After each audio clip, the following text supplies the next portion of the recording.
Hello everyone, welcome to ZaranTech. In today's fast-paced business environment, effective management of materials is essential for smooth operations. Today, we're diving into the heart of SAP ECC material management. In simple terms, it's the process of planning, procuring, storing, and controlling materials to ensure smooth operations within a company. Material management is crucial because 60 to 70% of a company's costs are tied to materials, and efficient management can cut overall costs by 10 to 15%. It's not just about handling stuff, it's about optimizing resources, enhancing efficiency, and ultimately increasing profits. Mastering material management is essential for competitiveness across industries like manufacturing, retail, and more. In this course, we'll cover everything you need to know about SAP ECC material management. From the basics of procurement to advanced inventory optimization techniques, we've got you covered. Stay tuned as we dive deep into each aspect of material management. Don't forget to hit that like button if you're excited to learn about SAP ECC material management. And if you haven't already, subscribe to our channel for more valuable content. Now let us take a look at the agenda. Agenda 1. What is SAP ERP? 2. Enterprise structure. 3. Maintain company code for MM. 4. Material master. 5. Vendor master. Let's dive in.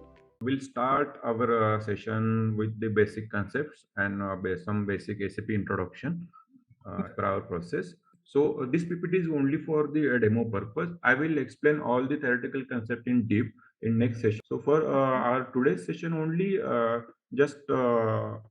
this is for your information, just for basic knowledge only. Okay, don't confuse on that. So I explain what is the today's lesson goal. So you know about the 5M management. This is only general. So in every industry or every business, there are 5M's management. So all the business or industry running on this 5M management. That is main material methods, machine money. That means HR department we need to have in our organization. If you are having a production department, then we have to store our material. So production storage is there. So to produce the material or to produce the equipments, we need equipments for the productions like machines or any robots we can say. Okay, and to manage all these things, money will be there. So that is coming in this finance. Okay, so these are 5 management system in every business. So without this 5M, business cannot run. This we will see in our SAP MM. Okay. And sixth is sales and marketing. Means after production of goods or any material in our industry, we need to sell that material. We need to do marketing for that.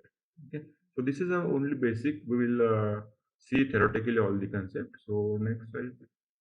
So what is ERP and why ERP and why SAP? So first we'll see.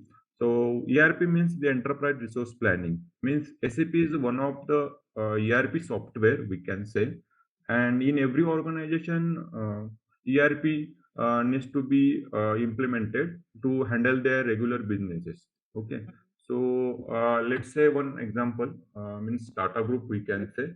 So in Tata Group, there are multiple subsidiaries as well. That is Tata Motors, Tata Communication, TCS, Tata Technologies.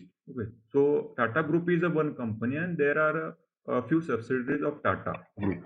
So that is a Tata Motors, Tata Consultancy Services. So in basically in Tata Motors, there is a production department. This means they are producing the goods and in forms of the vehicles. Okay. So that is one example. So after that, there are vendors in our SAPs as well, in our ERP system. So SAP is one of the vendor of ERP system. Means SAP is implementing the softwares or implementing the product in organizations according to their requirements.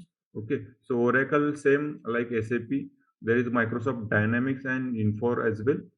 So we'll see this all in next PPT. So I just quickly go ahead for this. So SAP models we can also see in our next slides. So just I'll basically check all the slides in fast. So SAP ECC and S4 HANA, I will explain about these slides in between our sessions, meet after 5 to 6 sessions, because we need to see screens so that we can get difference about the ECC and S4 HANA. So this is the basically screens that I will show. I will open my another PPT. So we'll hold on this PPT. Just we'll open this SAP introduction PPT. So here, so module 1. So we are starting our session with module 1, that is SAP introduction. Okay. So agenda is that first we'll see all the answers of the questions of these questions. Okay, and next I'll go for the organization structure and enterprise structure. Okay, so just this is for theoretical purpose. Means as a SAP consultant, we know all about the SAP. What is the SAP? Which modules are there? Which versions we are using? Or what type of projects are there? All we should know about this. So first, what is ERP? Means ERP means I explained earlier. ERP means enterprise resource planning, and it is integrated with the business processes. Okay, so it's an core model we can say. So ERP is an application where we automate the business processes and provides the controls or a central database or uh, whatever manufacturing is there, whatever sales, human resources are there, all these included in all this in ERP. So next, a different SAP vendors means ERP vendors. So SAP is one of the ERP vendors. Okay. So I'll explain basically two vendors or three vendors. Let's say example of Microsoft, then Oracle, then our SAP. So we'll focus on SAP only. Just Microsoft and Oracle is for your information. So for the Microsoft, Microsoft, it is a leader in software market for deploying the softwares. Okay, so there is one dynamic product software as well, which is implemented by Microsoft. So this is the ERP solution, and this is provided a fully integrated tool for the financial or supply chain operation reporting and manufacturing and human resources as well. So some of the most popular we can say ERP solution from last 20 years for this Dynamics. Okay, Dynamics NAV and this Dynamics X as well. AX. Okay.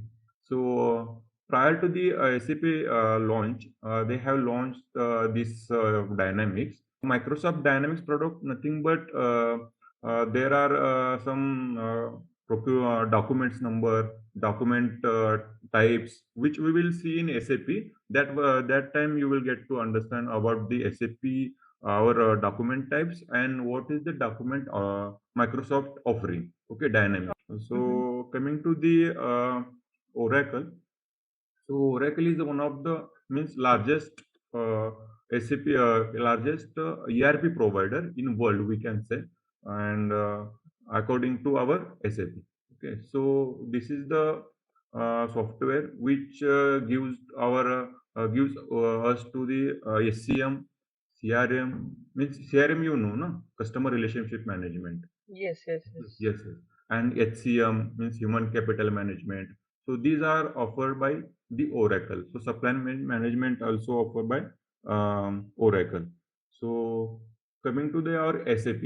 So SAP is one of the best leader in business application. So SAP launched in 1972, and today SAP have just you can note this point as well. SAP have 4,25,000 customers in overall 180 countries. So this is updated in last month. Okay. So they offers all the modules, SAP modules. That is, we can say MM, SD. We will see in this question all this. Okay. So this is the SAP regarding about the ERP vendors, SAP, Microsoft, and Oracle. There are a lot of vendors as well. I think there are 100 plus vendors. So just we will focus on the SAP only. So coming to the next SAP features and why we go for the SAP. Uh, as I explained earlier, we need to have some department to run our organizations. Means we need to have HR department, we need to have finance department, then production department, sales department. So these all departments we require to run our businesses. So all these previously before the SAP, what industry are using that. For the HR, they are using other module. Then for finance, they are using Tally or something other module. The for production, they are using such basic Excel or some basic softwares, local softwares. So what SAP has introduced here, that SAP uh, included all that modules in a one basic software, that is actually SAP means system application product. So in this product, SAP implemented all the modules in one go. Means we have material management, which deals with the all the material procurement or all the operation activities. So in finance means in FI, all the finance activity will be done. So all these coming to the SAP. That's why we are handling just one software, that is SAP, and apart from this there will be no software. So industry will prefer SAP. That's why we are going for the SAP in any organization. Okay.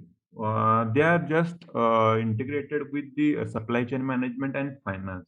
But if we have HR, then sales and SD, sales and distribution. So SAP introduced all these models in one software. That's why we are going for the SAP. They do have, but not as per the SAP. Means SAP have own programming language, and we can customize our product as per our requirement. If you can go above for the organization structure, means just this is a little bit known concept. Means there is a manager, senior manager, like this is organization structure. Like this, in industries, in product industries, we have a storage locations, in we have a plant, then we have a company. So this is the organization structure. Means there is a one purchasing department, then there is a purchasing group. So basically for import and export, they are dealing with. Means we have a suppose one purchasing group which deals with the exports, and other purchasing organization or group which deals with the imports. There are basically structures, and we will assign this structure to the one to one. Means manager will report to the senior managers. Likewise, plant will report to the company. So we will see all these details in our next chapter. So next we'll go for the architecture. So three architecture means this is a technical concept, but I'll try to explain you about this three-tier structure. Means in SAP R3, there is a new generation software, we can say. So mainframe computing. So in mainframe computing, no, there are three-tier architecture. So first one is a database, then second application, and then user interface, UI we can say. So every application runs on the database, and to display all the processes, we are using user interface. Okay. In a three-tier architecture, this is a technical concept. Okay. And in our three-tier concept with SAP R3, R3 is a version. I will explain this in next question. Okay. So in SAP R3, there is a new generation of enterprise software. So this is the architecture, and we can say three architecture, that database, application, and user interface. We have application like mobile apps are there, no? So mobile Yes. apps working on one database, and whatever screens we are seeing, that is called as user interface. So same in our SAP as well, we have a database, we have an application, and there is a user interface. So all the processes running in application layer, and all the data and all the our tables are saved in database, and whatever screens we are able to see, no, that is called as a UI, Yes, user sir. interface. This is a three-tier structure. So this is only the information.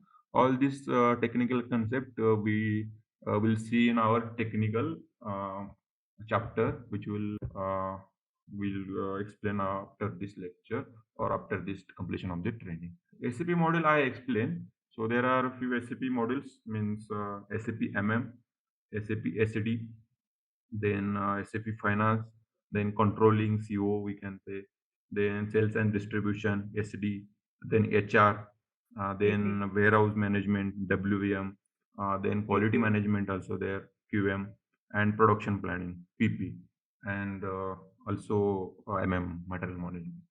So this is about the material SAP models. So after this, we can go about the SAP version. So SAP versions means SAP started their first version on 1972. Their system SAP version, first SAP version called as SAP Urban System.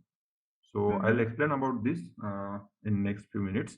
So first, their architecture was they introduced system for the financial accounting. Means for finance, they have introduced their system, and afterwards they upgraded their system and coming to the few models like MMFI. Okay. So you know about the just you can check on Google as well about the history, but I'll just explain in short way.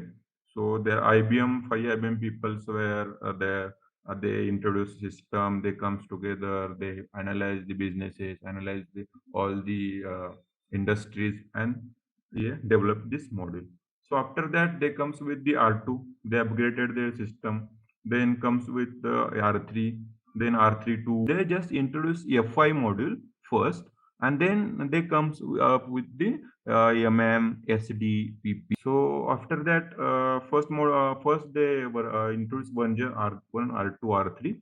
Then they upgraded R3 with the R2 point 0, R3 2.0, then R3 3.0, likewise.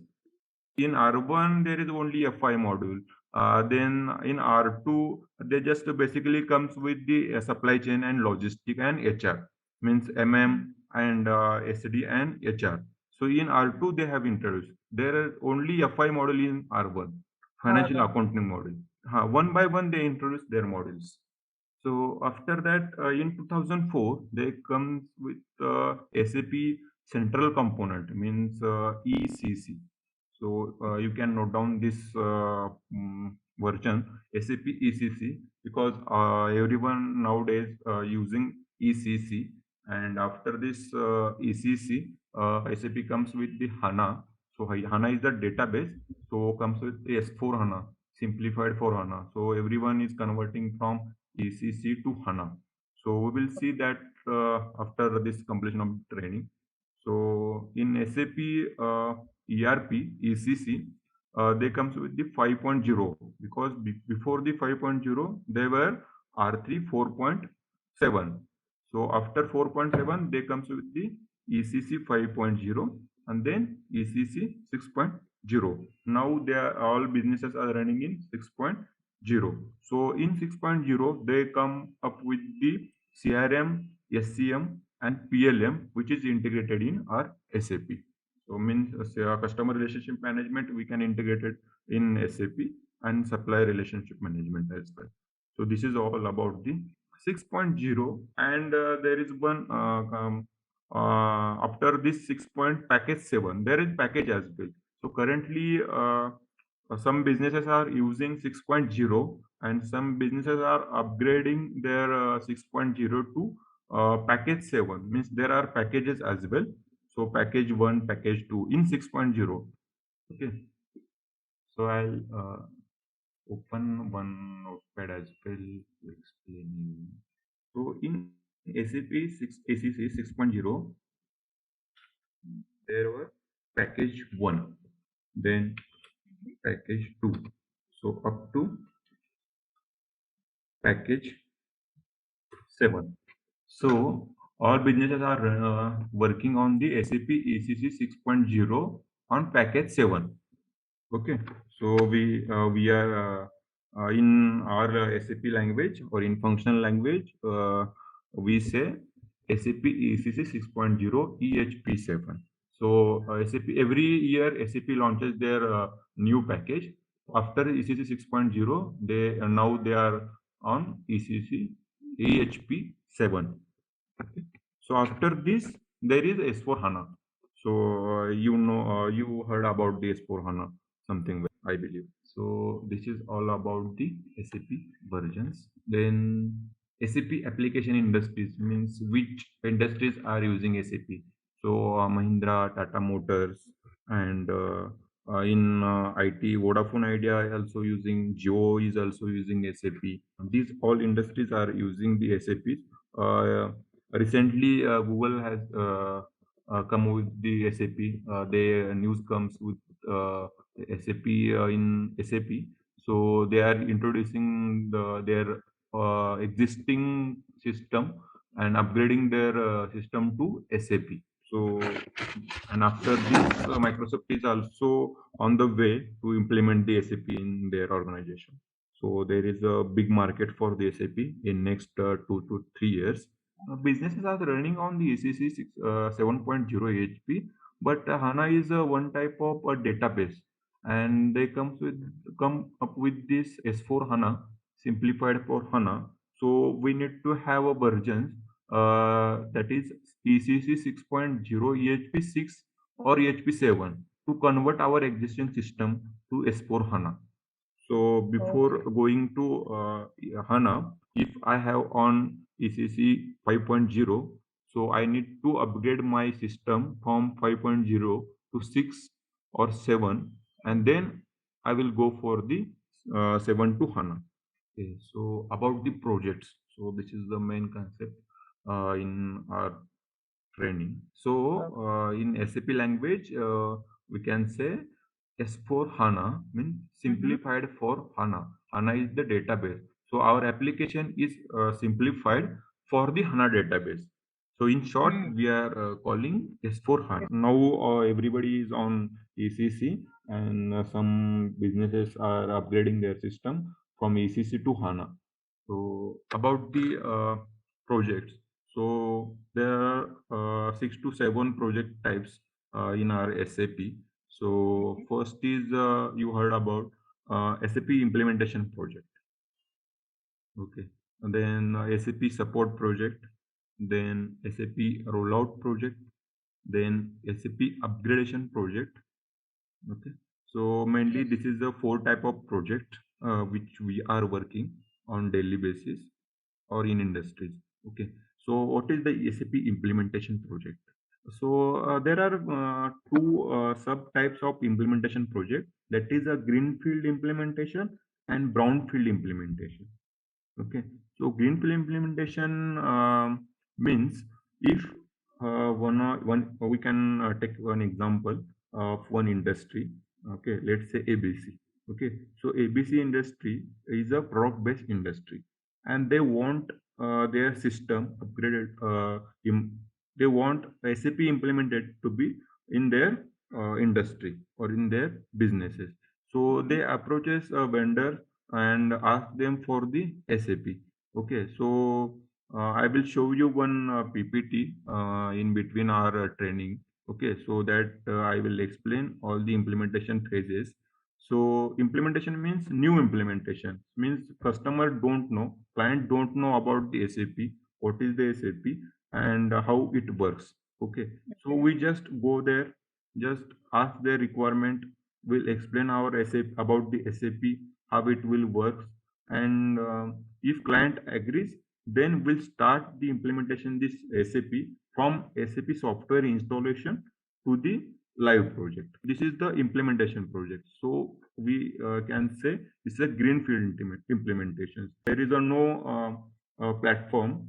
Okay, just we go there, we just download the install the softwares. We just all the will do all the configuration customization. We give the training to the users, and then project will be live.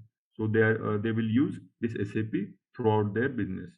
Okay, so this is the implementation. Brownfield implementation means the earlier, suppose there is a one vendor XYZ.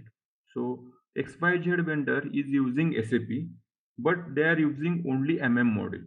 They are not using FI or HR, other module. So just they are asking about the implement FI, HR, and SDPP modules in their system.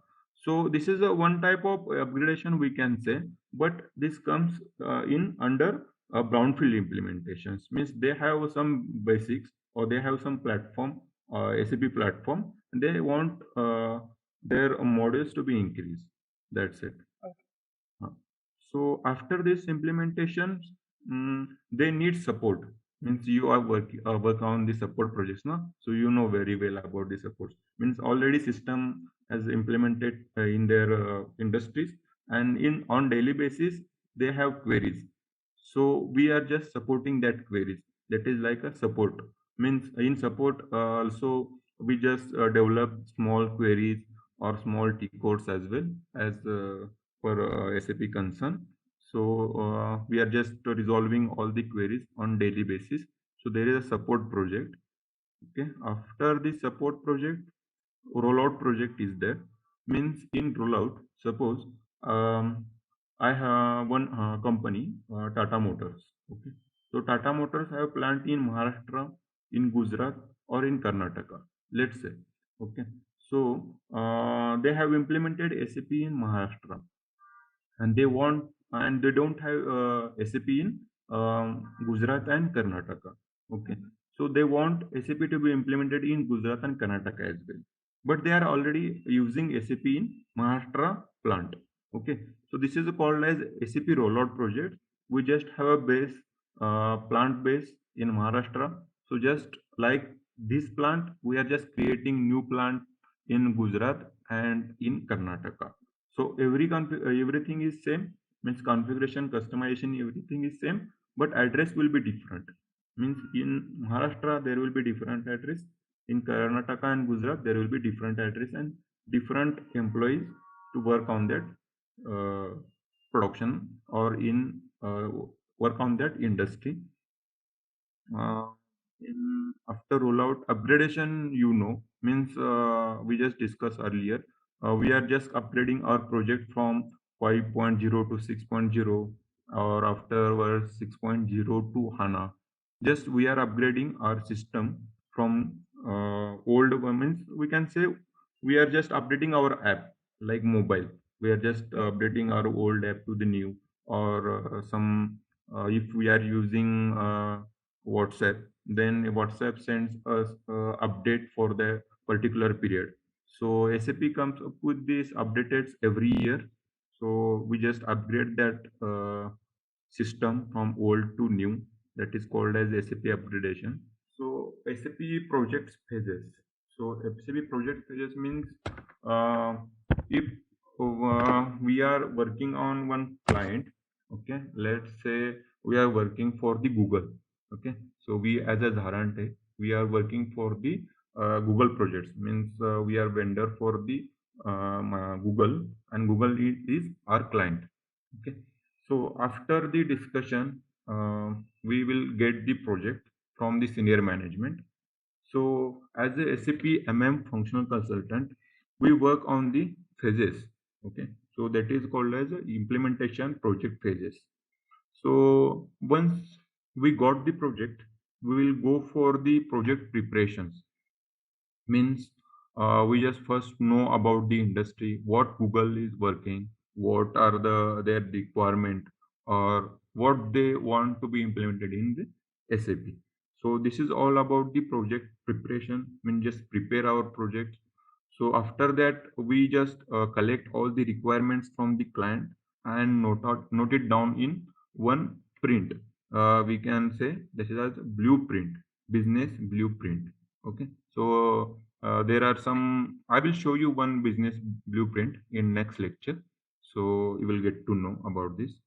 Then realization means after understanding all the requirements from the client, so we just go in our SAP that we will see this all in practical. So we'll just create all the companies, plant, groups, and all customization. If there is any custom requirement which SAP cannot fulfill, That we will also do by using the technical ABAP concept that is called as a custom enhancement. Okay, that we will do in realization, and after this realization we will do the UT, means this is a one type of testing. UT means unit testing. Then afterwards SIT, which can be done by the functional consultants, means by us. So system integration testing means after the configuration customization we just test what we have done in SAP. It is means all the configuration is working fine or not. Is there any issue? If we introduce any error messages, then that error message is working or not. So everything is like that. Yeah, unit testing means we have three systems. Means suppose you are going to implement one project. Now you will have three systems: one development system, one test system, and in one production system. So Yeah. whatever you can do now, you do in development system. Okay. Yeah. So in development system, after configuration, you just do UT. Means unit testing you do in development system. After this development, you just transport your request from development to test. Means just transfer your changes from development to test. How we are going to transfer, then that I will show you in the system. And Okay. in test system, SIT and UAT will be there. Means SIT we do as a SAP functional consultant, and after the successful SIT, system integration testing. So this is done by only functional consultant. Means Yeah. as you will do it in your implementation project. Okay. So after this SIT, we offer our SIT to the business. Means after completion of SIT, we can say that our configuration is working fine. Our all the customization are working fine, and we just develop product in our test system. Means just a parallel as like production. So there is no changes in the production. Just we configure our system in development. Just we have done with the UT. UT was successful. Then after successful UT, we just transfer our changes from development system to the test system. And in test system, we just go for thoroughly for the SIT testing. So after completion of testing, there will be one another testing, that is a UAT, user acceptance testing. Okay, this testing can be done by business users, business super users. Means user acceptance testing means what? User acceptance testing. So whatever changes we have done in a test system, so after completion of the SIT will offer these changes to the business users, and they will acknowledge these changes in terms of UAT, user acceptance testing. Means Yeah. there is a document. I will show you SIT document, what is the UAT document. So I will show you everything after in between our lectures. So okay, for now we can consider SIT UAT is one type of document, testing documents, that SIT can be done by the functional users, UAT can be done by the super users from the client sides. Means client acknowledge that whatever you have done in test system is accepted to us, and we are signing off the documents. That is the user acceptance documents. In documents in SIT and UAT, there are few snapshot of the systems, custom messages as well. So that represent the system is working fine. There is any major concept in their snapshots, then they will also show that, yeah, that is a pass or fail. Okay, so they have some basic requirements as well, custom requirements. So we need to customize our system according to their requirements, means client requirement, and yes, we do in our system. So they will agree, and they will sign up our letters, documents in terms of UAT. Okay, so they will also create documents like SIT documents, that is called as UAT document. Then we need to go again in development system, then do the changes, then do UAT, then transfer that changes from the development system to the test system, then again do the SIT, then again offer to the business saying that changes has been corrected, kindly check again. So after UAT means user acceptance testing, they just declare that the project is successful. The project is working fine in test system. Okay, so we just mutually agreed that business is also agreed with the After their changes. approval. Yes, Okay. after yes means after their senior management approval, uh, they will go ahead with the documents. They will sign off all the documents in tool. Okay, then we'll. This is the testing phase. Huh? SIT, UAT, UT. Na? This is all testing phase.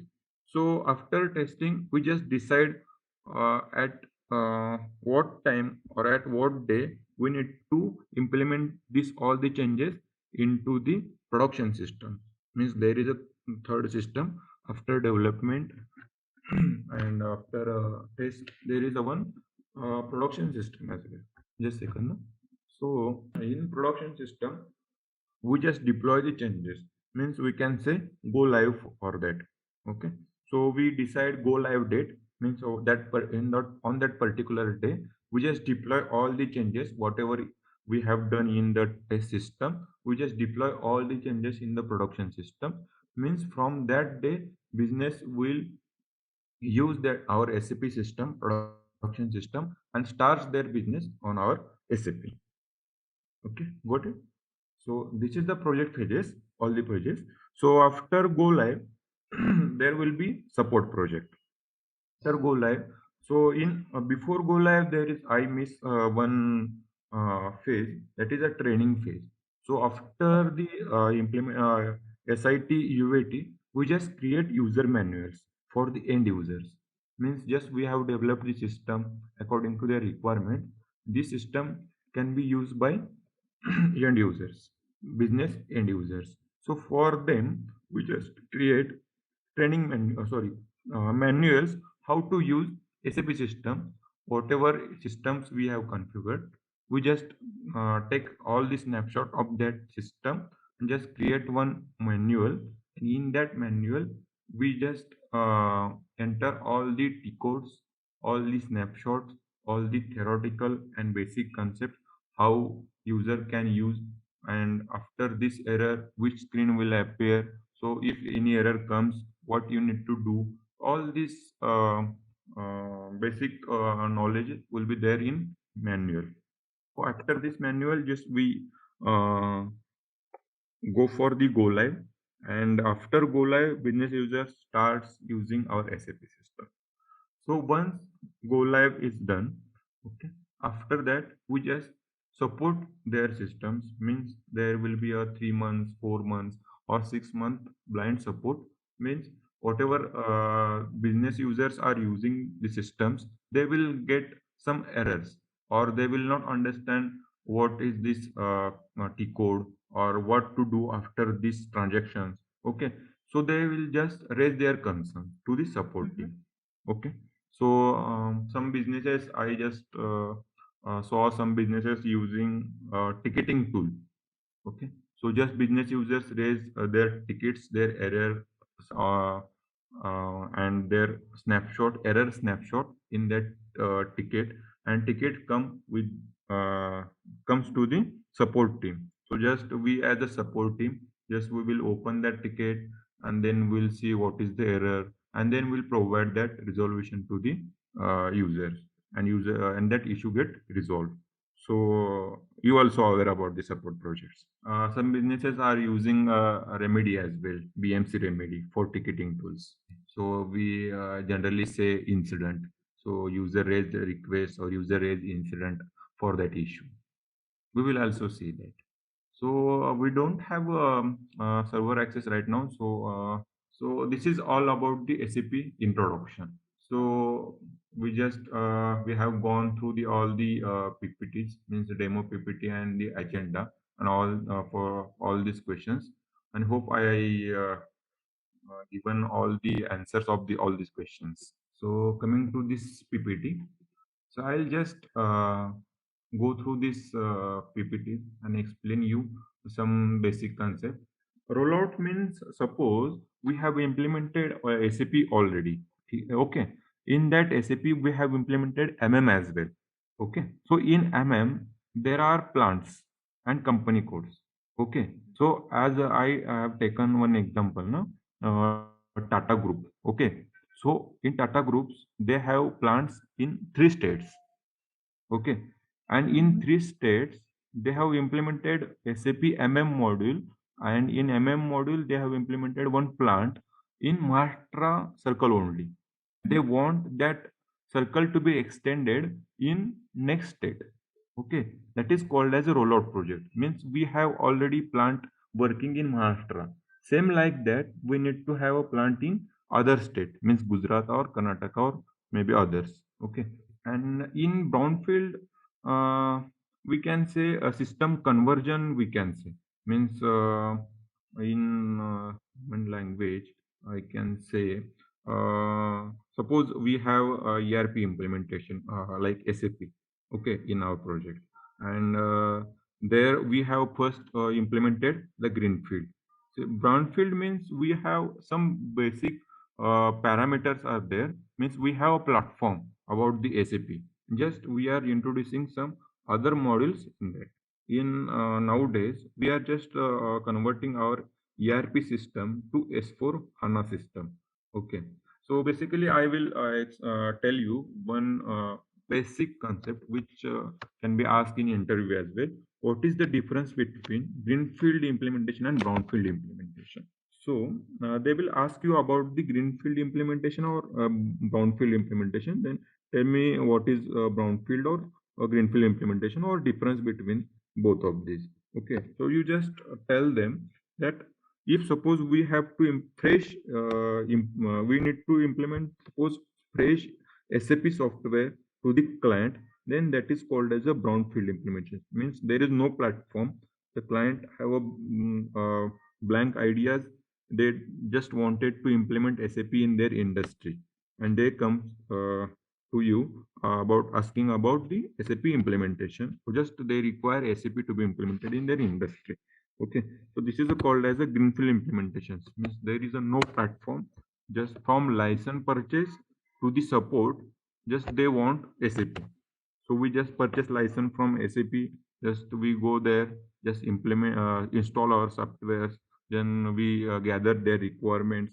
All this comes with in brownfield implementations, and in greenfield implementation. My bad. And in brownfield implementations, we have a SAP implemented. Means we have implemented it already. Okay, so they just wanted to convert their system from ECC to HANA, or just they wanted to implement their system in such a way like that they are using FI MM. They wanted to add their HR system, but on S4 HANA. Okay, so this is called as a brownfield implementations. So they have some base for this. Okay, so this is the interview questions, brownfield versus greenfield. So coming to the PPT, so this is a random PPT. So just don't go for as per our content. This is a random PPT just for your information. So SAP standard procurement cycles means in SAP MM we deals with the purchasing department mainly. Okay, so in purchasing department we just purchasing means we just procure material from the vendor and we will pay for that material. So for prerequisite means if any product based industry or in any industry, let's say example of Tata Motors. Okay, so they are producing vehicles. So for that vehicle they require raw materials or they require some parts to manufacture that vehicle. Okay, so they have requirement that they want raw material for the sheet. Okay, so raw material, then they want engine for that vehicle. Okay, so apart from this they want tire for their vehicle. Okay, these are the requirements. Okay, so they will raise requirements in their internal departments. Okay, so these are means I require material, so material should have one material number. Okay, and that material will we will procure from the vendor. So we will have a vendor number as well. So in prerequisite means we have a requirement of tire, let's say tire, okay, and we will procure this tire from the MRF company. So MRF will have one vendor number that we will define that vendor in our vendor master, okay, and tire. So what we were discussing about the requirement, okay. Suppose we want to purchase material from the vendor for our vehicle. We have taken example for the tire for the vehicle. So we are procuring tire from the vendor, let's say MRF. So MRF will have one vendor number. Okay, so 123 for the vendor MRF, and 456 is for the material. So every material will have one material number, and every vendor will have one vendor number in our SAP. Okay, so we call, and against that number we just maintain record, and we as a SAP, in SAP we just say about that number, that is like vendor master and material master. So in material master, we just maintain all the parameters like what is the material, what is the weight of that material, what is the unit of that material, or price of that material. All we are just maintaining in material master. And in vendor master, we just maintain all the vendor details like vendor name, vendor number, means vendor address, vendor bank accounts, means after procuring we need to give a payment to the vendor. So on that bank account we will process that payment. So this is in short about the material master and vendor master.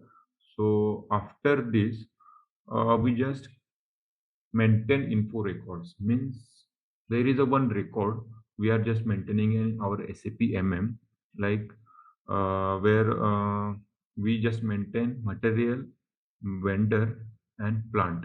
Okay, so for this particular plant, for this particular vendor, and for this particular material, there will be a one price defined. That price we are just maintaining in our info records. This is in short. This is a purchase info record is one of chapter in our SAP MM. So we will explain all the or we will see all the basic details from practical to industry level records in with this purchase info records. So after this purchase info records, we go for the purchase order, and in between this there is one PR as well, purchase requisitions. Means after gathering the requirement, we just maintain the records, and after this records, we just create the purchase orders. Okay. So after purchase order, there is a stock check. Means with respect to that purchase order, we are just procuring material from the vendor. Just we do good receipts, means where vendor sends material to the company. We just receive this material with respect to the purchase order in our company, means in our plant, and then just do MIGO. MIGO is a one type of transactions. There is a moment type 101. So this is a basic of SAP MM. Okay, these are chapters. Means in purchase info record is chapter, PO is chapter, goods receipt. We will see all this theoretical and practical in our coming sessions. Okay, this is just for the demo purpose. So we don't have access today. So that's why I'm explaining all the slides in detail. Okay. So after good receipt, we have a invoice receipt. Means we just process the invoices against that material received. Okay, so after invoice there will be a one payment processing process. Means we procured material with respect to purchase order, we just received material in this our plant with respect to this goods receipt, and we will process, after all this process we will process the payment to the vendor. Means this is a P2P cycle, we can say, procure to pay. Okay, so from procurement from the vendor to the payment to the vendor, this is a one complete cycle. Uh, so there is one also one big chapter, subcontracting process. Means what is in this? We will send one raw material, means one type of sheet to the vendor.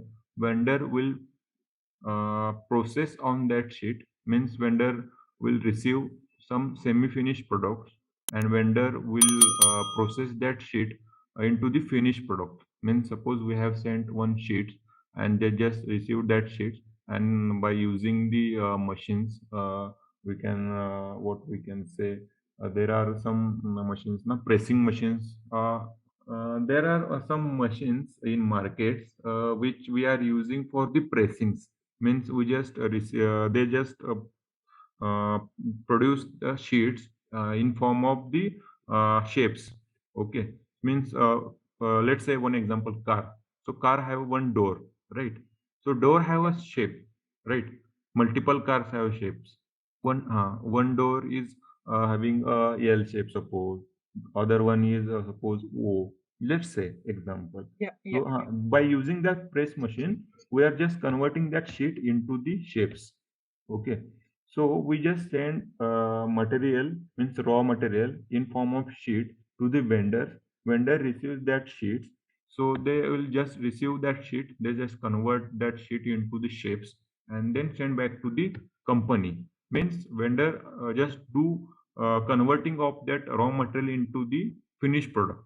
Okay, this is called as a subcontracting process, and we will just process all these purchasing for record, purchase order for this, then good receipt for this, and then payment to the vendor. And at the time of vendor payment, we will do one thing here, that earlier we have sent one raw material to the vendor. Suppose they have sent us to the to one shape. Okay, one shape that cost just like say 100 rupees.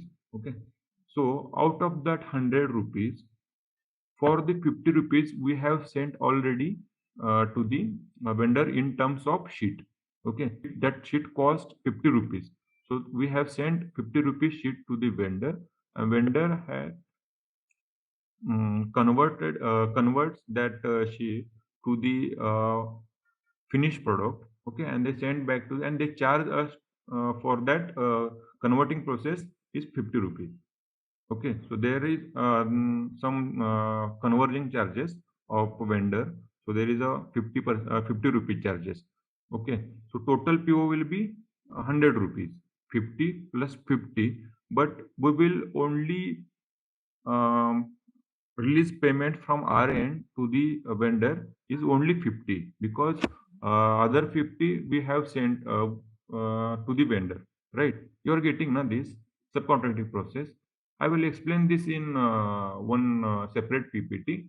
Okay, so this is a little bit hard concept, subcontracting. So I will explain all this in separate slides. So just for now, just try to understand. Okay. So in consignment means consignment, what I can say. Okay. So we have a one company code. Okay. So company sends material to the vendor. Vendor will convert that sheet into finished product and then send back to the company only. So in consignment, uh, vendor sends material in advance to the company. Means suppose I have requirement of 100 tires. Okay, but I don't want to utilize that 100 tires in one go. Okay, so I want to utilize one tire one time, but due to some space constraint, vendor sends all the 100 tire to the company. So company have more space, right? So if I have a company, then I have a storage spaces. Okay, so what I will do is that I will ask vendor to send all the 100 tires in one go, and I will keep it as my storage locations. Okay, but at that time I will not do any payment processing for the vendor. Just on the invoice basis or on the PO basis, I will procure material and I will store that material in my company premises. So once I use, suppose we have 100 tires in our company premises, but ownership is with the vendor only. Okay, but it is in our premises. Okay, once I use that tire to my production. Okay, means suppose I'm manufacturing one car and I require four tires. So I already have four tires in my company's premises. which was sent by the vendors. Okay. So once I use that 4 tires for my production, then I will utilize the stock from that 100 to my productions. Means stock will be 96, and out of that 100 we have used 4, so final stock will be 96. So for that 4 tires only, we will do payment to the vendor. The vendor don't have a space to store the material. That's why he is sending material to the company. I, as a company, I will procure that material and store in that my premises, but I will not process the payment because uh, vendor don't have a space for that.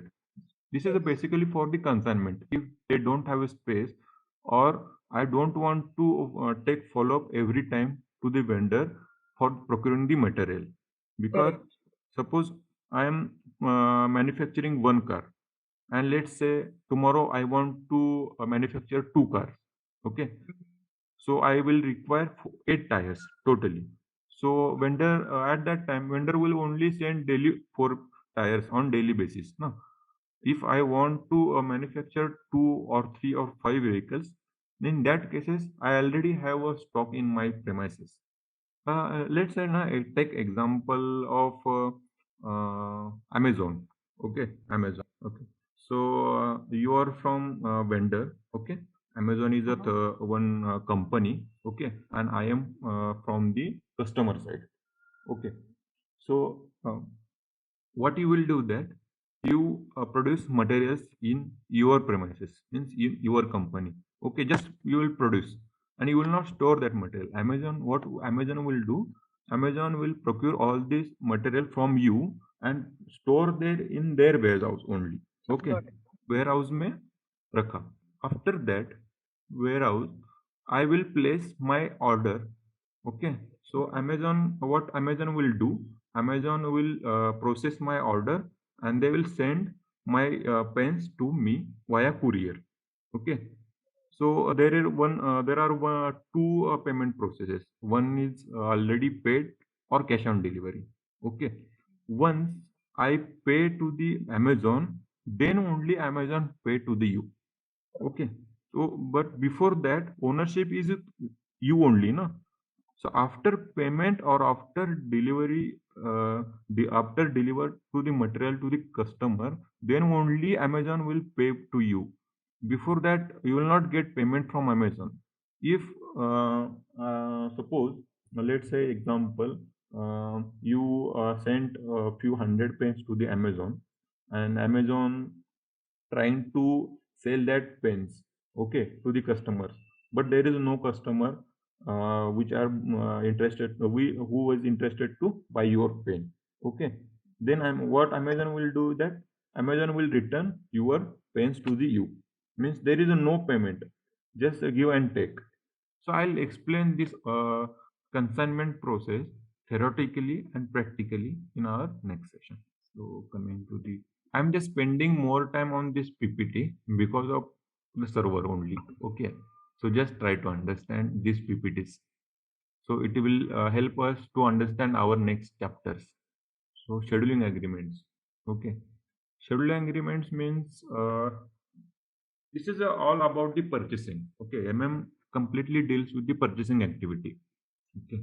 So scheduling agreement means if we selected one vendor, means as a Tata group, we selected MRF as a vendor. Okay. So what we will do is we will do one agreement between Tata Motors and MRF. Okay. So after agreement, we will just create a purchase requisition, which we will have, which have requirements like which materials we are procuring from the MRF and at what price and in which plant and where to deliver the address. We will all mention all the details in purchase requisitions. Okay, so this snapshot is little bit tricky. Okay, just I'll try to explain myself. Okay. So after the purchase requisition, we just go for the PO creation. Okay. So in PO creation, we just maintain scheduling lines. Lines means suppose I have created one purchase order for the vendor, and I don't want material in one go. Means I want 100 quantities from the MRF, means 100 trials from the MRF, which I explained in consignment process. Now I will keep 100 quantities in one go, but I don't want to make a payment to the vendor because vendor have issue about the space. I don't have any issue, but vendor have issue about the space. So in this scheduling agreement, vendor have space. They want material to be dispatched as per the company's requirement. So in scheduling agreement, what we will do is that in PO, we require 100 material. We just created one PO for the 100 quantity that I require 100 tires for this much price. For this price means one tire have a 2000 rupees price. So 2000 into 100. So total value will be something. Okay.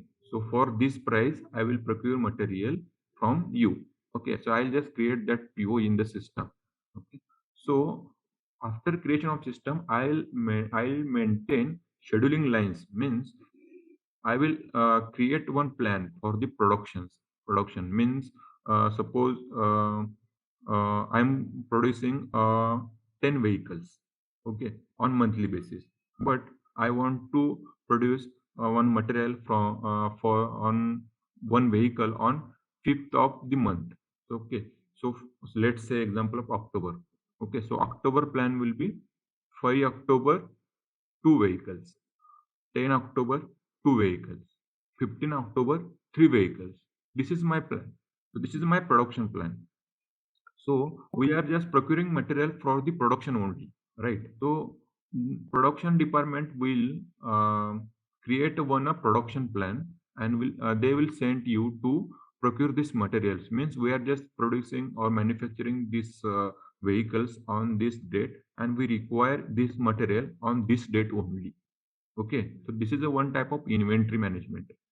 Okay, so we'll just create scheduling lines that vendor will get notified about the production plan, and they will also get to know about the orders and quantities. Means I will create one scheduling line in my PO that saying that on 5th on this date I require this much quantity. So PO is one. There is only one PO, but in that PO there will be a drop down like scheduling lines, and in that scheduling lines we are just maintaining quantities and dates. Okay, so just I wanted this material for this quantity on this date.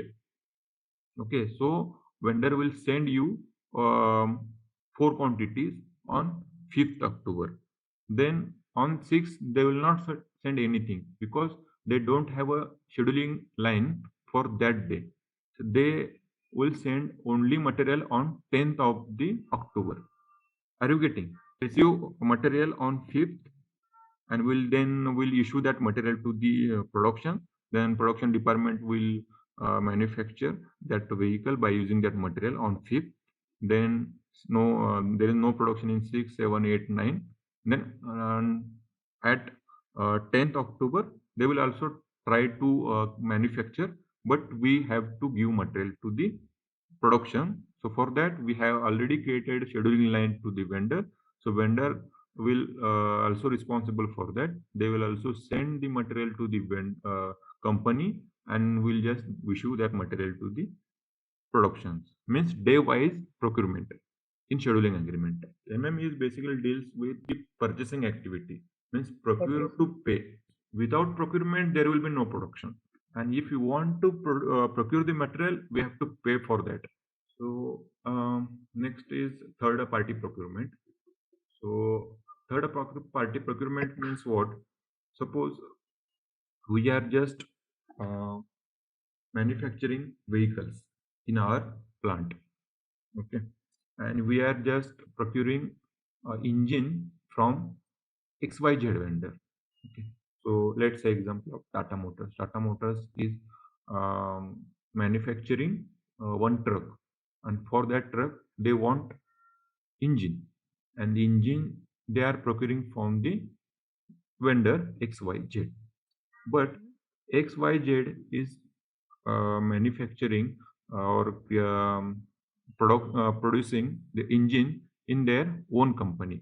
Okay, and they in engine, you know about the silencer, means exhaust. So that exhaust turbo, we can say, before that exhaust there is a turbo, and the turbo, they don't manufacture that turbo. The turbo, just as a Tata Motors, we are just creating or we are just manufacturing that turbo in our own house, but we don't manufacture our engine, but we manufacture turbo.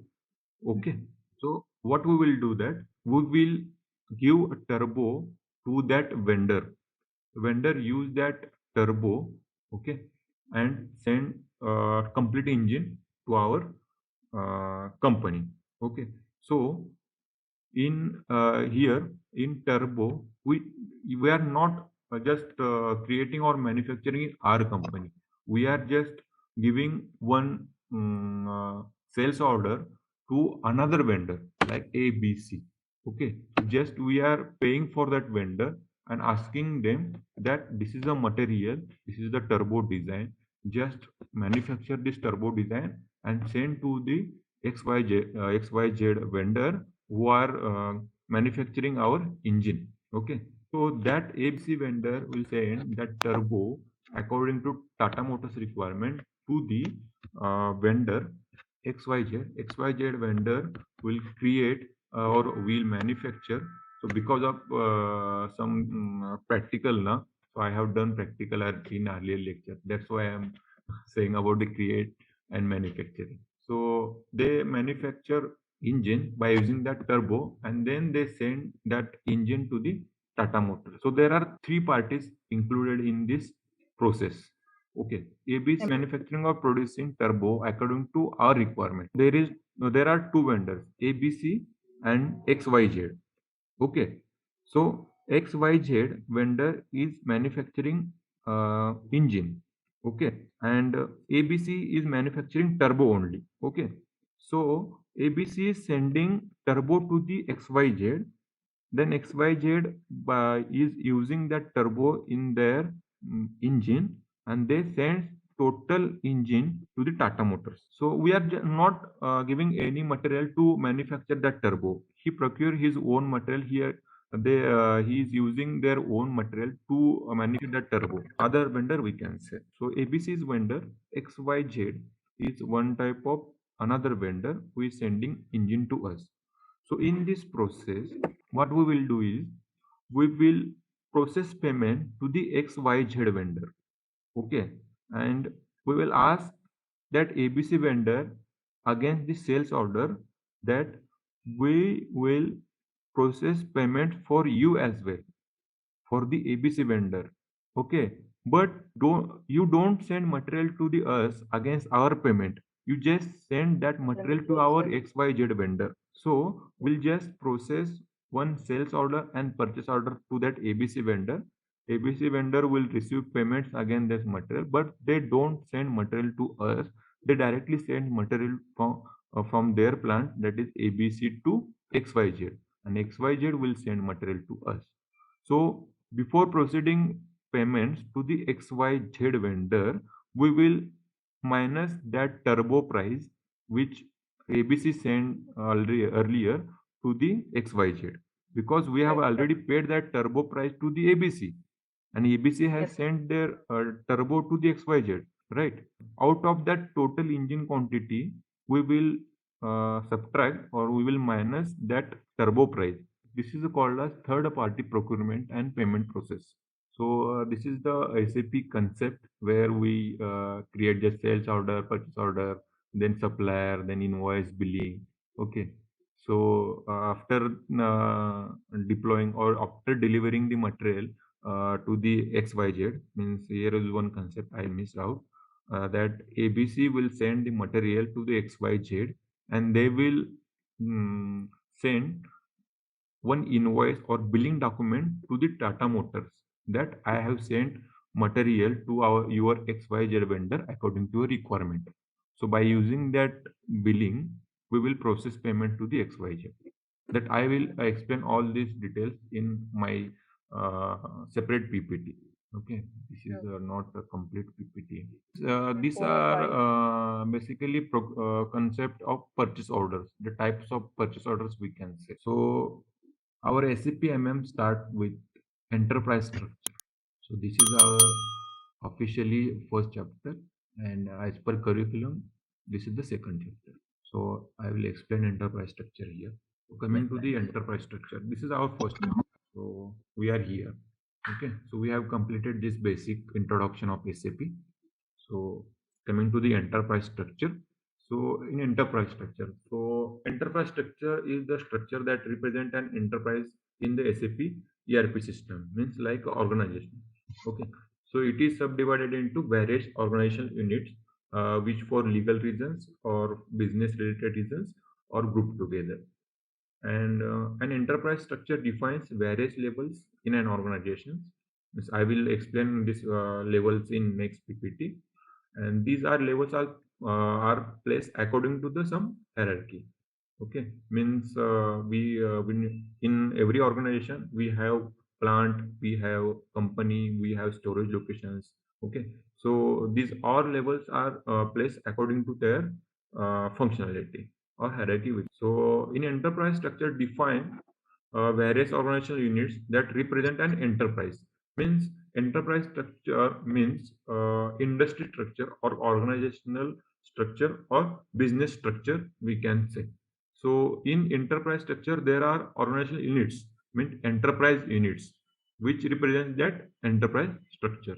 May have finance or means related to legals or related to supply chain or related to the purchasing activities. So coming to the organization structure. So organization structure in enterprise structure. Okay. So these are organizational units, means client, company code, plant, storage location, purchasing organization, and purchasing groups. Okay. So this is the structure. Means on top of all these units, we have client. So in client, we have company codes. In company codes, we will have plants. Okay. In plant, we'll have storage location. And for these storage locations, we will have purchasing organizations. Means in this purchase organization will procure material for this company codes for these storage locations. Means I, as a purchasing organization, I will procure material in this company code in this plant, and I'll store that material in the storage locations. Means there is a specific locations where I stores the material which needs to be issued to the production. Company means company code. Okay, so means suppose let's say I have one client created in SAP and I have two entities. Okay, so suppose Amazon. Let's say Amazon. So Amazon is a company name, and we'll have a one code, 4-digit code for that Amazon in our SAP system. Okay, and Amazon have plants in every states or in every district called as a plant, and in every plants there is a warehouses, right? So warehouse which we store material in the warehouses, that is called as storage locations. So I will explain all these details in next slide. This is a structure. You just you can refer these slides from here. Okay, so just concentrate on this structure only. So organization structure. Okay, so client is a commercial organization unit in R3 system or in ECC system. You can slash and say this is in ECC system, or client is a commercial organization unit in SAP system. So this is a type of one type of organizational structure. This is like a unit. So client is a unit. So it has its own set of master data with independent table. So you can just ignore this sentence. I will explain in practical sessions. Okay. So what is the table and what is the master data and how we maintain that data at client level. So according to hierarchy, a client occupies the highest level in the SAP systems. Means we have this structure. Okay, so there is the highest position for this client. So we start our configuration from this client only. So that is why we are saying about according to hierarchy, a client occupies the highest level in the SAP system. So data that is maintained at the client level is valid for all organizational levels. Okay, means what? If suppose I have maintained some materials at client level, so all plants, all company codes can use that material because that material is maintained at client level, right? Means there is hierarchy, na? In that client there is company code. In that company code plant. Okay, so I can use as a plant I can use that material which is maintained at client level because I am pertaining from this company code. That company code is pertaining from the client. So client level is valid for our organizational levels. Means these are organizational levels. So next, in real-time SAP basis consultant creates new SAP clients other than existing clients. So I just forgot to tell you that we have one module as well, SAP basis, like SAP MM, SAP FI, HR. Okay. So what SAP basis consultant role is that? So after the project preparation, we just require to install the software in systems, right? We need to procure licenses from the SAP for this software. Okay, so all this responsibility can be handled by the SAP basis consultant. Means they will create this client in SAP system. So our role is from company code only. Okay, so client is managed by SAP basis consultant only. Okay, so this is just for our information. No one will ask question on this for this client uh, and in interview or in general at the project implementation as well. Okay. We just know about client only. Okay, so from company code we will see. So the next company code. So within that client, a company code is an independent accounting unit. Independent means, let's see, I have one client created for the Tata Group, and I have two company in Tata Motors, Tata Motors 1 and Tata Motors 2, let's say. Okay. So Tata Motors have plant storage locations 1, sorry, Tata Motors 1, and this is Tata Motors 2. The Tata Motors 2 will have plant, storage location, purchasing organization, and purchasing group. And also, same like Tata Motors 2, Tata Motors 1 will have also plant, storage location, and purchasing organization and purchasing groups. So this is I just wanted to tell you. So within a client, company code is independent, means there is no direct relation of that company codes. So it is legal entity that has its own profit, loss, and balance statement. Means in this company code, this purchasing organization will procure for this company code. Okay, and for this purchasing organization, uh, this company code have the losses statements, and for this person organization this person organization have a losses statement for this company codes. Means if company code 1 and company code 2 produces the material or manufactures this material, if they get some losses in their daily product business, then they will have their own set of uh, statements. So this is a part of the FI. Okay, so we don't need to focus so much on this. Okay, so profit and loss statement, balance statement, that I'll explain in short at the time of PMM and FI integration. So for now only, just remember that if there is a loss or there is a profit, this company code 1 and 2 have their separate sheets, independent sheets. So plant, so this is a organizational unit within a company where activity takes place. If there is a plant, this plant must be created in company code only. Without company code, we don't create the plant. Okay. So if there is a plant, then company code is must for this plant. So when I will create this plant in system, that time I will explain this again. That let's see. This is the company code. Okay. So in company code, there are two plants here. I will have, suppose, one company code, and there is one client requirement that I need to have one company code and I want 10 plants. So we can create 10 plants as well. But we need to create that plant in this company code only. Okay. We cannot create one plant in this company code and one plant in this company code. There is no direct relationship between these company codes for these plants. Are you getting, no? For accountability, you need to create the company code, but just I am saying about this plants. Okay, so I need to create these plants in this company code only.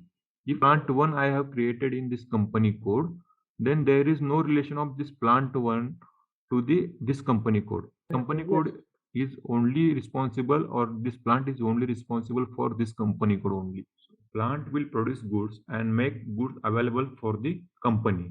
Means plant we have created in the company. So plant will produce the goods. Means actually production will happen in this plant. Okay. So generally people are saying that I have a this car is producing on that plant. So this is the general statement. So it is a unit having manufacturing facility, warehouses, distribution center, or regional sales office within logistics. So in some other business scenarios, a plant can represent a manufacturing facility. Means suppose I have a one company which is situated in uh, let's say in Mumbai, India. Okay, there is one corporate office in Mumbai, but I have production as well, which is situated in Karnataka, Bangalore, right? So corporate office is in Mumbai, but my production plant is in Bangalore. So in some other scenarios, a plant can represent a manufacturing. Means I uh, I will create company code for the Mumbai corporate office, but I'll create plant for the Bangalore, right? Bangalore, this plant will be means this plant will represent the Bangalore. The plant can represent a manufacturing facility because I'm manufacturing some product in Bangalore, but my corporate office is in Mumbai. This is the meaning. There is a one direct control office that is called as a corporate, and CEO or clients meeting will happen in corporate office in Mumbai. That is company code. But actual production will happen in Bangalore. There is a production, then there must be have sales office. So from there, they will sell their production material, produce material. And for the manufacturing, they require some robots or some machines. Okay, for that machines they require maintenance, right? So maintenance office will be there on. So these all are, so manufacturing facility, distribution center, maintenance office, all are included in these plants. So next, storage location. So just we have only, okay. So today I will explain only storage location. In next session, we'll start from the here purchasing organization. That I will explain, and immediately I will start practical in next session. So this is all basics. Storage location. Storage location is the subdivision of plants where the stocks are physically stores. Line itself represent the meaning. Okay. Storage location is the subdivision of plant where the stock are physically stored and maintained within a plant, and each storage location can have its own address within a plant. Means we have to store the material in one location. Okay, so just take example. I am manufacturing some uh, product in my company. So I procure raw material or I procure semi-finished or finished material from the vendor.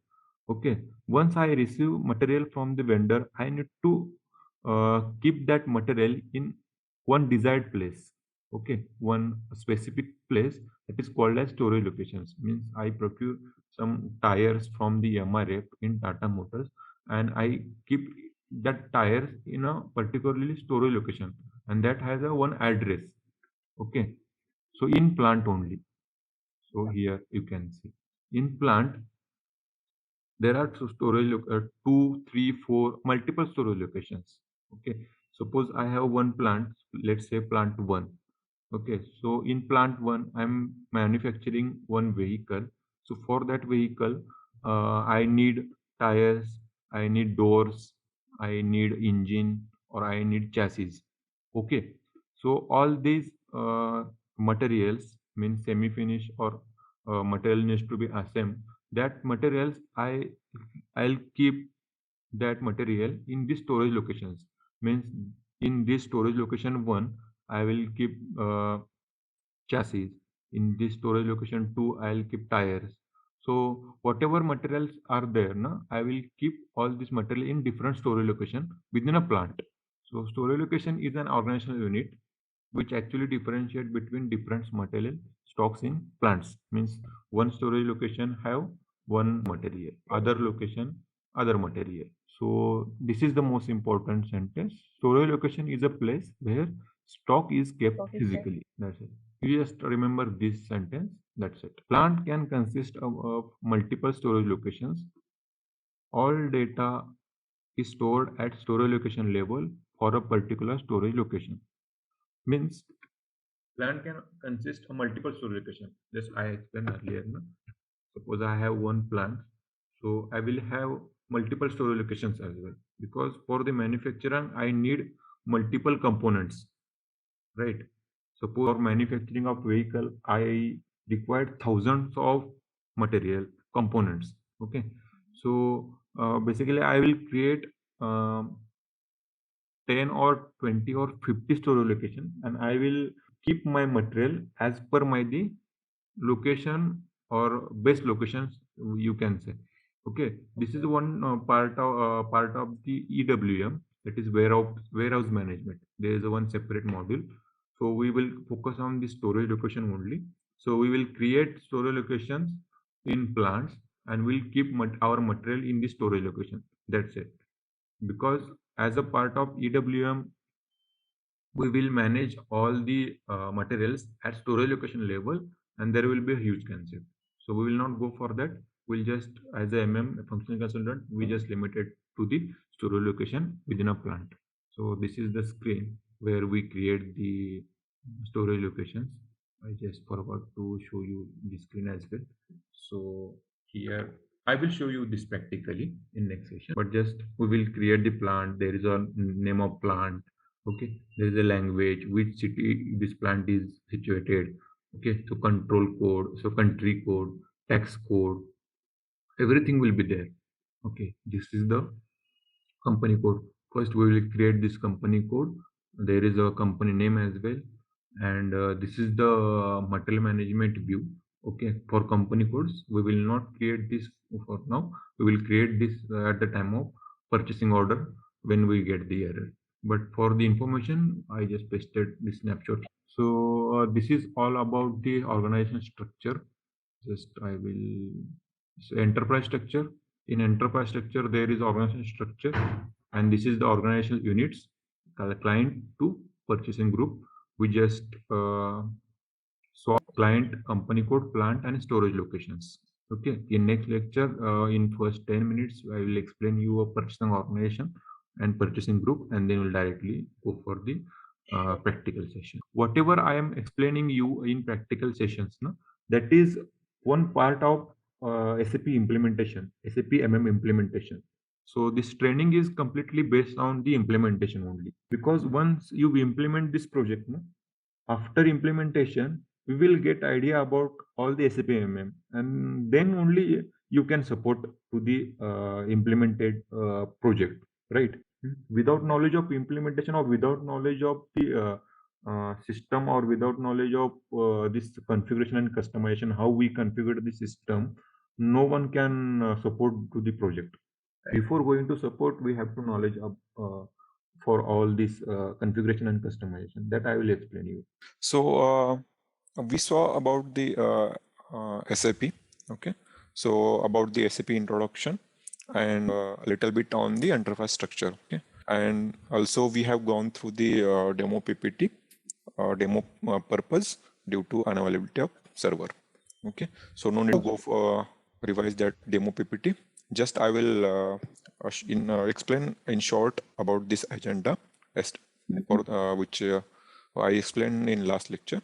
Okay, so I explained about the ERP, enterprise resource planning, why this is used in businesses or in market or in industries. Okay, so why businesses are using ERP? Because they want their All right, let's test your knowledge. Here's a question for you. What is the main purpose of the Materials Management MM module in SAP ECC? Option A, to manage human resources. Option B, to manage financial accounting.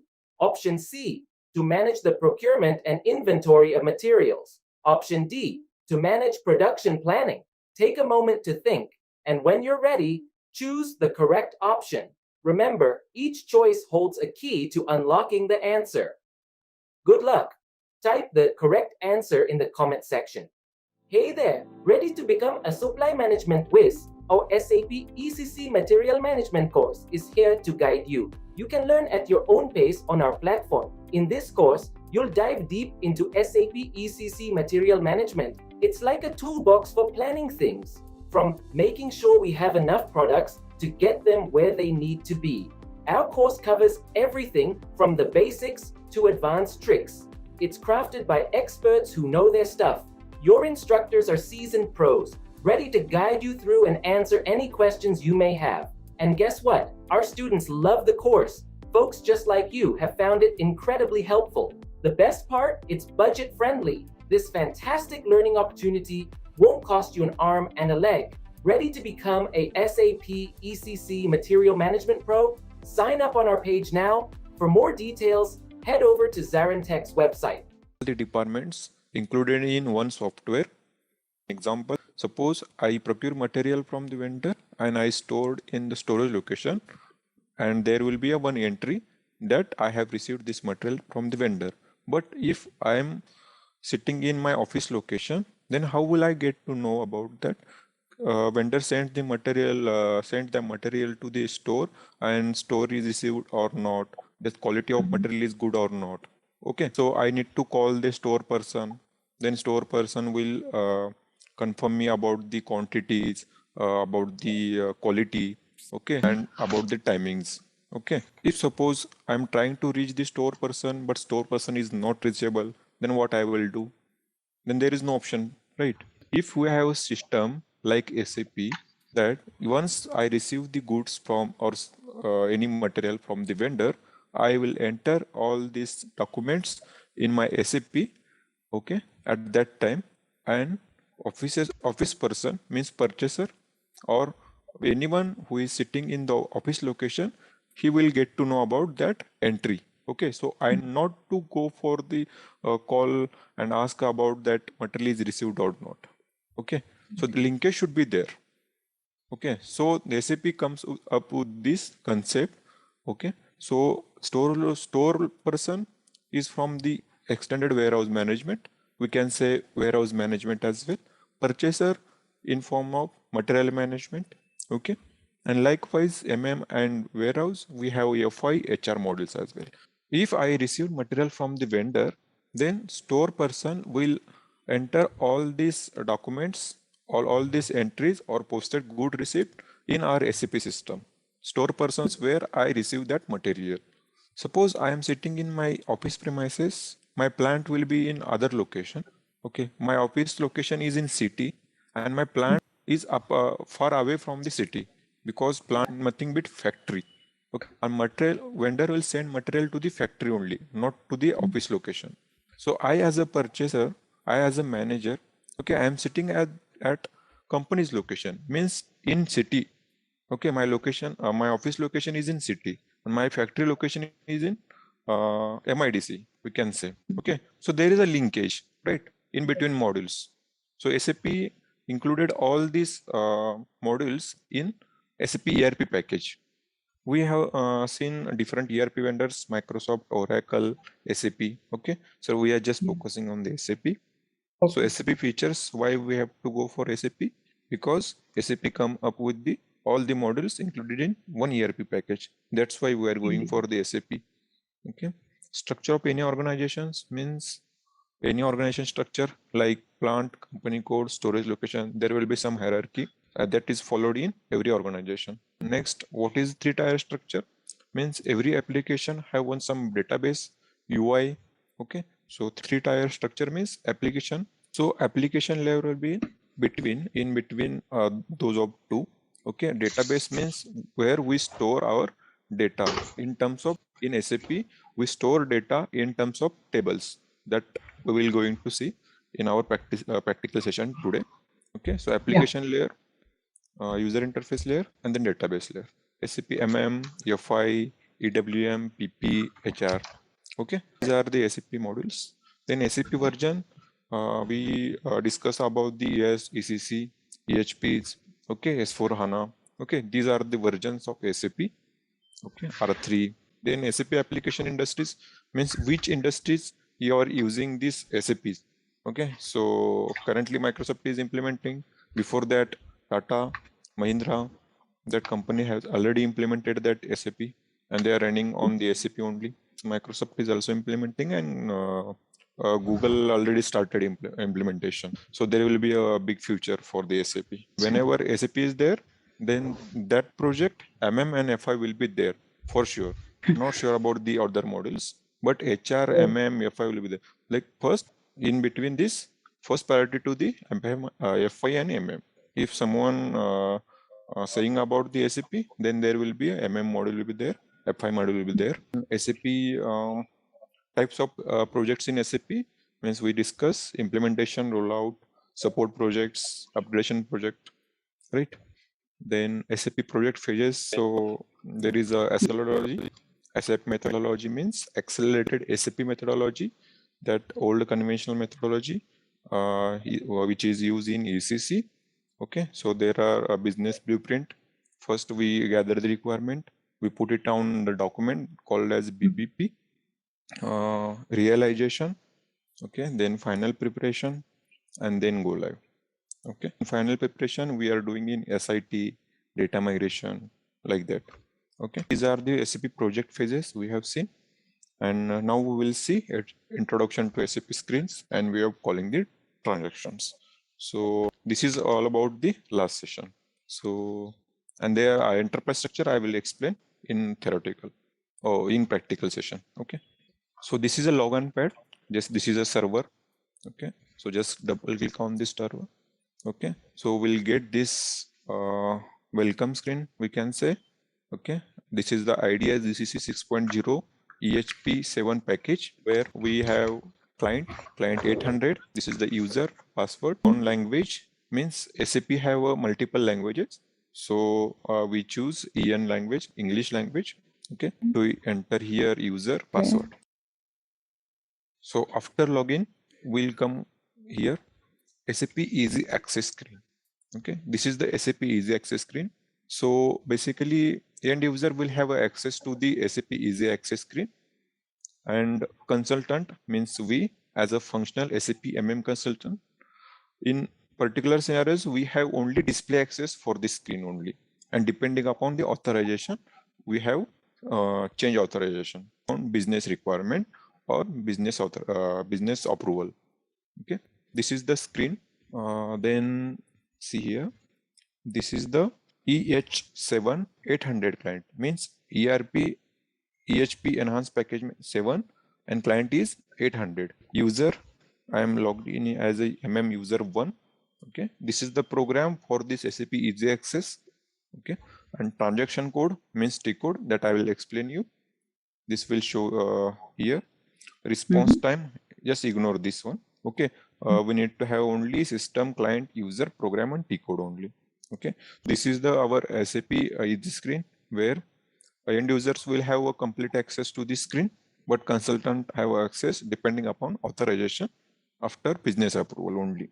Okay, so in this screen we have menu, edit, favorite, extras that you can explore at yourself. Okay, for basic things I will explain you.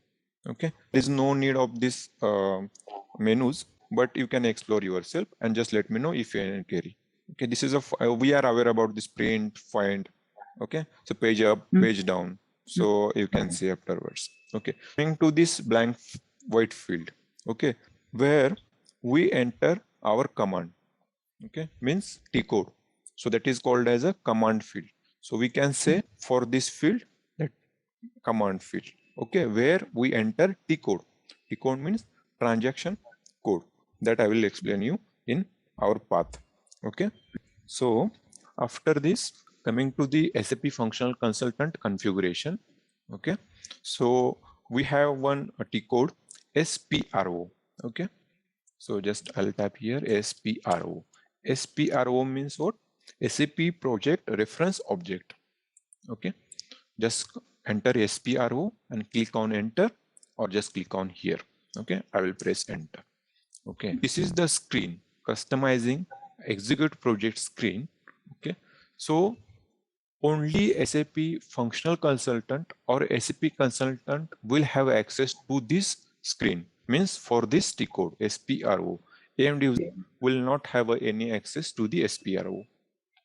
Okay. So in this SPRO screen, then in this customizing SPRO screen, okay, we have SAP reference IMG. Okay. IMG means implementation guide. Okay.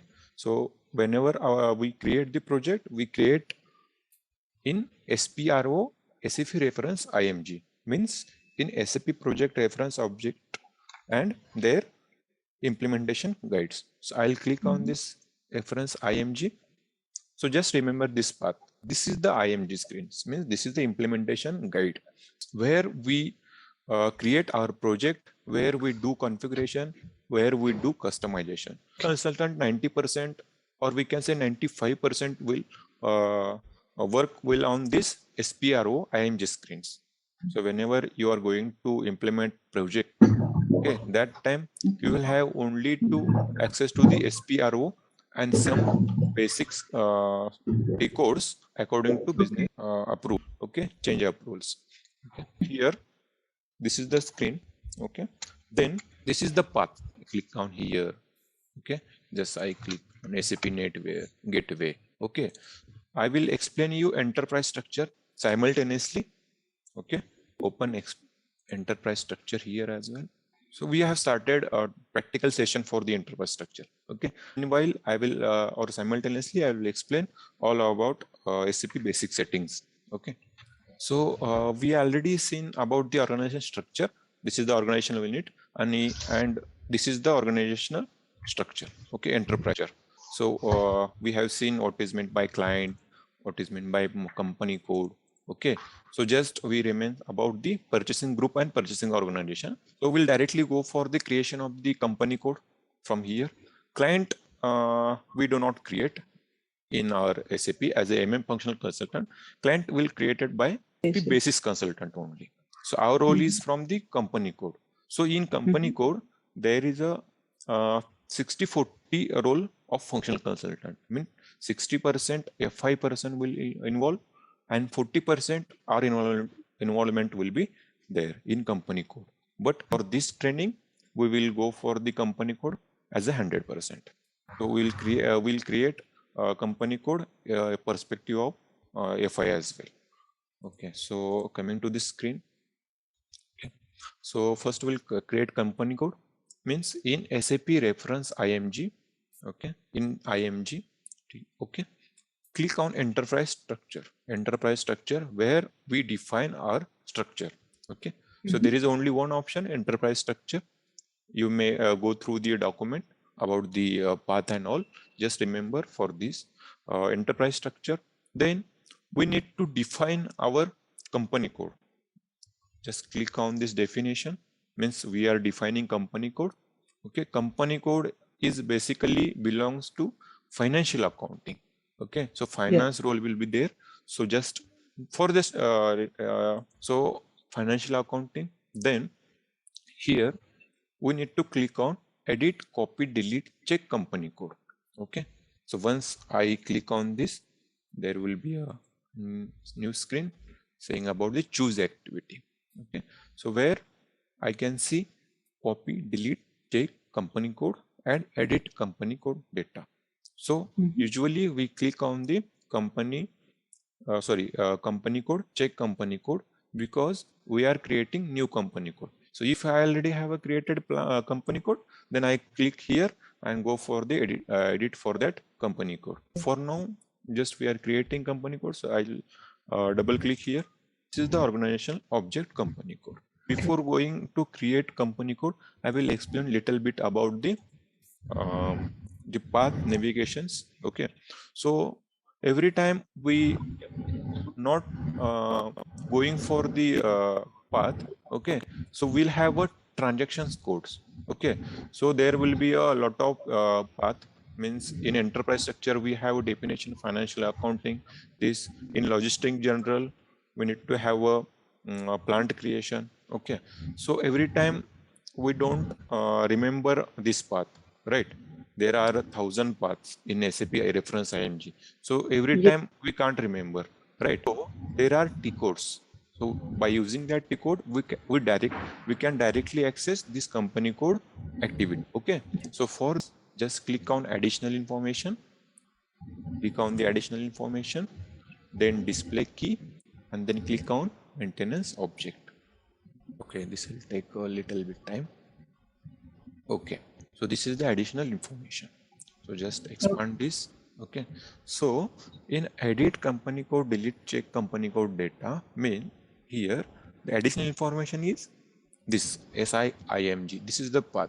So where last 4 digit OX02 represent transaction code for this activity. Okay, suppose I click on this. Okay, it will take me to the copy delete check company code, and I execute this OX02 in command. Okay, so for that I will create new session, means create session, new window. So this is our first window, and just I'm creating this new window. So I will enter OX02 here in this command. Okay, OX02 is transaction code. Okay, so for any program or any path we have a shortcut that is called as a transaction code. So for that particular transaction, so I'll enter OX02. It will take directly to the company code. So here, okay. So in this we are just creating. That's why system is prompting us this activity. Okay. Once I create, then that screen will be enabled. Okay. Get to know step by step. So coming to this. So these are the T codes: OX02, OX03. Okay, last 4 digits you need to remember. For plant we have OX10, right? OX15 for the company. So likewise. Okay, this is the path. Okay, suppose I need to create one more session. I am using this session. Okay, I am using this session and I am in between transaction. Okay, this is the basic setting. I'm explaining basic setting first before going to create company code.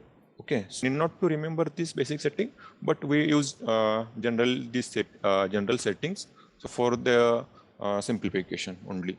Okay, so this is the screen. I'm working on this company code data, and I am in between transaction. And simultaneously, I want to open a new transaction with T code. Then I will have a /o command here, and then I will click on I will enter ME23N, which is for the PO. Okay, for example only. So if I click /o ME23N, then system will open new screen and that T code as well. Okay, so /o means new session in same window. Same window. First system will execute /o nothing but new session, and ME23N in that new session open ME23N T code, right? So just open.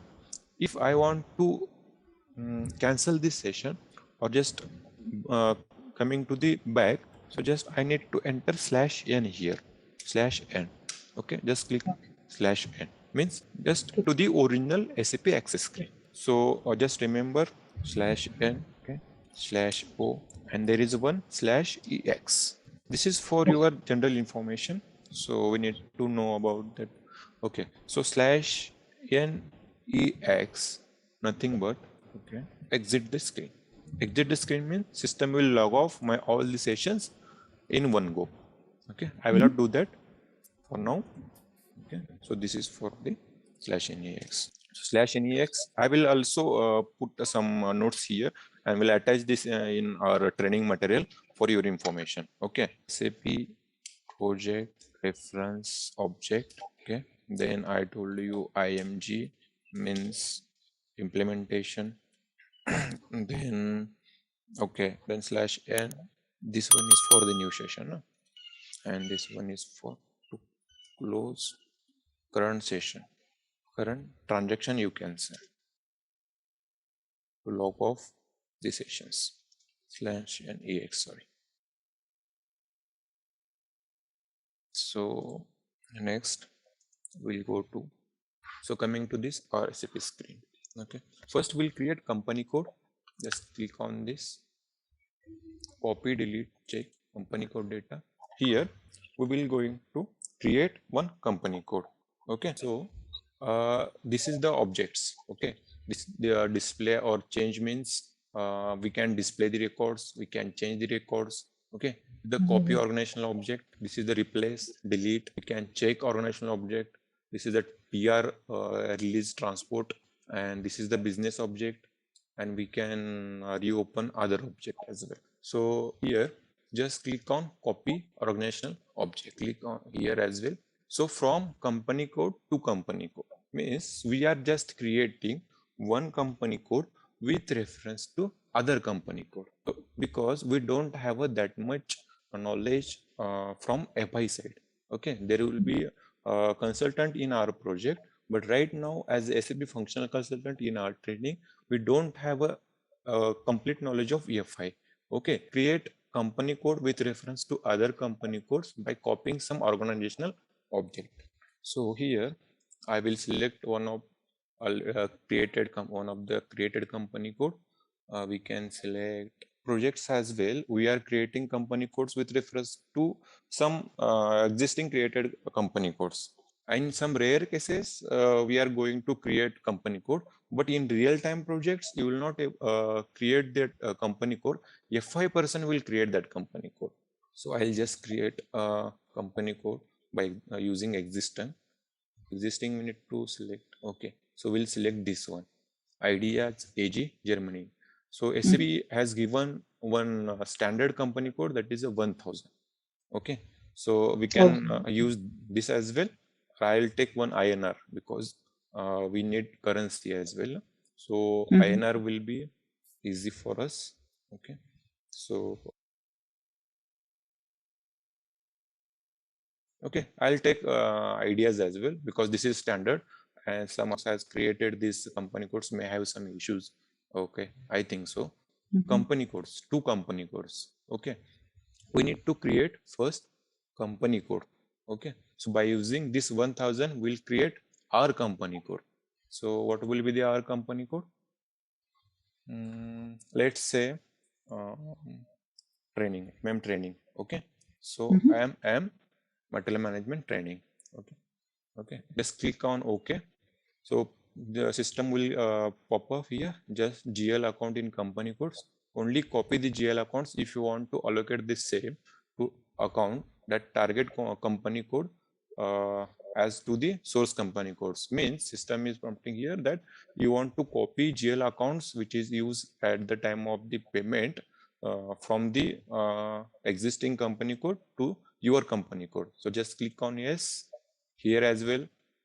Different local currencies to target company codes. So EUR, euro are also changed. Okay, just click on yes.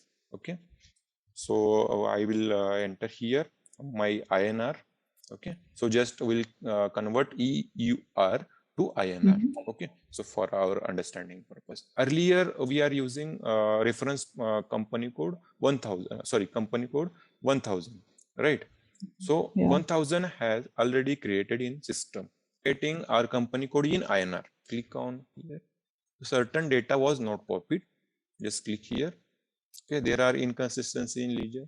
Just ignore this as well. Transport number ranges and addresses. Just click OK.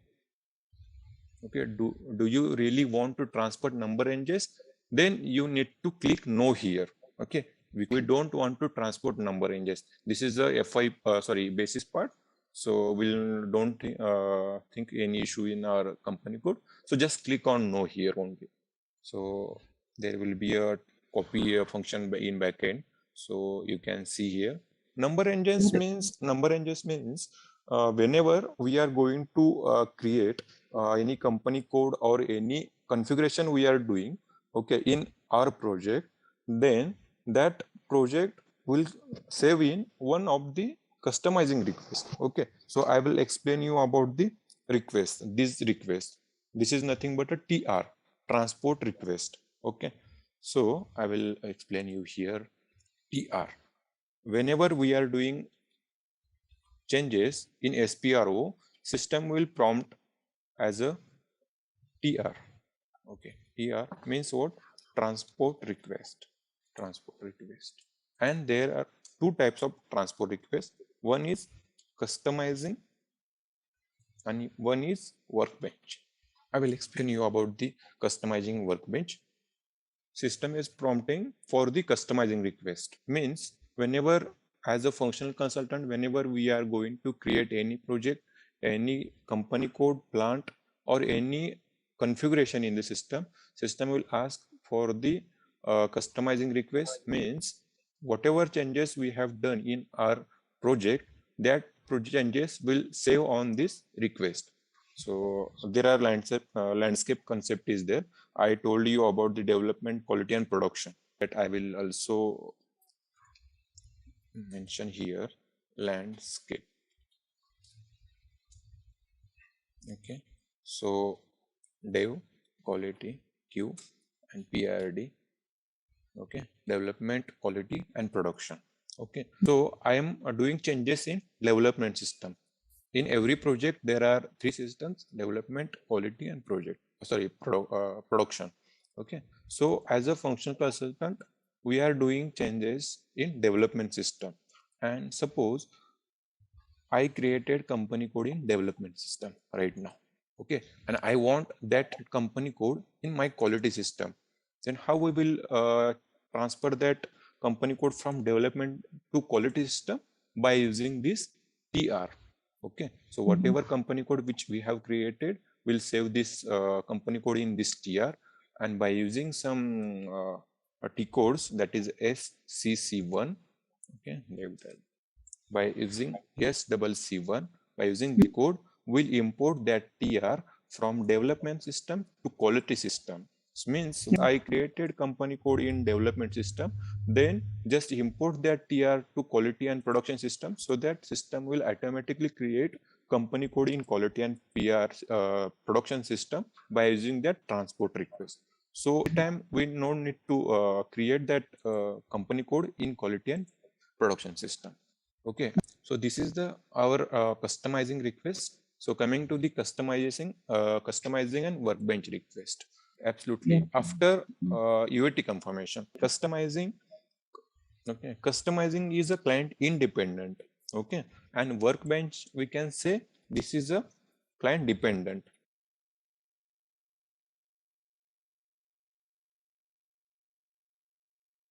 Means, okay, in development system, suppose we have 100 and 200 two clients. Okay, in quality system, we also have 100.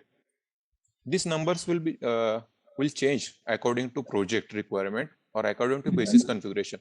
So just this is for the our training purpose only. 100 and 200. We are just using 800 client here. Okay, you can see here. We are just using client 800.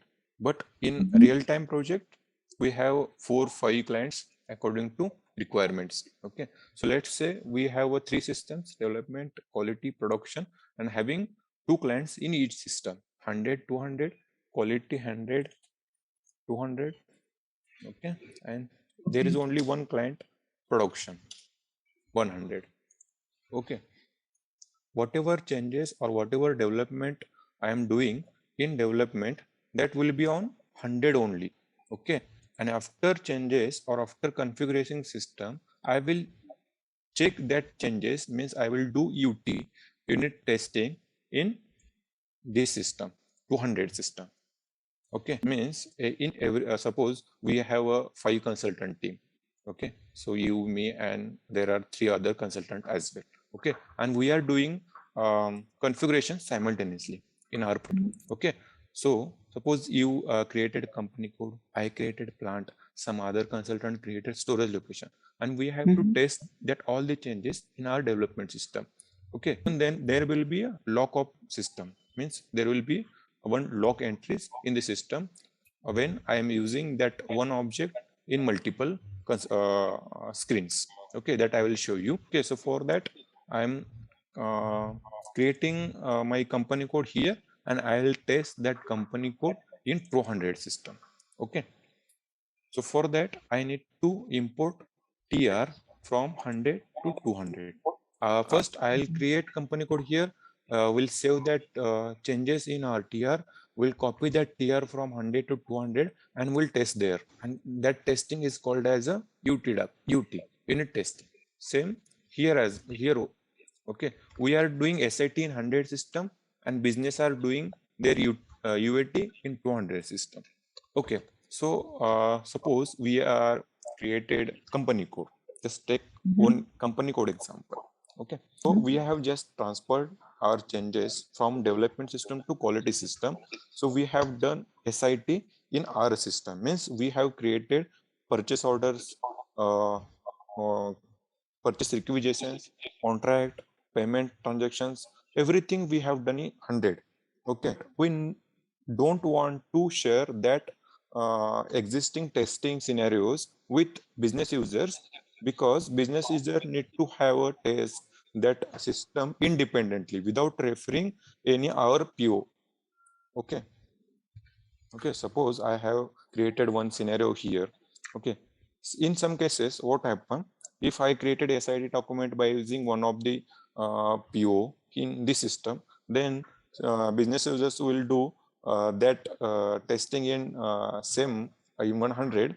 Then what will happen, our screenshot and their screenshot will match, means they do not want to process any further testing in deep. Then what they will do, they cheat and then they'll copy our documents in their snapshots only, but we don't want to do that. Okay, they do testing in quality but in 200 system. In 200 in every project there will be a 100 clients they do who. But if suppose I have created 3 clients, development, quality, and production, I don't want to create 200 clients, then in that case SIT and UAT will be on same client. I don't want to confuse in SIT and UAT. Then in that case I'll create 200 client for the UAT purpose and 100 for the SIT purpose. This is the for purpose only. So in customizing request, I need to transport my request in every client. Okay, means I created company code here, then I need to transfer or import that tr from 100 to 200, 200 to here, here to here. Okay, but in workbench request, client independent, I created one custom program. Okay, customizing is used by only functional consultant and workbench will use by technical consultant. Means if I need to create one custom program, then in that case as a ABAP consultant I will create one workbench request and I will save my program in that request. Okay, so workbench request will be used by the only technical consultant. This is the interview question. Okay, so tell me difference between customizing and workbench. Okay, so customizing is client independent and workbench is client dependent, but customizing requests can only be used by functional consultant and workbench by technical consultant. Okay, so where ABAP is involved. So suppose I created one custom program in development system and I want to move that custom program from development to quality. Okay, so just import that workbench request from development to quality, which is applicable for all the clients created in this system. Are you getting? Okay, so I created custom program in development that will be applicable for the 100 to 100. Once I move that your TR, transport request from development to quality, then that will be applicable for these clients. Okay, 100 and 200. This is about the customizing workbench. So here we are, as a functional consultant, we will say our changes in this customizing request. So for that, we need to create one new customizing request. We can say about that, but in rare cases, project members creates SAP basis administration creates that two clients, 100 and 200. But usually we create only 100 clients. Okay, so I have clicked on this create request. Then I need to give some short description. So I will tell MM training TR1. Okay, so I will save my all the organization structure changes in this organization STR structure, we can say. Okay, and just click on save. So my company code will be saved. So this will take a little time. After a company code, we'll go for the plant creation. So here we have created company codes, then we'll create plant. EH7K9, this is our transport request number. Okay, just click on OK. This will take a little time. Okay, so so client is created by only basis consultant. Then the company code, we have created this company code. Right now it is a small unit legal entity, and many company code assigned to one company. Okay. Next, plant is organizational unit. So I'll simultaneously I'll open that here, SPR IMG, and then enterprise structure, then definition, then financial accounting, copy, then double click on copy. Okay, so this is the upper copy organizational. Okay, so this is our path. Okay, so we will wait for the creation of the company code here. Only 68% tables copied.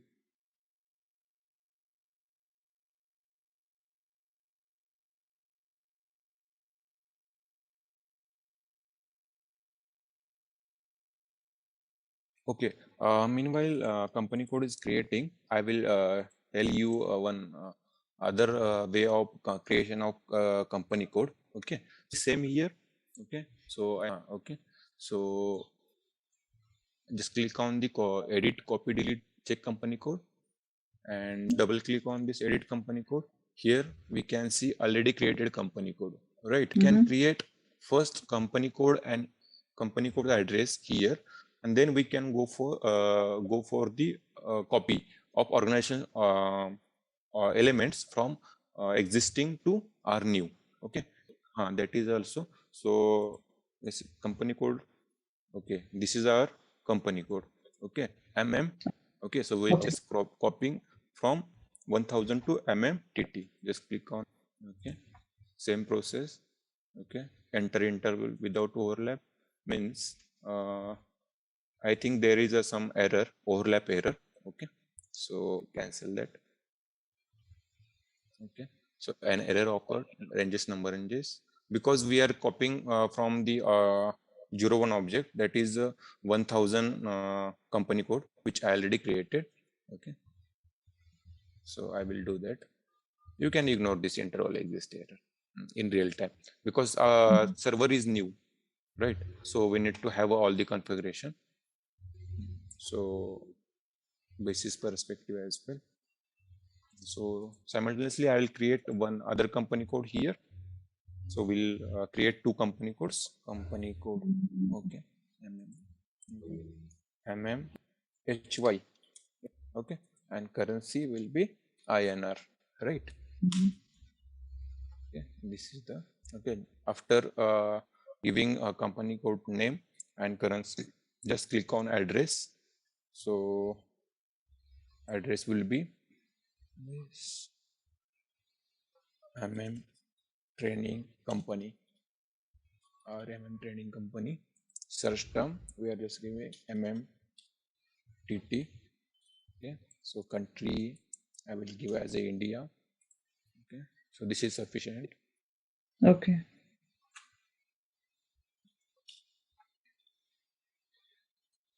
We need to enter after that, but just we are going through this way because that has some error, no?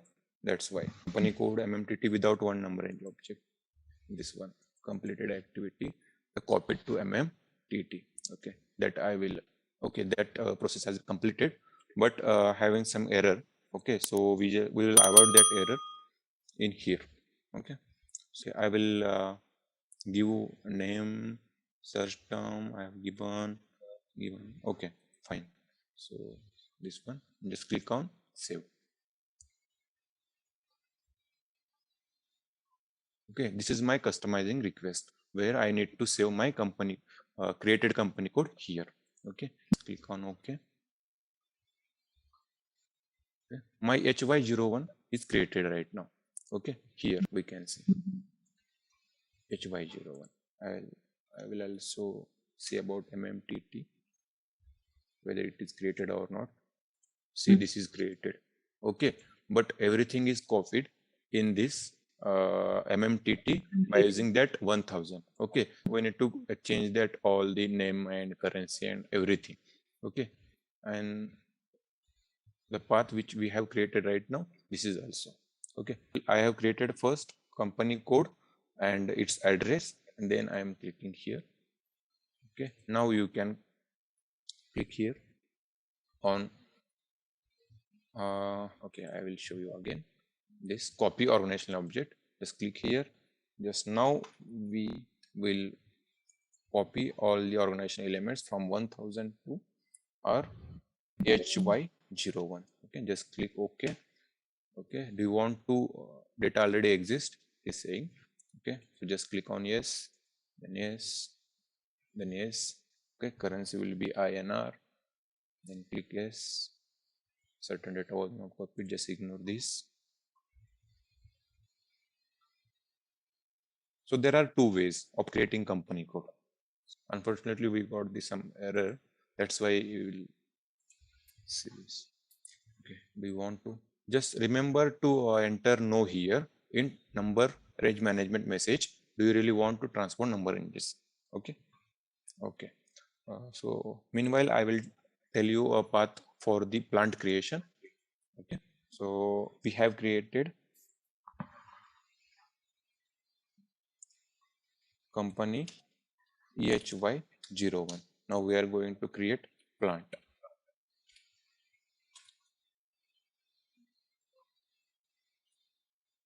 Okay. So for the plant, we have path. Okay. Same like company code. Okay. So same SPRO IMG, and in this IMG screen, just click on enterprise structure. Okay. Same. After enterprise structure, click on the definition, and in definition, okay, just click on this logistic general. Okay, I will close this. Okay, in definition, just click on this logistic general, and in logistic general, we have one activity like define copy delete check plant like company code. Okay, just click on here, just click on define plant, or you can alternately click on copy delete check plant, or you can click on define plant. But we usually, as a functional consultant, we click on copy delete check plant because we have some basic configuration which SAP has given, okay, standard way. So I will click on this copy delete check plant. Okay, this is the plant. Okay, so I will check for the company code whether it is created or not. Still not created. So same way we need to create a plant. Okay, so in our scenario, I will click here, define plant, or you can click on check plant as well. System is taking too much. I will close the sessions because there is server issue something.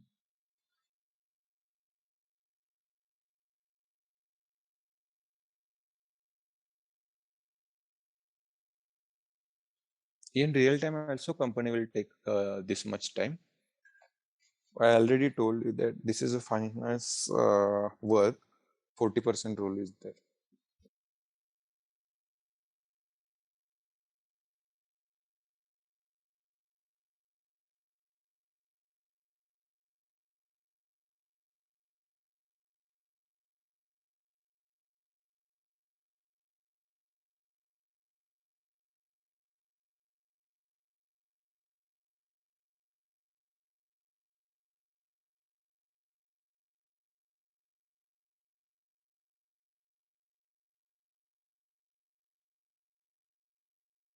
So company code is creating. So meanwhile, we'll also create plant.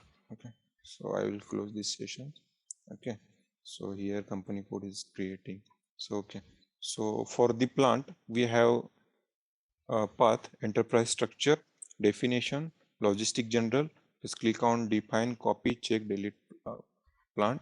Just Okay. click on define plant. We'll go for defining. Okay. Okay. I think company code is created right now. Okay. So we'll save these changes in our organization structure. Okay. If I want to save my changes in other tier, then I'll go for the creation of new tier request. If I want to save my this company codes changes in other tier, then I will go for the new creation of this Okay. request. Okay. Click on that case here in create request. So for now, I will save my changes in this tier only because we have created this tier for the organization structure. So whatever be there is organizational units, I will save that units in this tier only. There may be hundreds of tiers in your project or maybe beyond 100 tiers. So usually we create one tier for one company code, other tiers for the plants, storage locations. There will be a separate tiers. In our training, we are just creating one tier for our all organizational changes. Okay. So do you really want to transport number ranges? Okay. Then click on yes.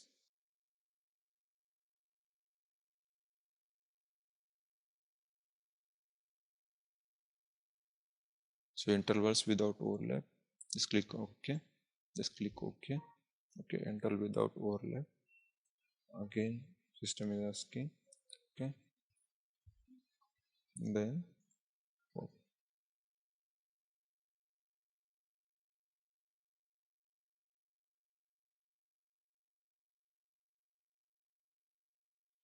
okay. So meanwhile, we'll go for the plant creation. Okay. Just click new entry. Same like a company. Just give a 4-digit number to this plant. We can say HYP1. Okay. Yeah. HY company code. We have a P1 plant 1. Okay. So MM training plant. Okay. We also have a country code. We need to give this mandatory fields. Okay. Country code IN. Then city code we can enter from here or keep it means blank.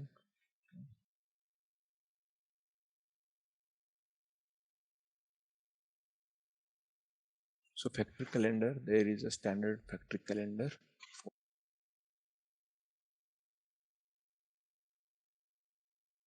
IN, you're able to see IN. Okay. So factory calendar for India, there is a standard calendar IN.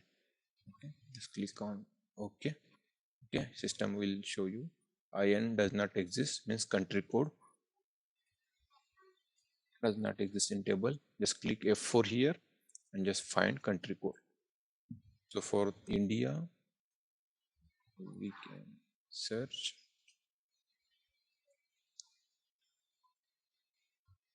Okay, so for India we have IN for Hyderabad. Okay, so I'll just create country, enter country code here. Just click enter. Oh, 0 not exist. Okay. So we'll take another. Or keep it remains blank country code because country code we usually don't define in system. These are standards. Or if you want to create your own country code, then you have to implement one SAP note here. Okay, in country code. So for now, we are just going to create plant normally for the plant training purpose only. Okay, just Okay. click on this address here. Just enter your name, plant name, MM, training, plant.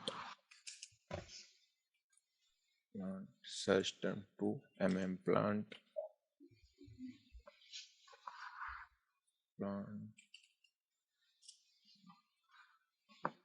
country IN. Then if you have any address, then you can enter postal code or street. Okay, so near market we can enter. Okay, just click OK. So and just click on save here. This time will prompt you add for address. I will save my plant details in original TR1. Okay, just click OK. So we have created this plant. Okay, it's come out of the screen 2 times back. Then click on copy delete. Okay, just click on this organizational object. Means like company code will also copy some organizational units or organizational elements from existing plant. Okay.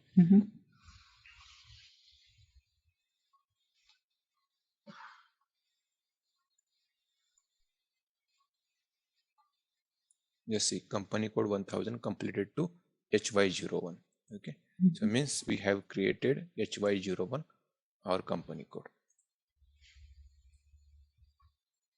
HY01 plant is HYP1. So we have created company code, we have created plant. Now we'll create storage locations and purchasing organization. So same like company code, we'll copy organization element from source to 1000.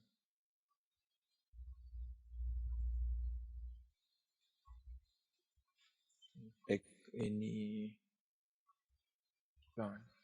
Okay, we'll take this one. Okay, and what is our plant? HYP1. And click on OK. Just click yes. Click yes. Here you want you just enter no. Okay, so for now I'll click on yes here in terms of plant only. So this thing you need to remember. There will not be any big issue if you click on yes. But lastly, in last, there will be prompt same like this. Do you really want to transport number ranges? In that case, you should click on no only. I will show you. Again, I will do it just for your information. So don't click. If I click on yes or if I click on no, then what will be the effect that I will show you here.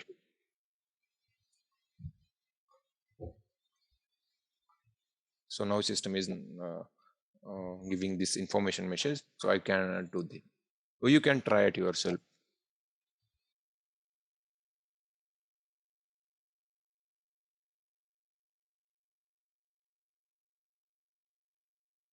So after plant, we'll go for the storage location creation. Okay, so in short, so our storage location will be in this plant only HYP1. So I will say HYPS. Okay, so HY is our company, P is our plant, S is our storage location. So it's easy to remember. HYPS. Okay, I will create 2 storage location, HYPS and HYP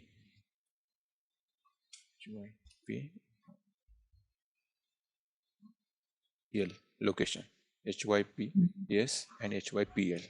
Okay, so for that it's okay. So I am saving this plant in this as well.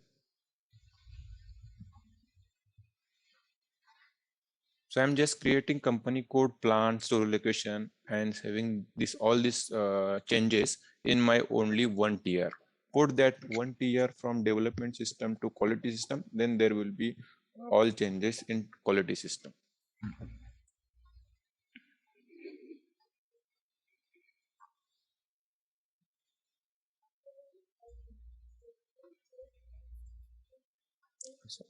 close this. Okay, so for storage location, plant is okay. So here, okay, you don't click on this yes, just always click on no. Okay, in this transport number ranges. Okay, just click on no. Plant 1010 completed to HYP means we have successfully created HYP1. Same in case of company code as well. Okay, so in company code as well, you need to click on no lastly. Then you will not get that system error message. Okay, first number range should be yes, second will be no. Just remember this way. System will ask you about the two number ranges copying. In first attempt, you should click on the yes, and in second attempt, you should click on no. Okay, got it? So we have created company code, we have created plant. Okay, so after create storage location. Meanwhile, I will show you this screen where it is. Okay. See, we have created company code plant. We'll create storage location. So for the storage location, we have a path. Okay. So SPRO, okay, SAP reference IMG, then same enterprise structure, okay, then same in definition, okay, and just click on this material management for the storage location. Okay, here we are creating company code in financial accounting. In general, we are creating plant, okay, and in material management, we are creating storage location and purchasing organization. Okay, so this is the path for the storage location. I will click here, maintain storage location. Okay, so in which plant I need to create storage location? Okay, so our plant is HYP1 because storage location will only create in plant. Okay, not in company code. Okay, just remember, storage location is a plant specific only. You need to remember this as well. Yeah. Plant will storage location will be created in plant only. Okay, so just enter your plant. Just click here, HYP1. Okay, so we have RM01, RM02. This is the storage location which we have copied from the source plant because we have copied organizational elements, right? So in that copying process, we have a copied storage location as well in backend. Okay, you need to create storage location by our own. So for that, click on new entries. So enter what was my HYPS and HYPL. Okay, enter HYPS here. HYPS, which is MM training storage location 1.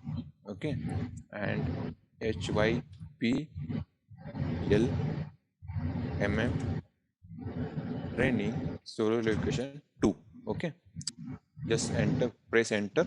Okay, system will take these entries HYPS, HYPL, and then click on yes. Okay, so system will prompt you a customizing request for this.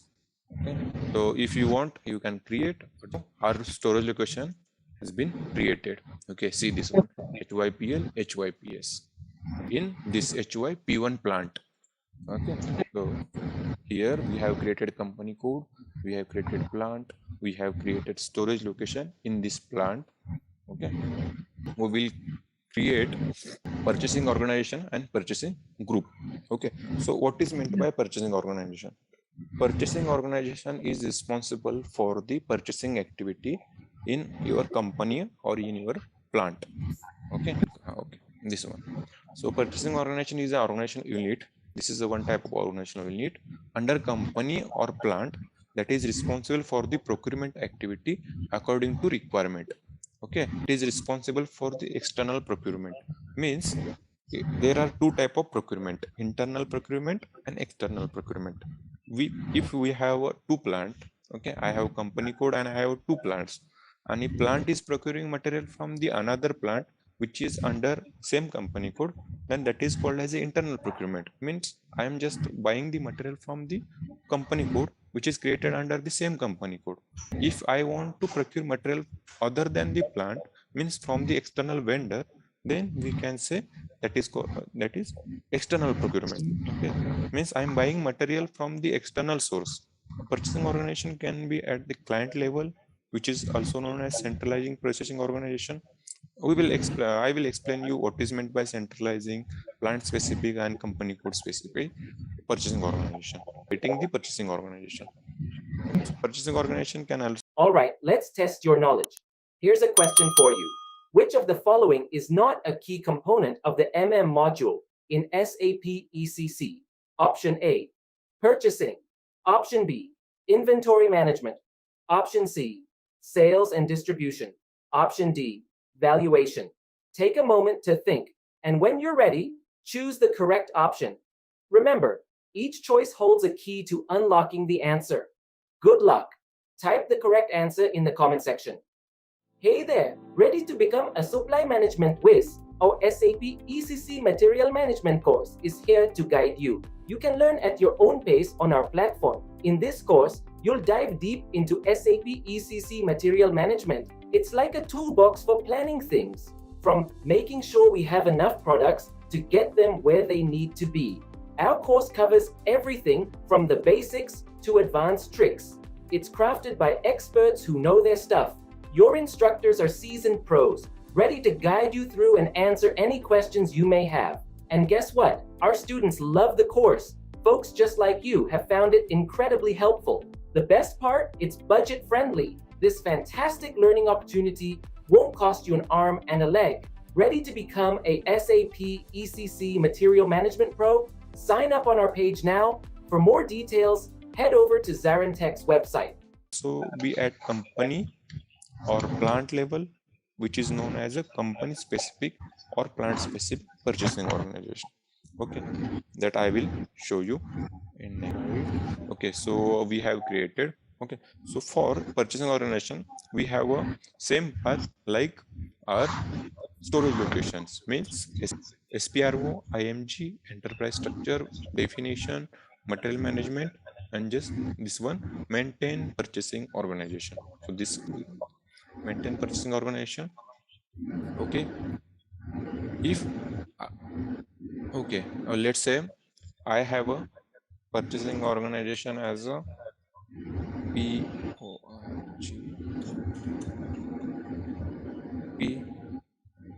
MM1, purchasing organization for MM1, okay, or MMP1, MM purchasing organization 1. Okay, so I will create new purchasing organization, means I am creating a new purchasing organization. That's why I am clicking on new entries. If I want to change my existing purchasing organization, then I click here and will change from this. Okay. Okay. Or if I want to delete my purchasing organization, just click here and then click delete. Okay. Or alternately, if I want to create new purchasing organization with respect to already existing created purchasing organization, then I need to click on select that existing organization, just okay, copy. Okay, so this has been copied, just replace that this name with yours. Okay, so we'll create our own purchasing organization. So just delete this entries, new entry. Okay, so what was MMP1? Okay, just click enter. Okay, just what is my name? MM training purchasing organization. Enter, then save. Okay, I'll save my changes in this tier only. Okay, this MMP1 purchasing organization has been created. So after this purchasing organization, I will create purchasing group. There will be no number ranges for the purchasing organization. Whatever number we are entering, system will take that. Organization. Purchasing group is a purchasing organizational unit responsible for the everyday procurement activity within the purchasing organization. Means purchasing organization is a head of purchasing department. Okay, and there are in purchasing department there are some groups. Means I have a 10 people group in my purchasing department. So from that, two uh, persons are responsible for the import material. Two persons is responsible for the internal procurement. Two responsible. So I will create two-person group in SAP. That is called as a purchasing group. Okay, it is a buyer or group of buyer responsible for the procurement activity in purchasing organization. Two people, or there will be a four people, or people. We are or group of buyers. Buyers means who are buying material from the vendor. So we create purchasing group. Okay.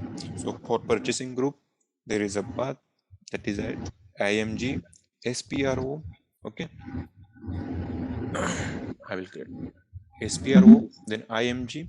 Then for the purchasing group, you need to click on this material management, not this material management. Okay.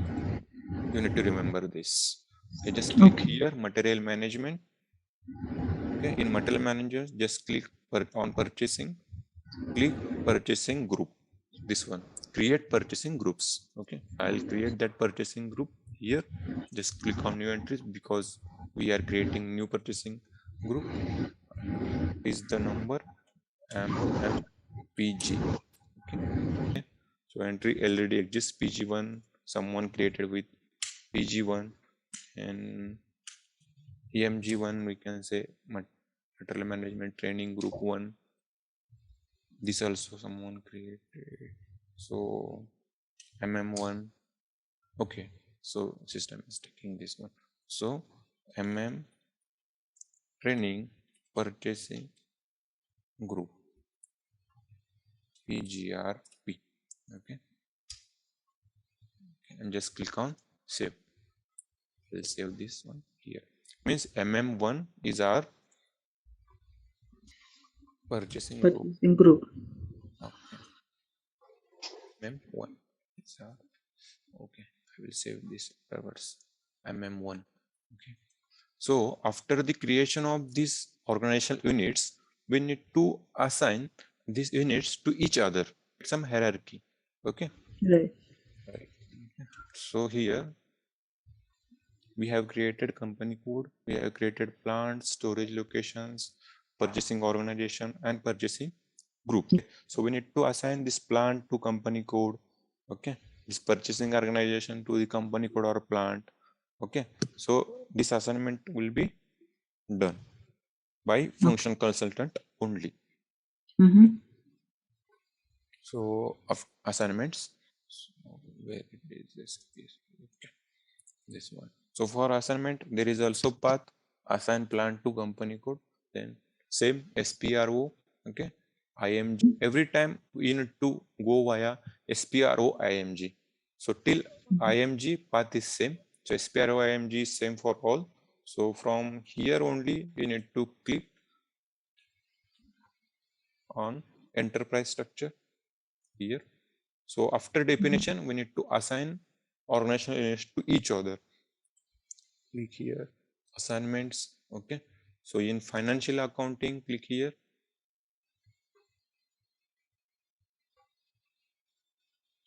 We assign generally company codes to the profit center, okay, to the credit control area. This is the part of FI. So as MM functional consultant will not go for the company code to company or profit center creation.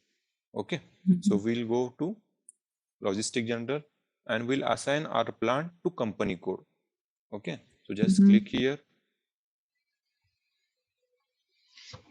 Okay, so this is the company code and plant assignment. Okay, okay, so just click on new entries. What was our company code? HY0, HY01, I think. Okay, HY01 and plant is HYP1. So we need to assign HYP1 to HYP1 to HY01. Okay, just click enter. HYP1. Oh, okay. So HYP1 is already assigned to 1000 company code. So we'll remove that assignment first, because we have copied organizational elements. That's why system has copied assignment as well. Okay, HY01 HYP1. Okay, so first we'll delete this assignment.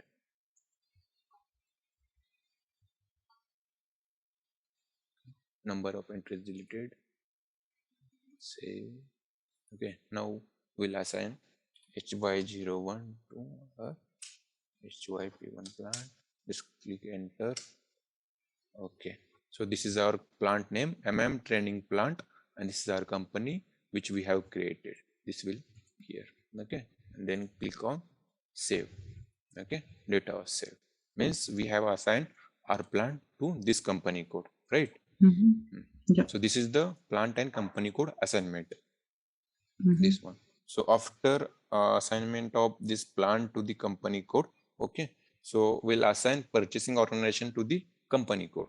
Okay, so assigning that purchasing organization to the company codes, okay, just click on enterprise structure here.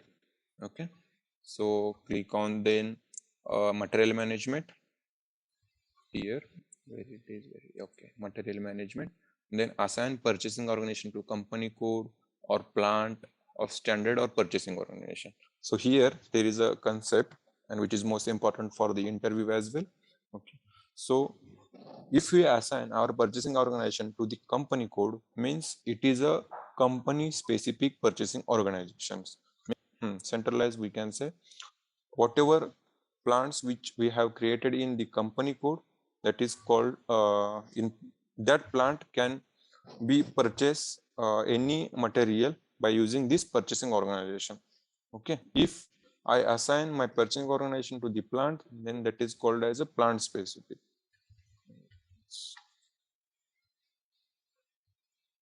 Okay, this one. Okay, if I assign the plant purchasing organization to the any of the company code, then we can call as a company specific purchasing organization. If you don't assign purchasing organization, then system will automatically take that purchasing organization as a central purchasing organization. Means it is at a client level, because we have not assigned purchasing organization to the any of the organizational unit. Okay, so in that case we need to say that is central purchasing organization. Okay, so this one, centralized purchasing organization, company specific and plant specific, means we don't assign our purchasing organization to the any of the organizational unit. Okay, that is called centralized. If you assign to company, and if you assign to plant specific, company specific. Okay. So see this one. If I assign my purchasing organization to the two plants, means plant 2 and plant 3, then we can say my purchasing organization can procure material for this plant and this plant. Okay, both plant as well, means purchasing organization. Right. Okay, if I assign purchasing organization to one plant, then that is called as a plant specific purchasing organization. So coming to the SAP screen, purchasing organization, company code, plant, standard purchasing organization, means, see, there is a one apart from this, there is one documentation, SAP given standard documentation. Okay, if you forgot any of the theoretical part of the standard purchasing organization to the plant, then you can click here on the document and you can read. If several purchasing organization procure for a certain plant, then you can define one of them as a standard purchasing organization for the transaction. I will explain you this. Okay, suppose I created 4 purchasing organization and I assigned that 4 purchasing organization to this plant 3000, means that 4 purchasing organization can procure material for materials in this plant. Okay, but I want one of purchasing organization as a standard purchasing organization for the special procurements, that is consignment and pipeline, that we will show, I will show you in coming lectures. But for now, just remember if I created four purchasing organization and I assign that 4 purchasing organization to the plant, okay, and I want one our organization from that 4 plant as a standard, then I can mention that one here, purchasing organization here in plant, okay. And then assign purchasing organization to the reference purchasing organization means we can, in this step you can make the appropriate setting unable to the, because the condition of reference purchasing organization to be used by other purchasing organization for price determination, okay. So this is a huge concept. I will explain you in this price determination chapter, okay.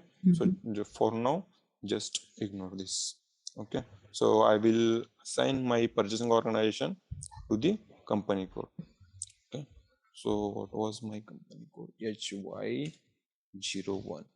Sorry, my purchasing organization HYP1, okay.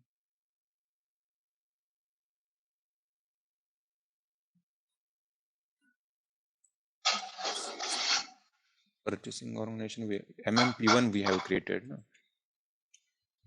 Okay, this MMP1, okay, I will assign to HY01, okay. Just click enter, okay. training company code will come here, okay. I have assigned my purchasing organization to the company code. Click back, then I'll assign to the plant as well. New entries, purchasing organization MMP1 to my plant HYP1, okay. So I assigned my plant to the purchasing organization as well, okay. So this is the assignment of organizational units to each other, okay. We don't assign purchasing group in our organizational structure. So in interview, interviewer will ask you where we assign purchasing group in organization structure, okay. So in that case you must say we cannot assign purchasing group in our organization structure. We assign purchasing group in material master only. That we will see in material master chapter, okay. So for now we don't have a arrangement in SPRO to assign purchasing group. This is the SAP standard, fine. So where it is, okay. So this is the enterprise structure and assignment, okay. So as per our curriculum, okay, and this is the our created elements, okay, or units HY01, okay. So by using this organizational units we will create purchase orders, PRs, or we will create RFQs, okay, and we will create a master data as well, okay. So finance team will create that company code. So we'll see global parameters and company code, okay. So for the material management, once we created the company codes, yeah, jointly, means FI and MM consultant will create the company codes, and after the creation of the company code we need to maintain that company code for the material management transactions. So this is basically done by the MM and FI consultant, okay. So let's explain practically, okay. No need to go via the slides. You can refer the slides afterwards, okay. We'll explain you here, okay. So we have assigned the all. So coming back to the original SAP easy access screen, it's called as a main screen, okay. So financial accounting global setting, okay. So there will be a same path like SPRO, same. Then click on IMG, then click on the financial accounting, okay, here, because we have already defined enterprise structure. So this is the, okay. So if you click on the documentation, we will be able to see this notes, okay, and what is meant by enterprise structure, what is the use. This is the SAP standard documentation, Okay. okay. So same path is SAP IMG, then financial accounting, then click on the financial accounting global setting, Okay, then click on the company code, because we are maintaining the company code for the MM. Okay, and then enter global parameters. Okay, so here we need to search our company code. So for that, click on position. Okay, HY01. Okay, this is our company code HY01. So select that company code and double click. Okay, so this is the company code global data we need to maintain. Why we are maintaining this company code global data, that we will see at the time of the account determination chapter.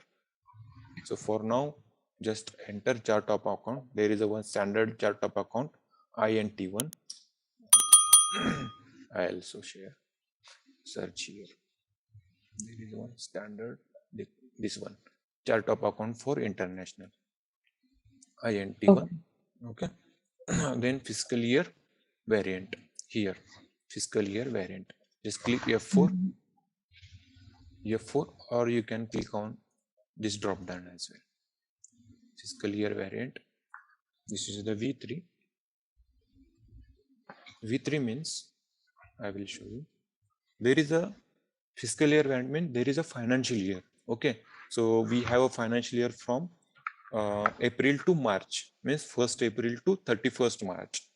So we are choosing this V3 for the our company codes all the transactions. Okay, means I am giving V3 as a fiscal year variant. Then my first period will start from the 1st April. Okay, in SAP language we have 12 periods in SAP MM. Okay, first period will start from the April, means April 2021 will be my first period. Okay, so then May 2021 will be my second period. Okay, so what will be the period on December? Then April, May, June, July, August, September, October, November, December, 9th. So December 2021 will be my 9th period. Got it? Yes. Okay. So I'll select V3 as my fiscal year variant. Then you just ignore, this is the finance part, VAT registration number. Okay, so coming to the field status variant. Okay, so this is the standard. We are choosing only from the standard. So just ideas, standard. Then posting period, there are variant as well for the posting period. If you want to know more about the posting period variant, then click on the posting period variant and click, just press F1, means information. Okay, help information. If you want to know about the VAT registration number, then click here and then click enter F1 from your keyboard, so that SAP will prompt one help message saying that VAT registration number of the customer, vendor, or you, and what is the use of this VAT registration number. You can search from here. Okay, so fiscal year variant I will also select from standard.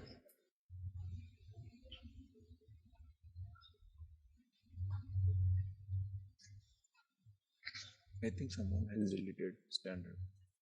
Okay, we'll create just posting period variant 1000.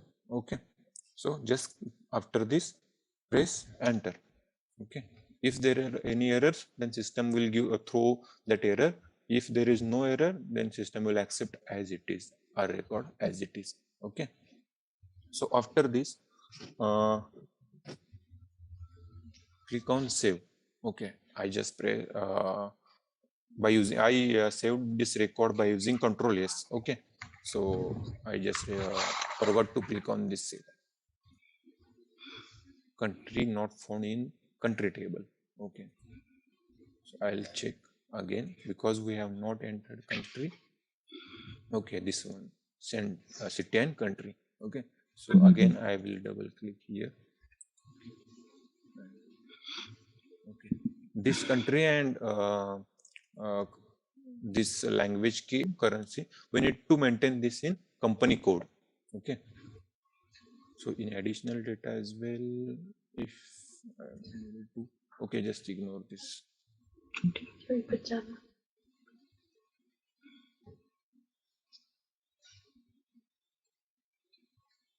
Okay, so then we maintain this is the global parameters. Of global parameters, we'll maintain this company code for the MM transactions. So path for that, same IMG, then logistic and general. Okay, here in material master, in logistic general, material master, basic settings. Okay, in basic settings, just see here, maintain company codes for the material management, just company codes. Okay, so this is saying this data is logged by user and can display only. Okay, okay, so I have not logged that table, no? So why this is saying I log?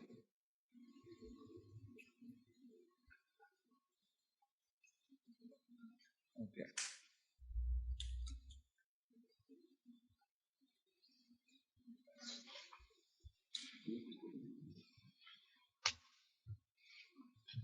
SPR, IMG,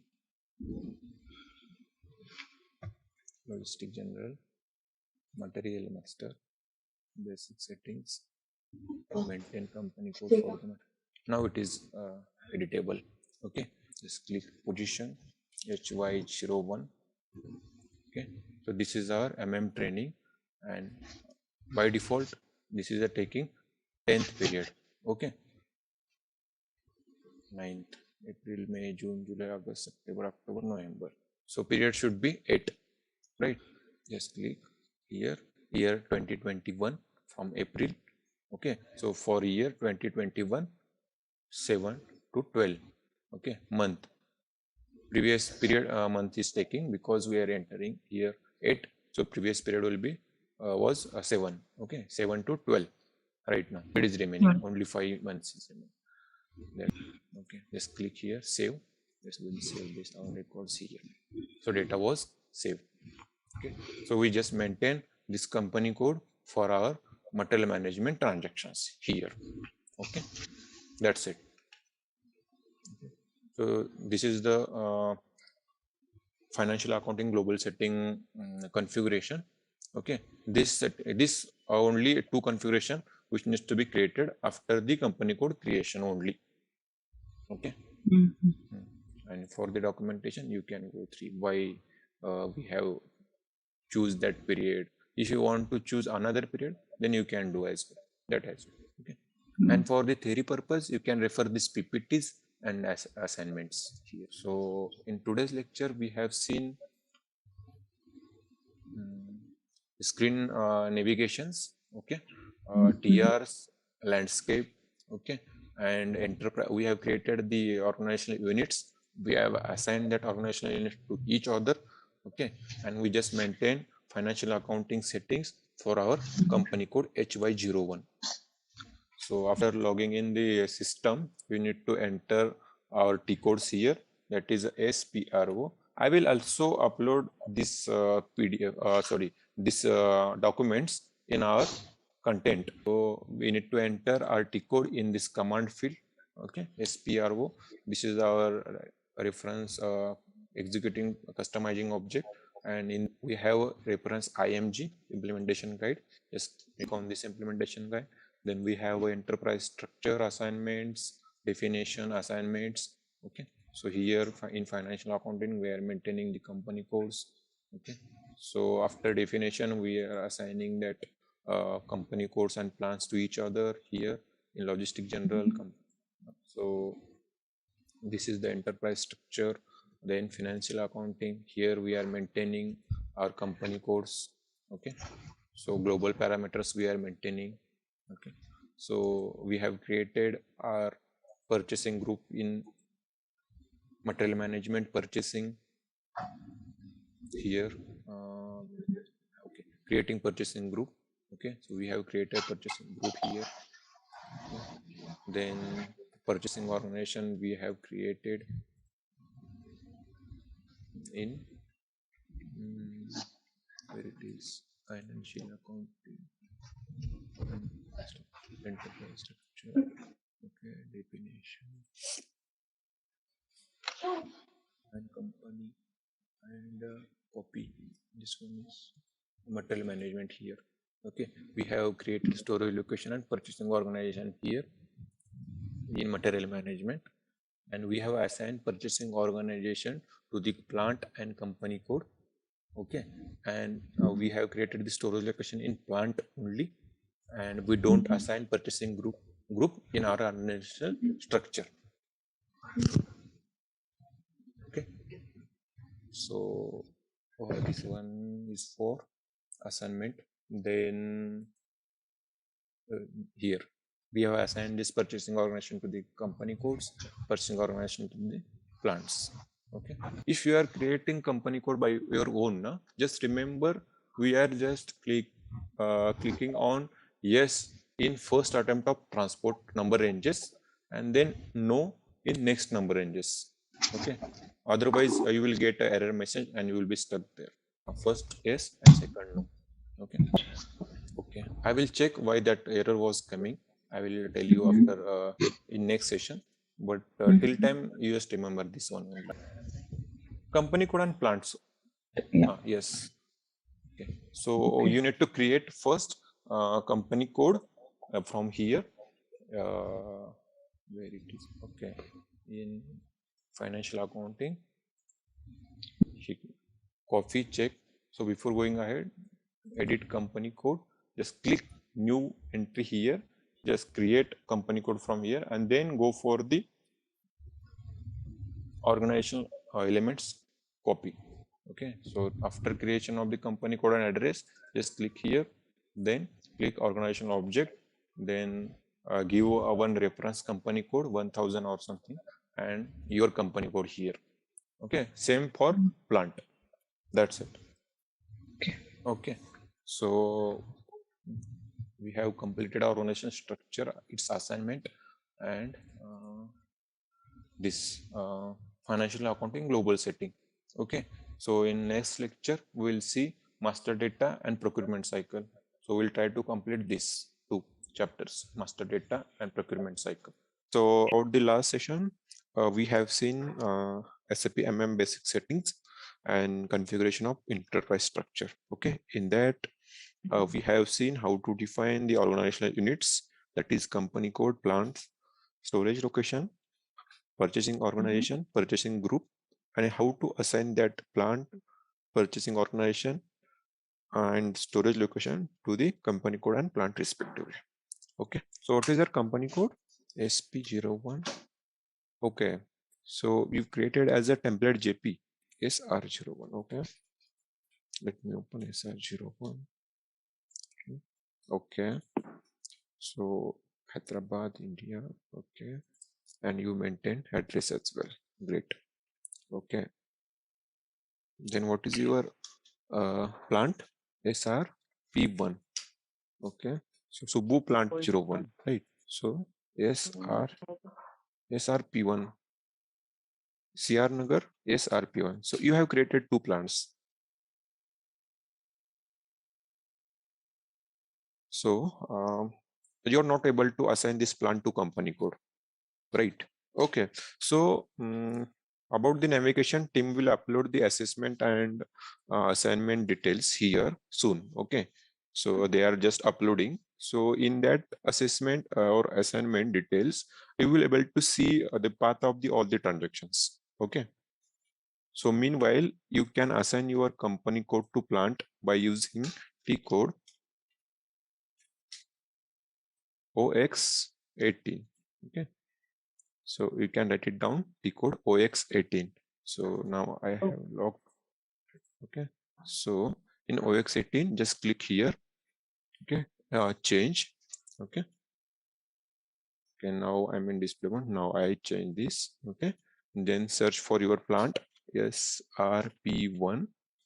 Okay, okay, sorry. You need to assign this plant to company code. So just click on new entries. Okay, mention your plant company code SR01, and here your SRP1 plant. Okay, just click enter CR Nagar and just click on save. Okay, this TR will be generated. So now I'm not saving this transaction.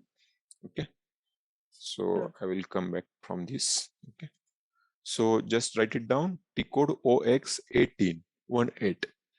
Okay, and the purchasing organization, I will tell you the T code.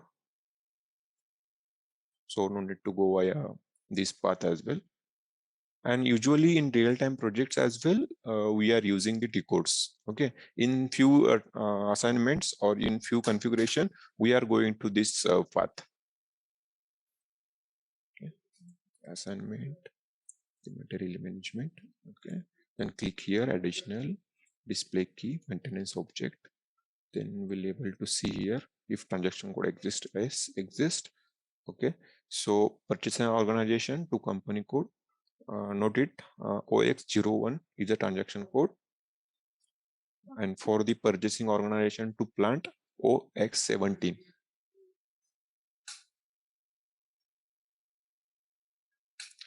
So after creation of this organizational unit, you will able to assign this one by using these transaction codes. Okay, so let's start our today's topic. Okay, so we have seen this introduction to SAP, then enterprise structure, okay, and then financial accounting group settings, means how company code global parameters to be maintained. Okay, and this is the mandatory or most important configuration in SAP MM. That is, after creation of company code, we need to maintain our company code to company code for material management. Okay, so in real time also you have to maintain this company code for material management as a MM functional consultant. Okay, company code will be created by FI person only. After creation of the company code, you need to assign that company code to the our V3. V3 means periods. Okay, so our period is April to March. Okay, okay. So then today we'll see about the master data. Procurement cycle I will take after this purchase order. Okay, so today's session will cover master data and RFQ.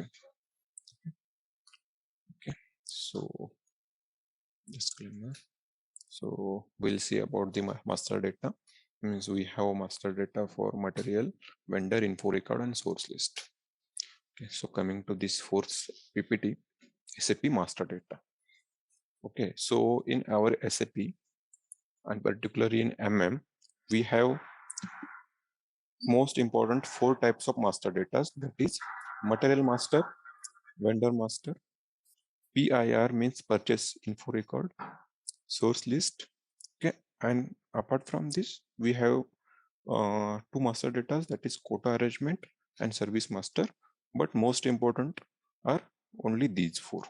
Okay, so business users in purchase department means particularly we are using these records to create the PR, POs, okay, or any future transactions by using this master data. So that we will see in today's lecture. Okay, so about the material master record. Material master record contain the information of material that an organization purchase, manufacture, and sell a product. Means in our organization or in our industry, we manufacture product. Okay, so that product have one material number. Okay, and that material number we maintain as a material master record in our SAP MM system. Okay, that consists material master number, sorry, material number, material description, what is the unit of that material, then what is the price of that material. Okay, so apart from this, there is, if there is an alternate unit, then we will also that maintain that alternate unit of measure in our material master. Okay, so when you are creating master record in SAP by using the MM01, then this screen will appear. I will show you this screen. So before going to this screen, we have configurations. So we will see that configuration first, and then we'll go for the material creation. Okay. So first I am explaining all the PPTs, and then we'll go for the practical. So this will take only 10 to 15 minutes.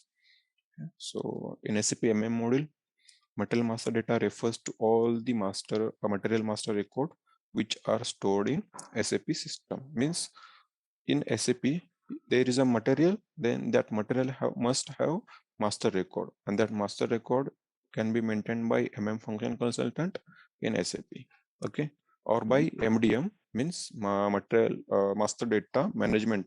There is a one separate module, but SAP has come up with the MDG module, so we are not using the MDM module right now.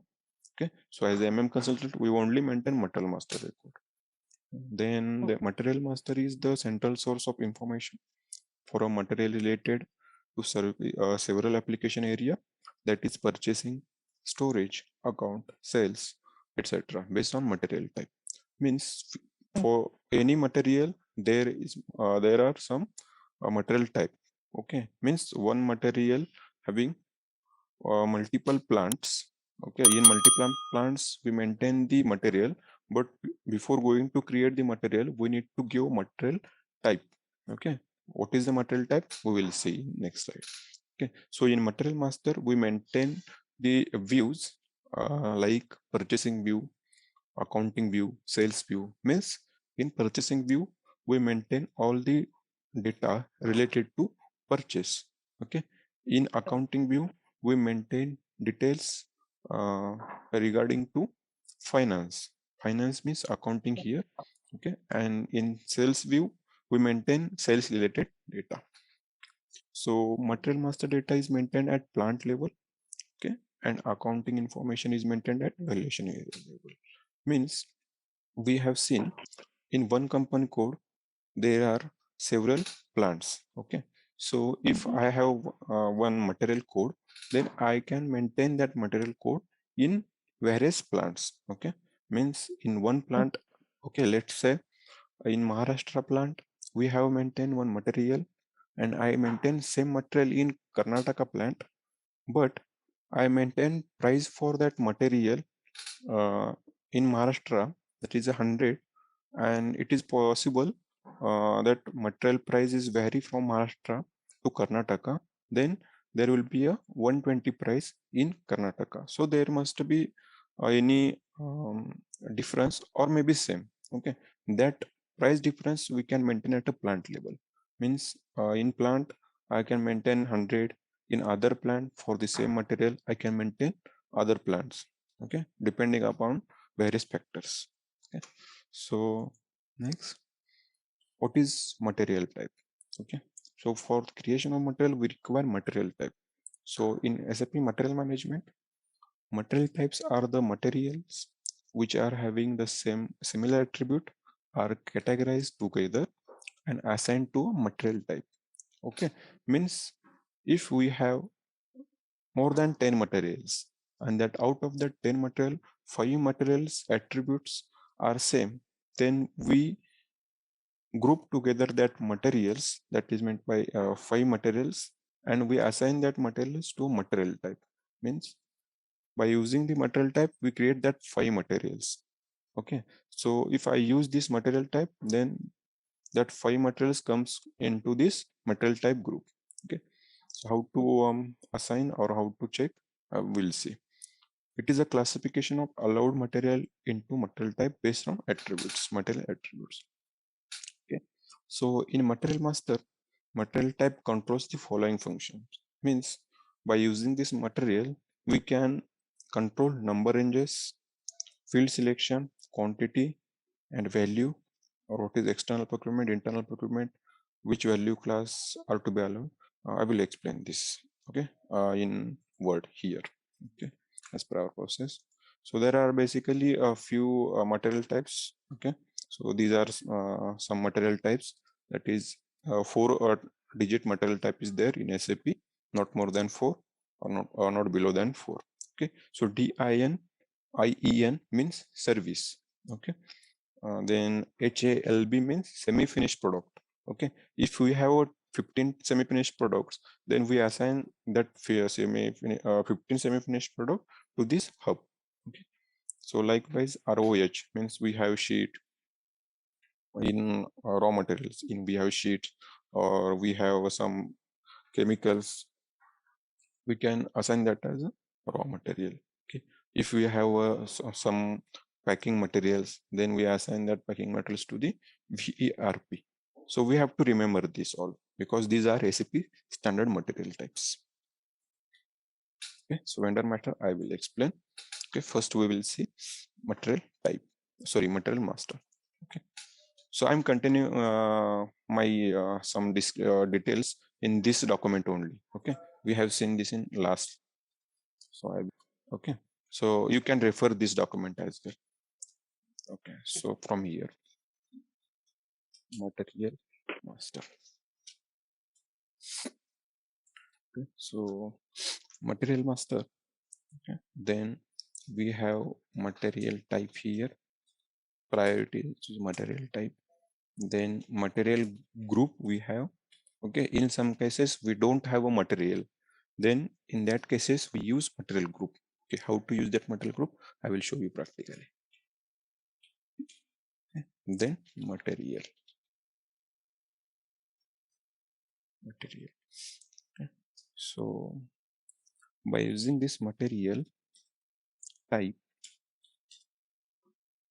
we can control, I will type here list of views, means which view we can maintain. Means in material type we define which views, means we have seen purchasing, sales, accounting view. Okay, suppose for my ROH material type I want only two views. Okay, that two views I can control by using this material type. Okay, then we can use we can control screen layout. How to control that I will show you. Then we'll control price as well. Then procurement we can control. Okay, so this is there is one indicator for the external and internal procurement. Okay, so and I will say here. Then after the material group, material type, we have material group. Okay, so material group means we in material type we assign same type of materials, means same attribute materials we group together in material type. Okay, like this we also group some materials in material group. Okay, so material type basically related to only material. Okay, if I don't want to use material, means I don't want to give a material number to the specific product. Okay, so in that case I will create that product as a material group and I will assign such type of materials to this material group. Okay, so I will say group of material here. Okay. Then if we want material report in our SAP MM, means we in real-time projects, suppose you have created thousands of material, okay, and your manager asks you to provide the material group material report. Okay, so there is a one initial parameter, that is material group. By using that you can ask your manager to about the material group. Manager will provide you a material group, and by using this material group you can fetch the material report. Okay, so we can say for reporting purpose we can use material group. Okay, and account determination. So just I will type here account determination. We have one account determination chapter. Okay, so we'll see how this material group uses in account determination. So for now only you just remember material group will be used in account determination aspect. Okay, and this material type. Okay, we have seen the material group, then material. Okay, so in material means in product industry. Okay, so or in any manufacturing industry or in any type of business we have an item or product. Okay, so in any type of industry this material or any product or any item treat as a material. Okay, and that material have one material number. Okay, that we will see practically.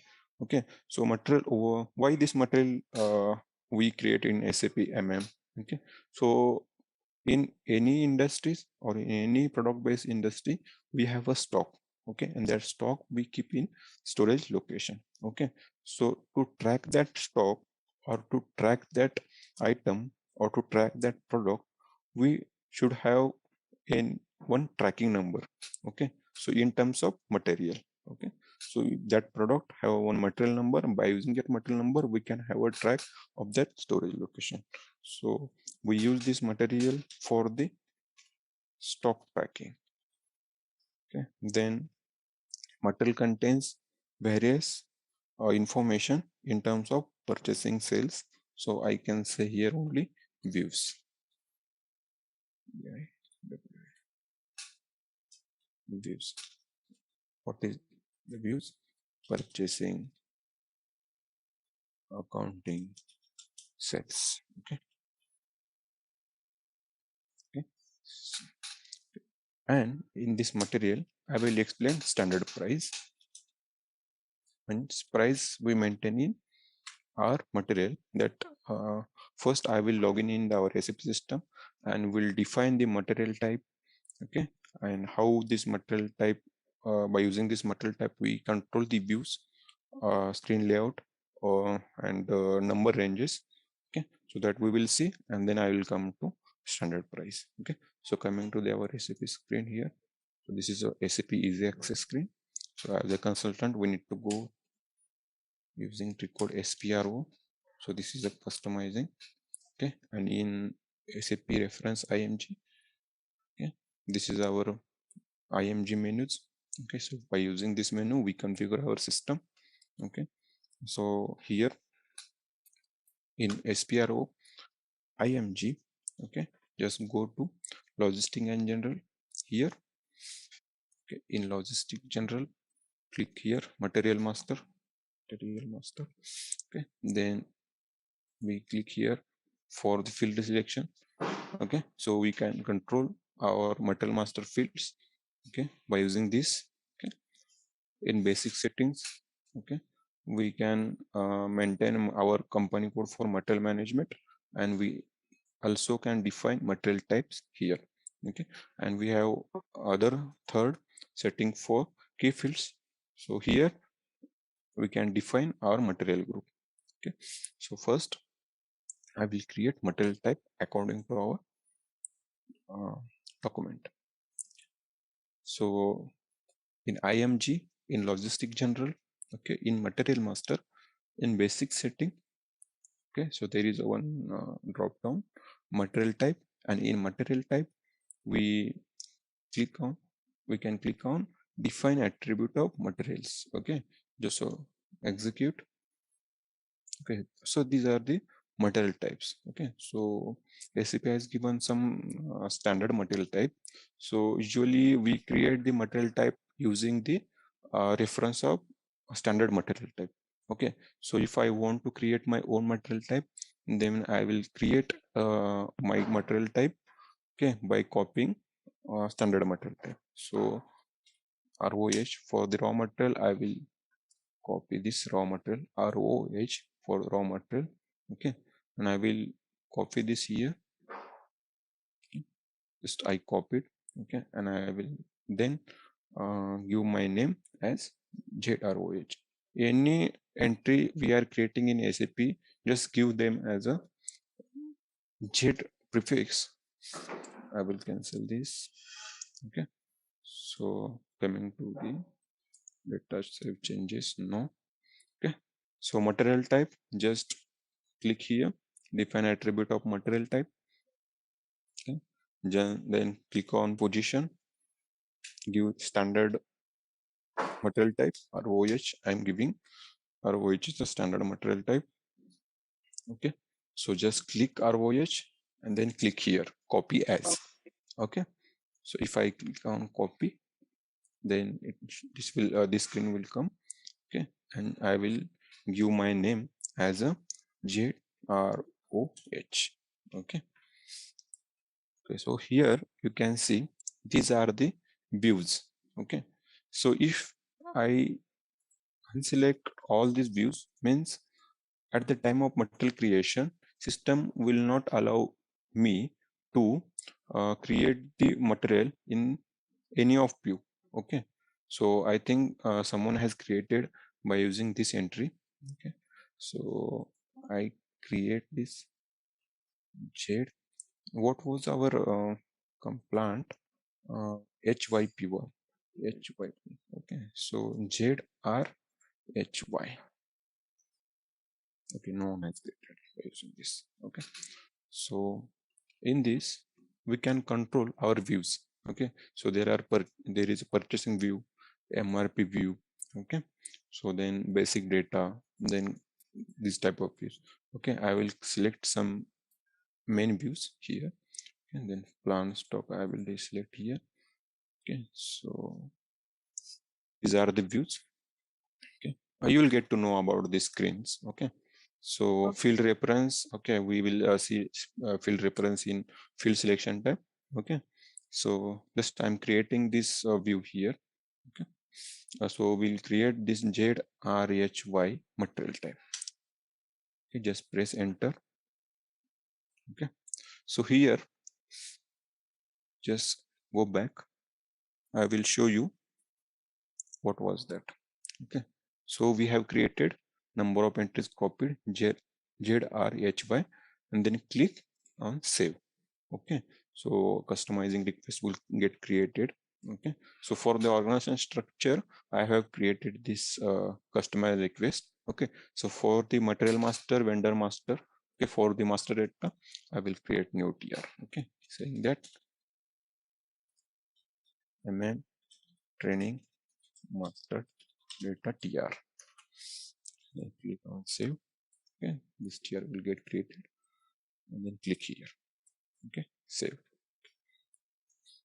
So after creation of this material type, just select that material type and double click on quantity or value update. Okay, so no entry found. So I need to first create this materials by using this material type, and then we will get to know about this. Okay, so we have created this successfully. Okay. Material type ID, no need to. Okay, so here quantity or valuation update means we need to click here, quantity or value updating. Just click on by valuation area. In value updating, by valuation area. Valuation area means plant. Okay, so we need to maintain our quantity or value updating fields by using the valuation area, nothing but a plant. Okay, I will save here.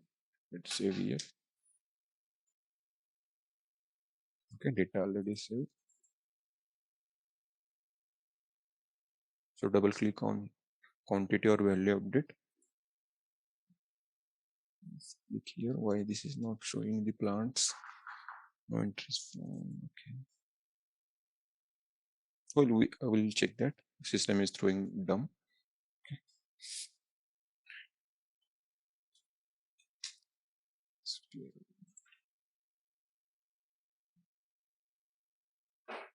Logistic general, then material master, then basic setting, then material type, define attribute of material type. Okay, and we have created ZROH. No. Okay, system will give me. Okay, this one ZRHY. Okay, this one ZRHY. Okay, we forgot to add the name. Okay, MM training mat type. Okay, this is our material type name.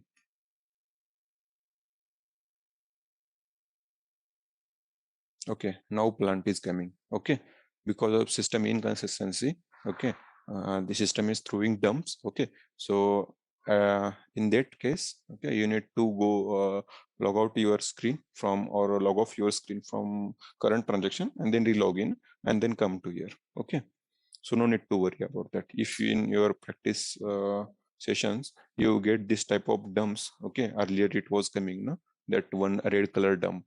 Okay, so you need to just come back from the screen and just again come to the screen. Okay, so here we have maintained this RHY. So ZRHY. So here this valuation area is coming, means this valuation area nothing but our plant. So what was our plant? HYP1. Okay, so HYP1 should be there.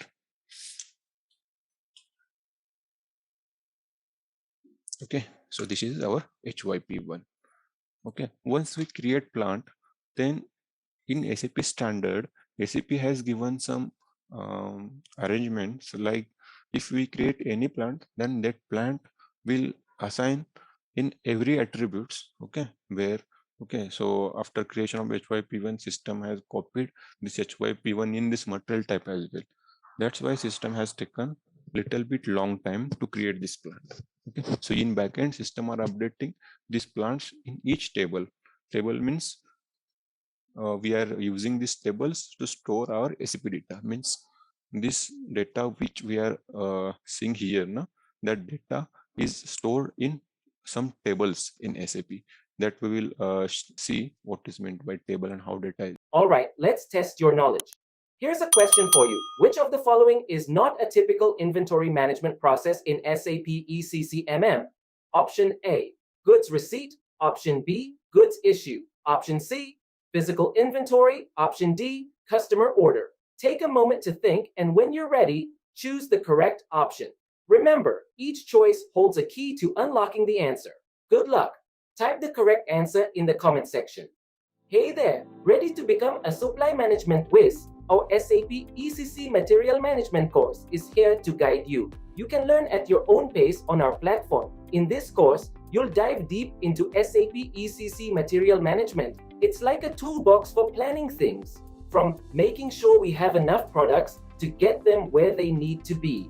Our course covers everything from the basics to advanced tricks. It's crafted by experts who know their stuff. Your instructors are seasoned pros, ready to guide you through and answer any questions you may have. And guess what? Our students love the course. Folks just like you have found it incredibly helpful. The best part, it's budget friendly. This fantastic learning opportunity won't cost you an arm and a leg. Ready to become a SAP ECC Material Management Pro? Sign up on our page now. For more details, head over to ZaranTech's website. Is getting stored. Okay, so now in our HYP1, okay, so HY is our material type. So we have not assigned this material type and we will not going to assign, but system has given by default arrangement to us for this material type. So in this plant, by using this material, we can update quantity or value. So for now, I am just updating quantity as well and value update. Okay, so we'll get to know about the what is why we maintain this tick marks here, checkbox here for the quantity and value at the time of purchase order creation in our this chapter. Okay, so when we are going to create standard purchase order, then we will get to know about this material type checkbox. Okay, so for now, just understand after creation on the material master by using standard reference material type. Okay, we just give prefix z, okay, and then we click on this quantity update and value update. You can select anyone from here. Okay, so you can select, you just here first I have selected one standard material type ROH. Okay, so by selecting this, I have copied this material type ZRHY. Okay, this ZRHY.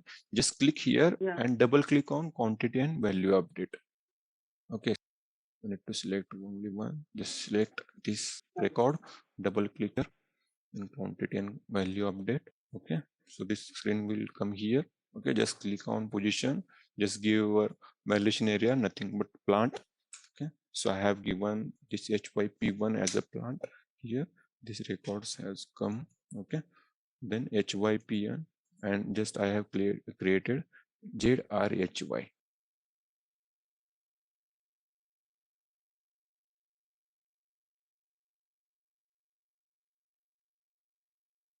Okay, you want to see that screen, then you need to double click on this ZRHY. Before this, there has some standard setting in no valuation area. That's why our plant was not came here in quantity value update. That's why I clicked on or selected by valuation area.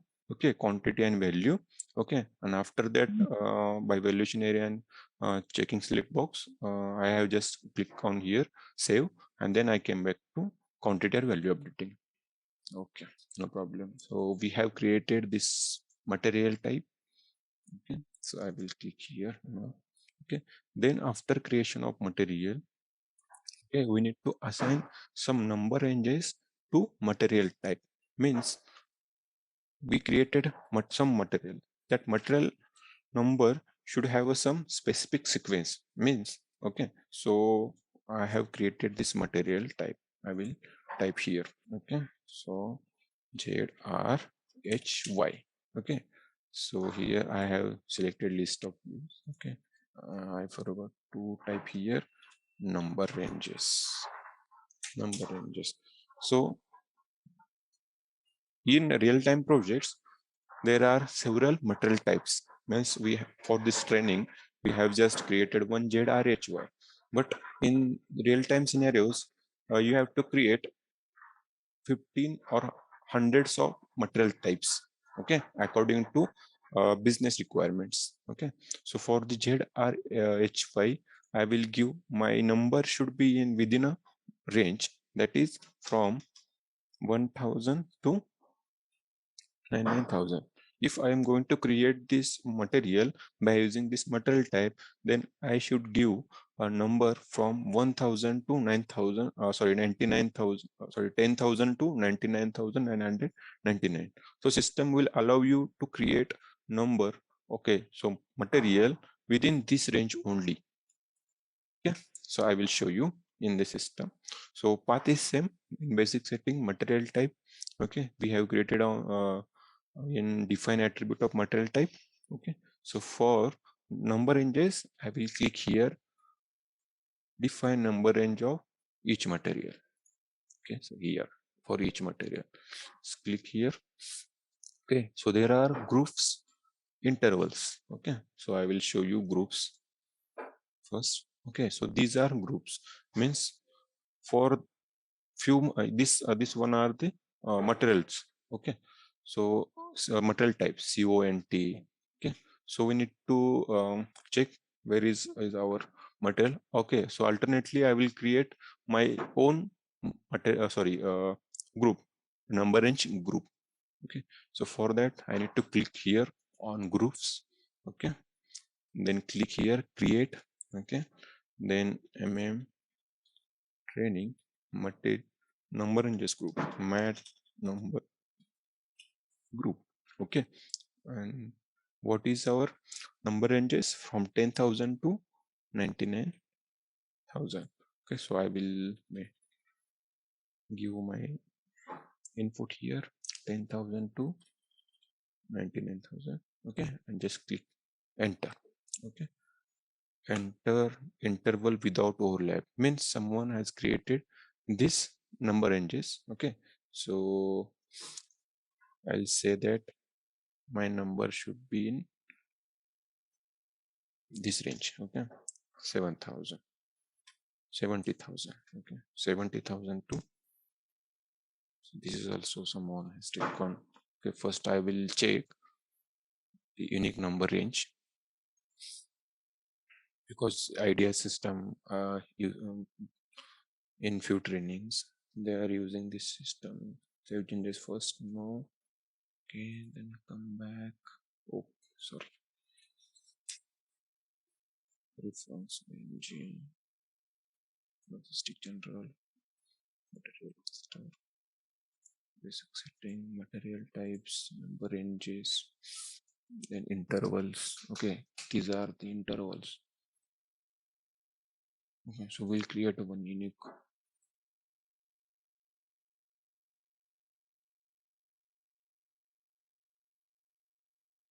Okay, system has taken now this series. Okay, so if I use my material type, then my I will assign that material type to this group.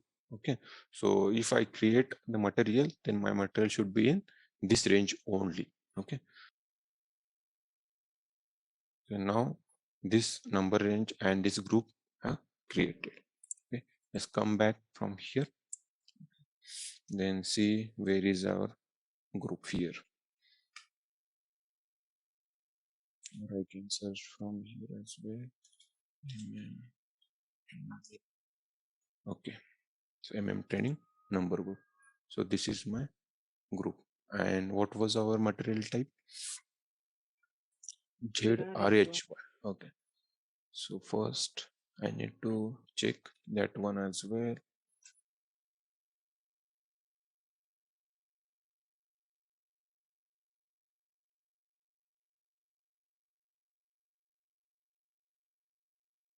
So first, by default, system has taken this one blank group. Okay, so we need to assign this material type to our group because we have maintained our number ranges for that material group.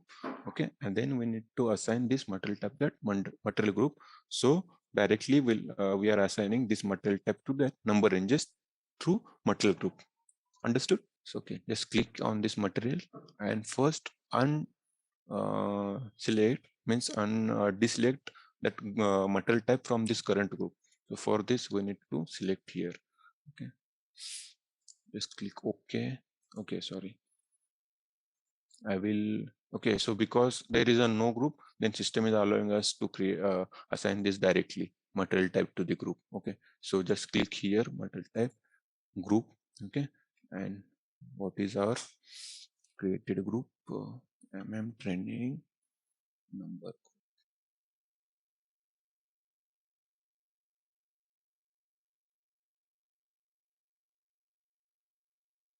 This one, just select this training number group and just click OK. Now this assignment has done. Okay, then I will search for this SAP training group. Okay, see this, we have assigned this material type to the material group. Okay, means in this material training number group we have this material type, and this material type have save changes. Okay, first I'll system is asking to save. Okay, and we have this number range. Okay, so this is the number range assignment to the material type. Okay, come back from this screen.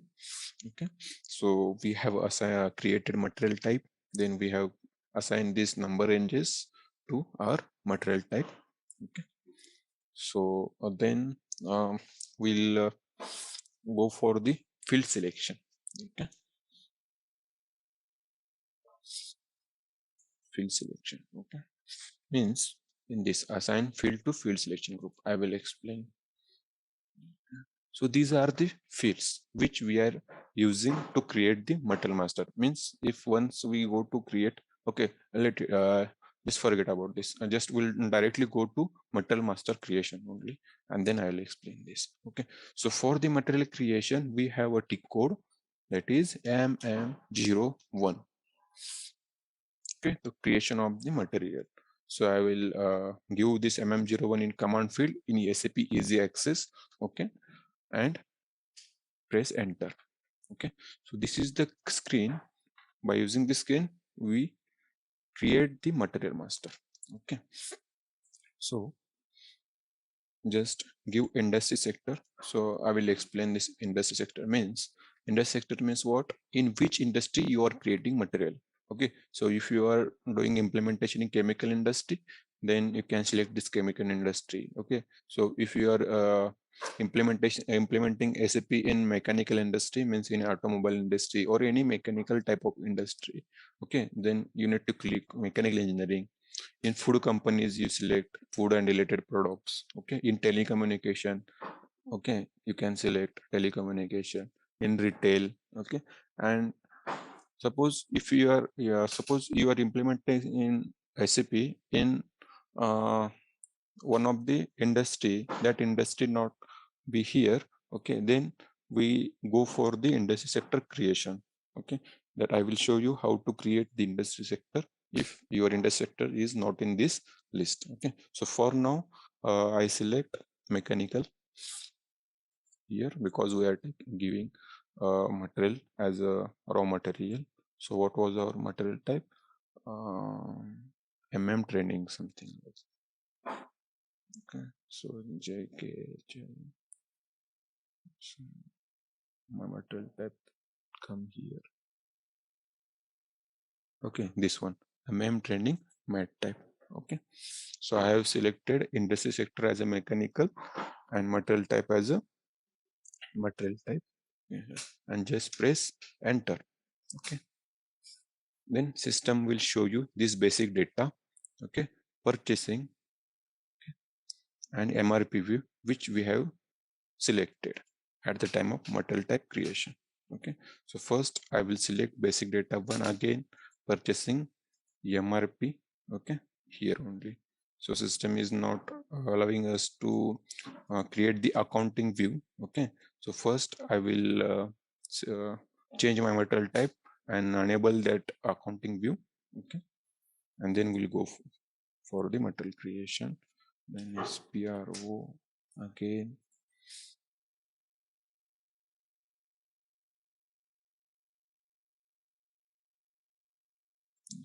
HY, double click here. Okay, I need to select the accounting view here. Okay, are you getting? We have not selecting this accounting view. That's why system is not allowing us to create the accounting view at the time of material creation. That views we can control from the material type here. Okay. Okay, just I have enabled this accounting view and have saved these changes. Okay, then MM01 mechanical MM, enter. Now system is asking up to our system is showing accounting view here. Okay, so these views we can control by using the materials. Okay, just I will these are 4 views we are creating as functional consultant. Okay, if you are a SD consultant, sales and distribution, then at the time of implementation as a SD functional consultant, you create the sales view. Okay, so as a functional consultant, we only create the purchasing basic data MRPs, okay, and accounting view. Just select those views and click OK. Then we need to give a plant, okay, because we are creating accounting view and purchasing view. Okay, so we are just creating material in terms of the plant, means in various plant there are various materials. Okay, so accounting view is different for the different plant for each material. So we have selected that accounting view. That's why system is asking for the plant. So we will create our material in this plant, our created plants, that is HYP1. Okay, just press enter. Okay, okay, so see, we have given this number ranges. Okay, so system has taken first number within a range only, because this is our first material. That's why we have given this number ranges, right? So for this training material type, we have this number ranges. Okay, suppose you have created some another training material type 2, and you have assigned that another separate number that is starting from the 9 series. So okay, so at the time of material type 2 creation, system will create material by using that number range only. So that's why this number ranges we define in our SPRO settings. Okay, and assign the setting to the material type. We have just given number ranges only. So at the time of material creation, we need to give a material description here. Okay, system has taken by default number within our range. Okay, if we want a different number within that range, then we have one setting that I will show you after this screen. Okay, or after this material creation. So now I will give name, my material name, training PRNG material 1. Okay, what is unit of measure? Okay, I am creating a material type, because this we have created this material type by using this ROH, raw material. A raw material should be in kg only. Okay, so first we'll create a material group, because this is a mandatory. Okay, this is a material group. We'll create material group here. Just click on new entries. Okay, ZMM G material group. Okay, TRNG M group 1. Okay, and then I will click here save. Okay, and we'll save these changes in our TR. So we have created this material group. Okay, then I'll assign this material group here.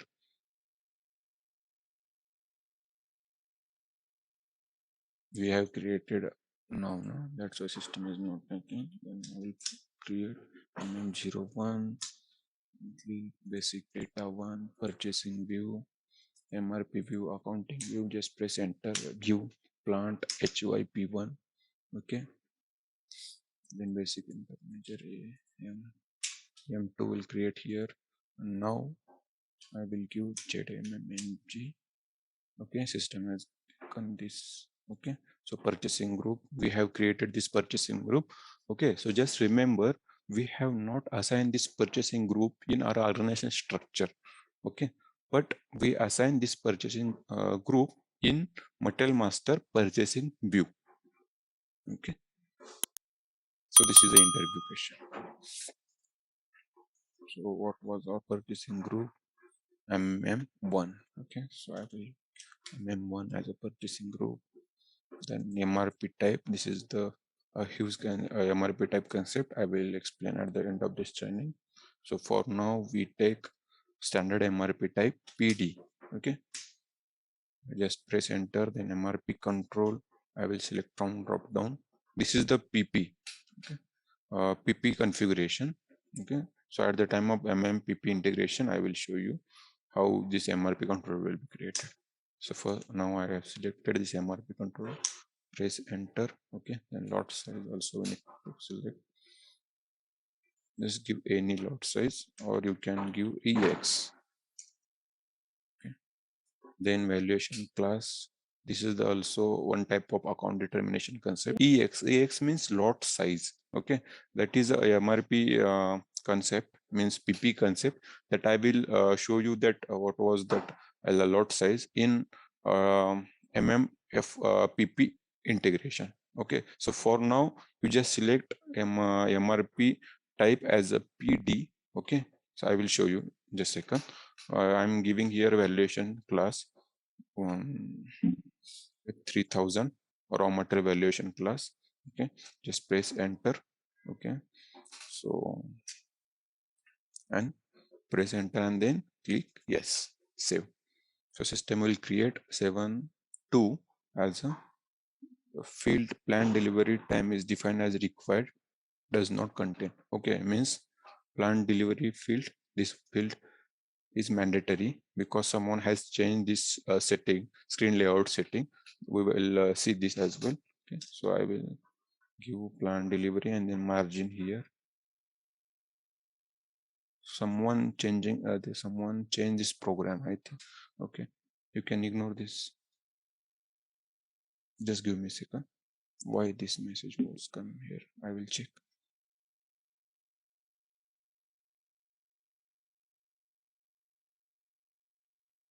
To create again because program was terminated.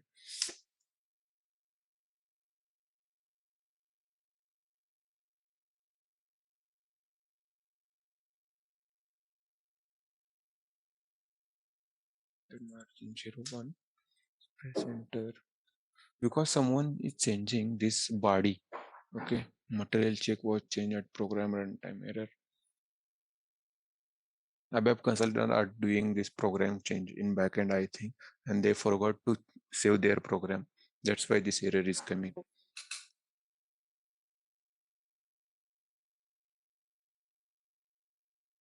Okay, our material is not yet created. Okay, so I will just try again. Otherwise, I will show you afterwards. I will show you configuration, some basic configuration here.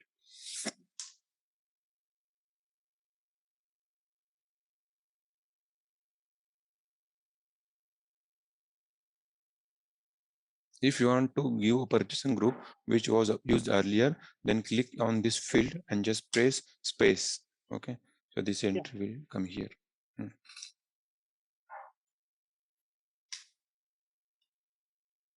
Why ABAP consultant are doing code changes, I don't know. I will check with them. Because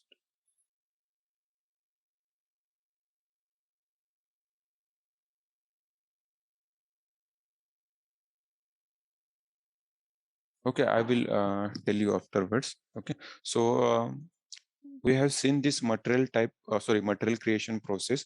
Okay, after click on this save, system will generate one material number. Okay, that material number will be within our number range. Okay, so what is the field selection? Okay, means after, at the time of material creation, we have selected this purchasing group, and system is asking plant. Okay, after this, okay, system is asking base unit of measure as a mandatory entry, because we have changed that field setting from optional to mandate in our field selection. Means in field selection, we give message to the system that at the time of material creation, I need this basic unit of measure mandatory. Okay, means without entering this base unit of measure, system will not allow us to create the material. Okay, so we'll take one example for this material type. I don't want a material group in each material, then I'll not configure this material group as a mandatory. I will keep this material group setting as a optional. Okay, if you want, you can give the material group, else you can leave it blank. Okay, so how this can be achieved? Okay, this can be achieved by using this setting. Okay, so for that we have field selection in material master only. Okay, just assign field to field selection group. Okay, so these are the fields. Okay, what is our fields? Material group. Just I will search for the material group here.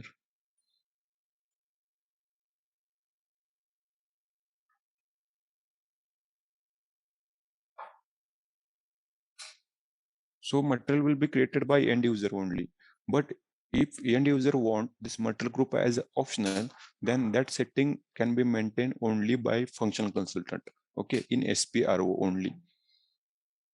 Yes, ZMMG. But in this we maintain as a technical field. Okay, so we need to search via material group name only, because this is a field.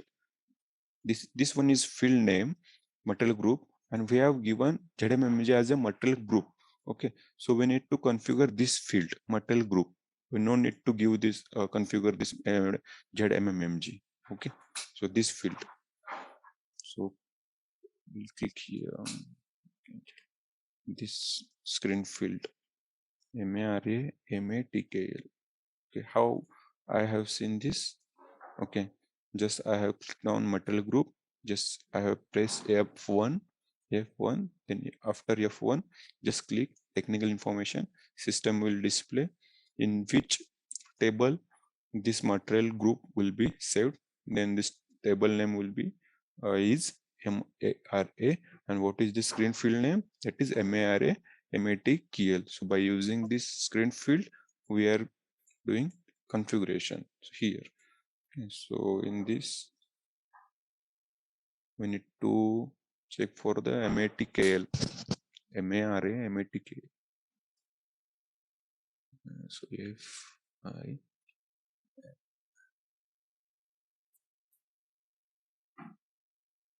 this one, okay, MARA MATKL means material group, and we have created one selection group as a 2.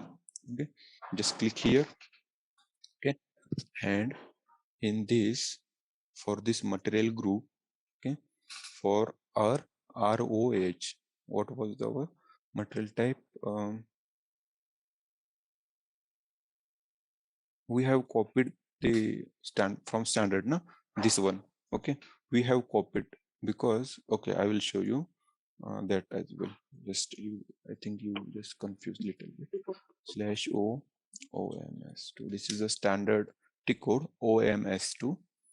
Okay, so this will come here in material type. Okay, in this material type we have created ZRHY. Okay, but we have copied this ZRHY from standard field. Okay, so that field name is, field reference name is ROH here. Okay, so by using this ROH, we need to assign this field references. Okay, got it? Or you want me to show you again? So ROH, this is a required entry. I will change this required entry from required to optional entry. Means if you want, you can give material group, otherwise you can keep it as a blank, then system will allow you to create material.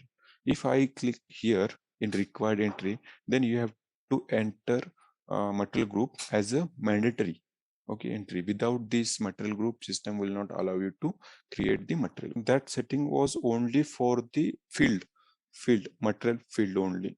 That setting, the ROH is coming from this field reference. System will create only these 4 characters, ZRHY, by using that ROH, but all these remaining fields are the same. If you want, you change that field, this field as well here, and then you can able to see this field in our field selection. So for the ROH, I'm changing this required entry to optional. Then I click on save. I'll save these changes in my TR, then come back from the screen. Then I will go for the material creation again. So now this is a mandatory. You can see that one checkbox is here. Black checkbox. This means this field is mandatory. And this, and see this old material number. There is no black tick mark, right? Means it is optional field. So I will create MM material. Just click OK. Basic setting. Into my plant. Oh, system is not able to identify. I will check again.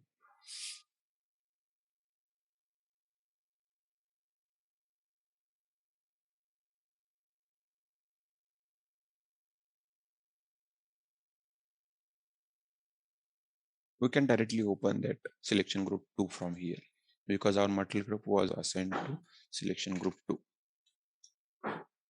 This one. So for this, some other fields we have maintained as required, I think. This one.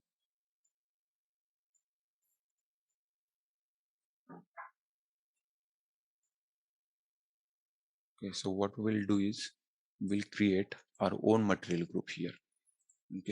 So our own field selection group. So here, new entry, field selection group, random. So allow namespace, no. Ignore. We'll change the existing one.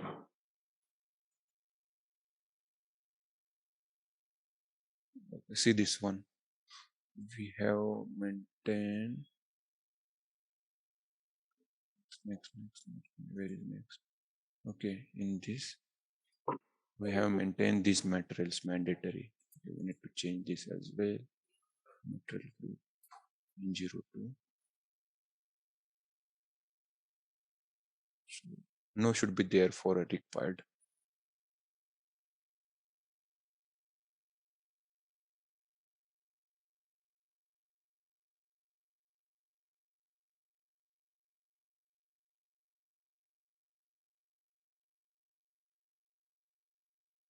I have saved that changes.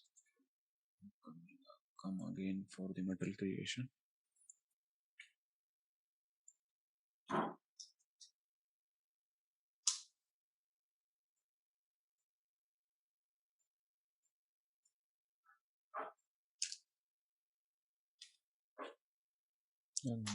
No, system is not taking material group as mandatory taking. Just give me a minute. I will check again.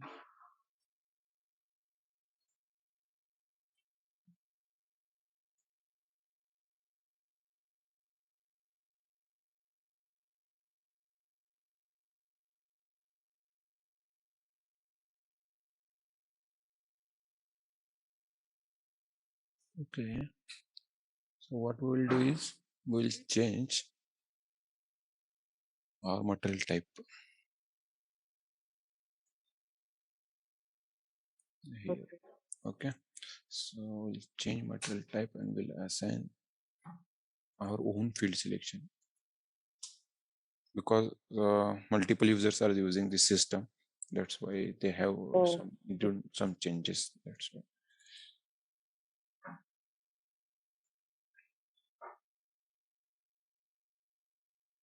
So we'll take this 002.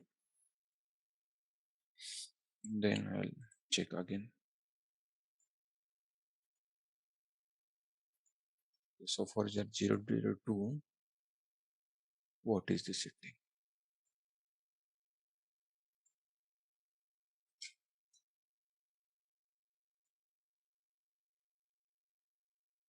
For 002, there is an optional entry for this material group. So we'll check now.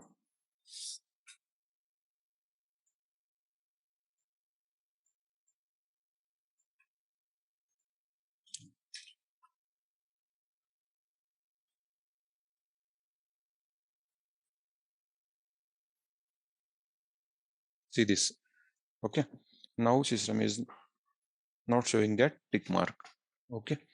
So I have changed our material type. Okay. So there is one setting, okay, on OMS. This is the material type. You can directly go from OMS to for the material type, or you can follow the path. Okay. So I have just changed my field selection reference from ROH, okay, material type ROH, from ROH to 0002. Okay, and for this 0002, I have changed my field selection group. Okay, so from here, okay, so for the material type, this for this MATKL for material type, I have selection group 2. Okay, so in this selection group 2, I have just maintained our 0002 field selection reference, which we have just now assigned this 0002 in our material type. I have changed this required entry from required to optional entry. Okay. Now system is not able to identify this is mandatory or not. Okay, now I will change this optional from mandatory. Okay, now system is asking me for mandatory material. Sorry, not asking me for material group is mandatory. Okay, I will just make it mandatory, means required entry. Okay, I'll save this. Okay, now what we'll see here, what system will behave like. Okay, this one. Okay, now MM01, press enter, just select basic data for now, just click. Okay, now system is asking me for the mandatory material group. Okay. Right? Okay. So this setting, okay, in your in real-time project, business will ask you to mandate this explant material testers, because they want this basic data one explant material testers mandatory in each material. Then you will change this explant material status from optional to mandate from here to here. Okay. So how you identify this field name? Just select on this plant material status, press F1. Okay, then technical information, and you can see here MARA MSTAE. Okay, so I will show you that as well. Just give me a second. Field name. What was that? MSTAE. MSTAE. This one. Okay. This field is assigned to selection group 155. Just click here. Okay. In 55, what is our field reference? We assign this 0002 in our material type, and using that material type, we are creating our material. So I will change this optional entry from mandate. Okay. So now system is not asking me for this mandate material plant status, but I am changing this optional to mandate, and I will save these changes. Okay. And then again, I will check here by creating material. Okay. The MM01. MM01. Okay. Basic data 1. See this. System is asking this as a mandatory. Tick mark is coming here. Okay. Tick mark means this is a mandatory entry. Without this entry, you cannot save your material. Got it? Because I have assigned this 0002 here in our material type ZRHY, I have changed this field reference. So for this material, I have this field reference, and in this field reference, I am changing these required entries. Got it? And how I have done this from this field name. So for field name, just click here F1 technical information and just come here in this screen, field selection, groups. Okay, search your field name in this column. Okay, and then select your group. Okay, just click here and then do optional to mandate. Okay, okay, yes. Okay, so one apart from this, there is one concept is this: if you are coming here in the screen field selection group 181 and you are changing the sales condition valid from as a optional as a mandatory from optional, means you are just changing optional entry to required entry, then system will apply these changes for this field as well, because this field is coming in this field selection group. Got it? Okay, so that's why we are creating new field. Okay, you want only this valid from field is mandatory and you don't want valid to field mandatory, then you need to assign this field in non-mandatory field selection group. Means just copy that and just enter any. So you can enter here as well. Give me a second, I will show you sales price I want here, no? So by field selections, so for 002 this one, then I need to field selection group. One second, I have copied there.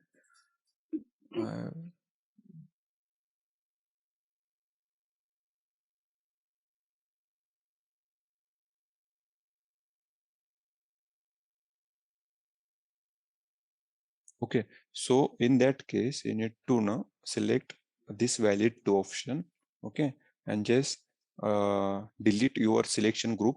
What was your selection group? That 181. So double click here and you just remove this 181 from here.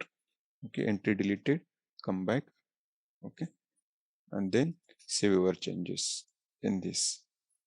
So in 181, in another 181, you can see only 181 110 by split. So you can remove this 181 from here now and you can assign 184 here. Just click and save, means system will assign this bifurcate their fields from 180 to 184. Means if I open this 181, then I will only see valid from details here. So where is my valid to? This is in, I have assigned this in 184, where I have kept it for 02 optional. So this is the field selections. So we have seen this list of views, how we enable the list of views, screen layouts.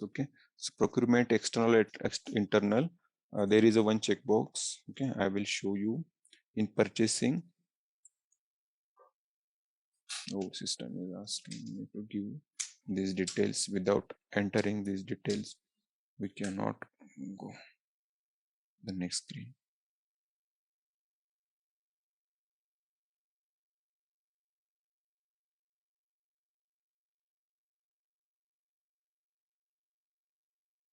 Can you see this MRP2 view? So here there is one special procurement type indicator.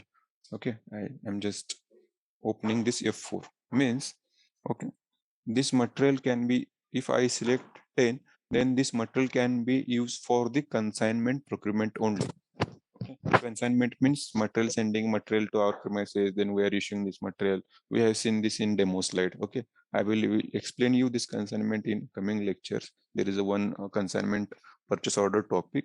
So for now, just remember, if I select this consignment, then this material will be used for this consignment only. Okay, if I click 30 subcontracting, then this material will be used for the subcontracting only. Okay, so this is the indicator. Okay, and in accounting one view, we maintain price. Here we maintain the price. Okay, see this moving average price and standard price. What is the moving average price and what is the standard price? I will explain you. Okay, so standard price means there will be no negotiation. Okay, you need to purchase your material by using this price only. Okay, suppose let's take example, I have one mat 1, okay, and having price 10 rupees. Okay, so I need to purchase this material 1 by using this 10 only. Okay, if you purchase this material by using material price 20, suppose you have purchased material by using this 20 rupees from the vendor. Okay, so then there will be a 10 rupees difference. Okay, so then this 10 rupees difference will be posted in price difference account in finance entry. Okay, so finance will reconcile how this material is purchased from this and why this material is purchased. If their material price is 10 and this purchase price is 20, okay, then they will reconcile. Okay, so system will automatically identify there is some mismatch of prices, that is material price is 10, we are procuring material from 20, then what is the difference? 10 difference will automatically system post in FI transactions. And moving average price, this is the integration as well. One, okay, what is standard price, what is moving price, now how standard and moving price will be calculated, and if there is a difference between the purchase price 20 and standard price, then where we system post the difference, then 10 rupees difference will posted in price difference account, PDA. Okay, so for the moving average price, okay, so system in this case system will force difference in material only. Okay, means there is one formula, MAP is equal to, okay, total value divided by total quantity. Total quantity means suppose I have a 10 number of material and I purchase this material for the 200, means what is the price? Each 20 rupees each. Okay, and someone purchased this 10 EA from X vendor for 250 rupees, let's say. Okay, okay, so what will be the price for the one? That is 25 rupees each. Okay, then how MAP will be calculated? Here our MAP will be calculated as per 200 plus 250, okay, divided by 10 plus 10, then is equal to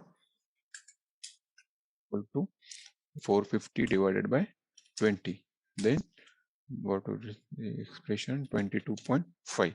so this price system will automatically update in our material master as a 22.5. okay, so means final price of the material will be 22.5 only, but in this standard price condition I have a 10 rupees material price and I purchase this material 20, then system will not update that 10 rupees in material master. System will update 10 rupees in material master and remaining 10 rupees in price difference account. Okay, that is a finance part. We don't need to worry, but we need to only remember where is the price difference will be posted. Okay, so this is the material master. Okay, we maintain material groups, material types, its number, NJs, field selections. Okay, and by using this all these parameter, we are creating the material. Material will be created by end users only. And for this material group, there is some basic settings, means number, NJs, which fields mandatory, which field need to be optional. That setting can be maintained only by the functional consultant. that is by us only. Okay, this is the material. The MM0 screen will be used only by end users. You as a functional consultant, you will not be able to access that MM01 due to authorization. Okay, end users will only have that MM01 transaction authorization. Okay, so you are developing this project. Okay, so for the daily business activities. Okay, so for in daily business activities in real time, they are creating thousands of material daily. Okay, as end users. Okay, and we are implementing project one time only. So we are just giving this SAP project. We are just giving this functionality to the end users. At the time of training, you need to tell them what is the standard price and what is the moving price at the time of training. After implementation, one-time training. Okay, that time you need to aware about that standard price, right? Moving price, how this is calculated, where is 10 rupees difference for this case only. Okay, mostly in businesses in 95% we are using moving average price. So there are T codes MM01 for the material creation, MM02 for the material change. If I have created this material, then I need to change this material. Then we need to go through T code MM01. Sorry, MM02. Okay, so we this material already created.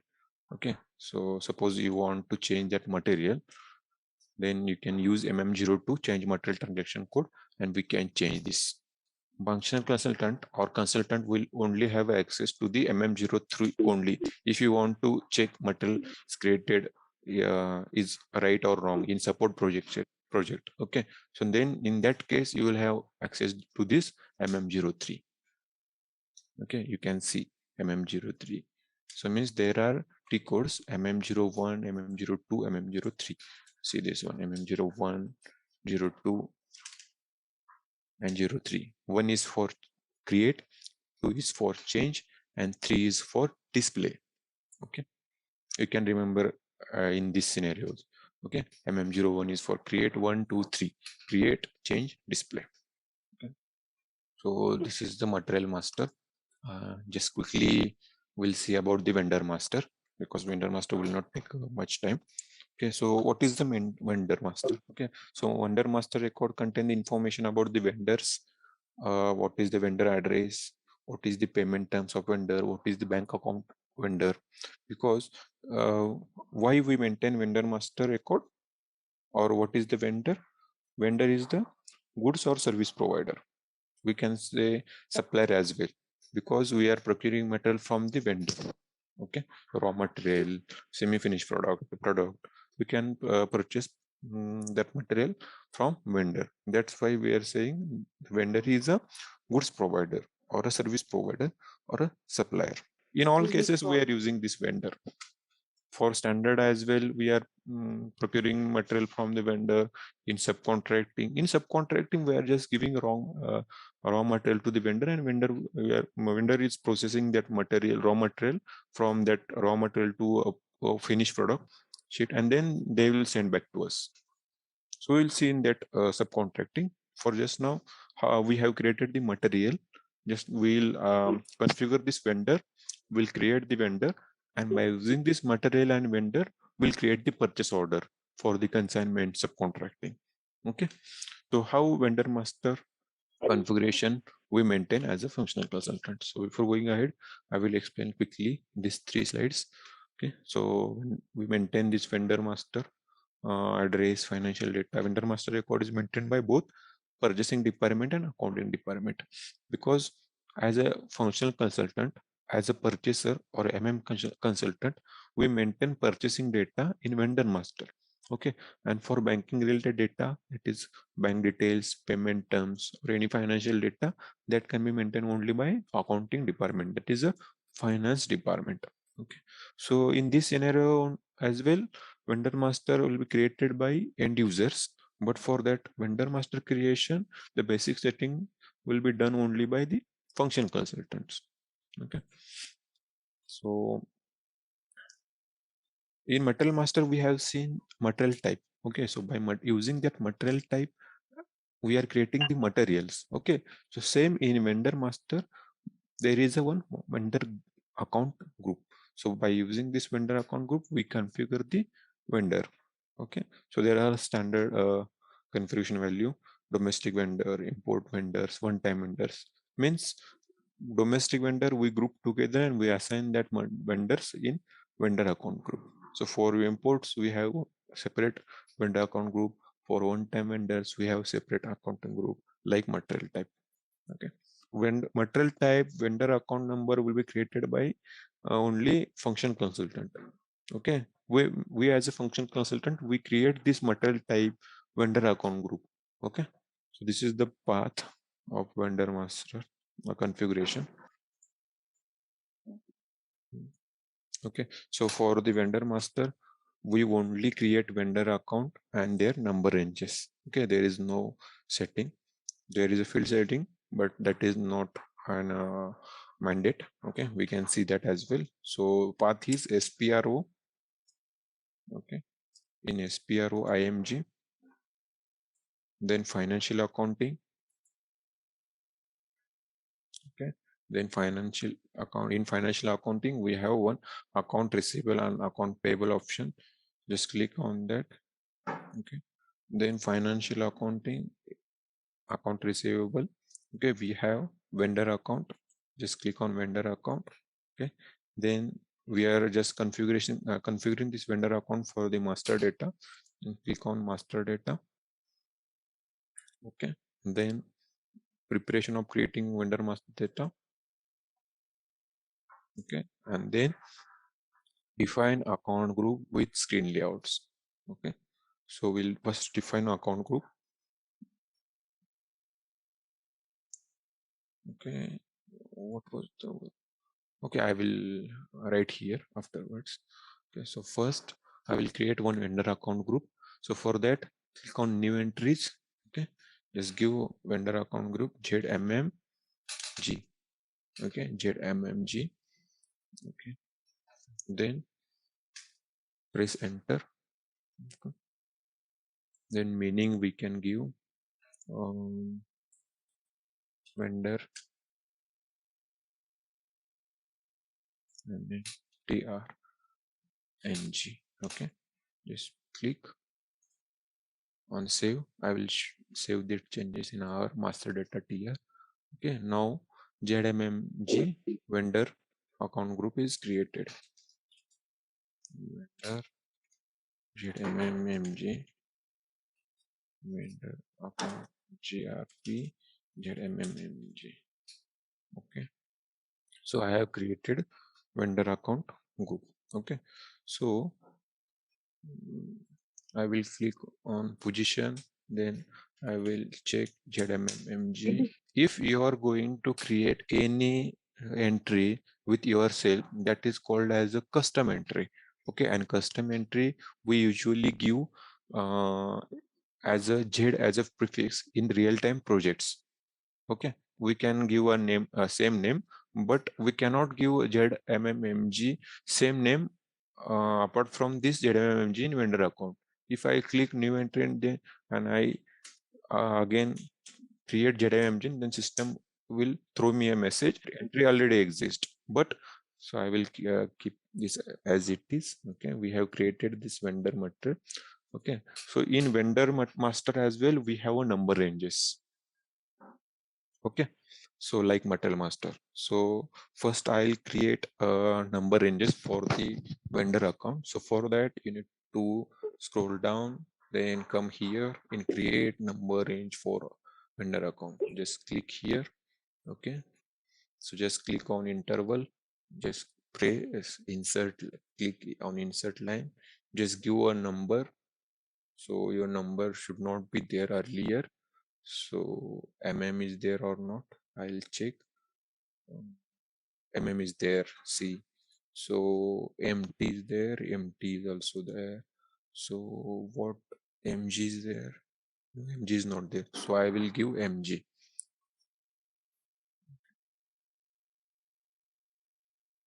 So go SPRO IMG financial accounting, accounting receivable and payable, then vendor account, then master data, then preparation of creating vendor master data. In that we have created account group, and then scroll down and then create number range for vendor account. Got it? Okay, then click on interval, then click on insert line. Just give a number, 2-digit number, that is I am giving I am giving ZM, let's say. Okay, G means is it easy to remember? We have created all the entries by using prefix Z. Okay, from number I can give any number, or okay, so 4 series is there, 6 series is there, 7 series is there. So I will create 9 series. So Z G series I am creating.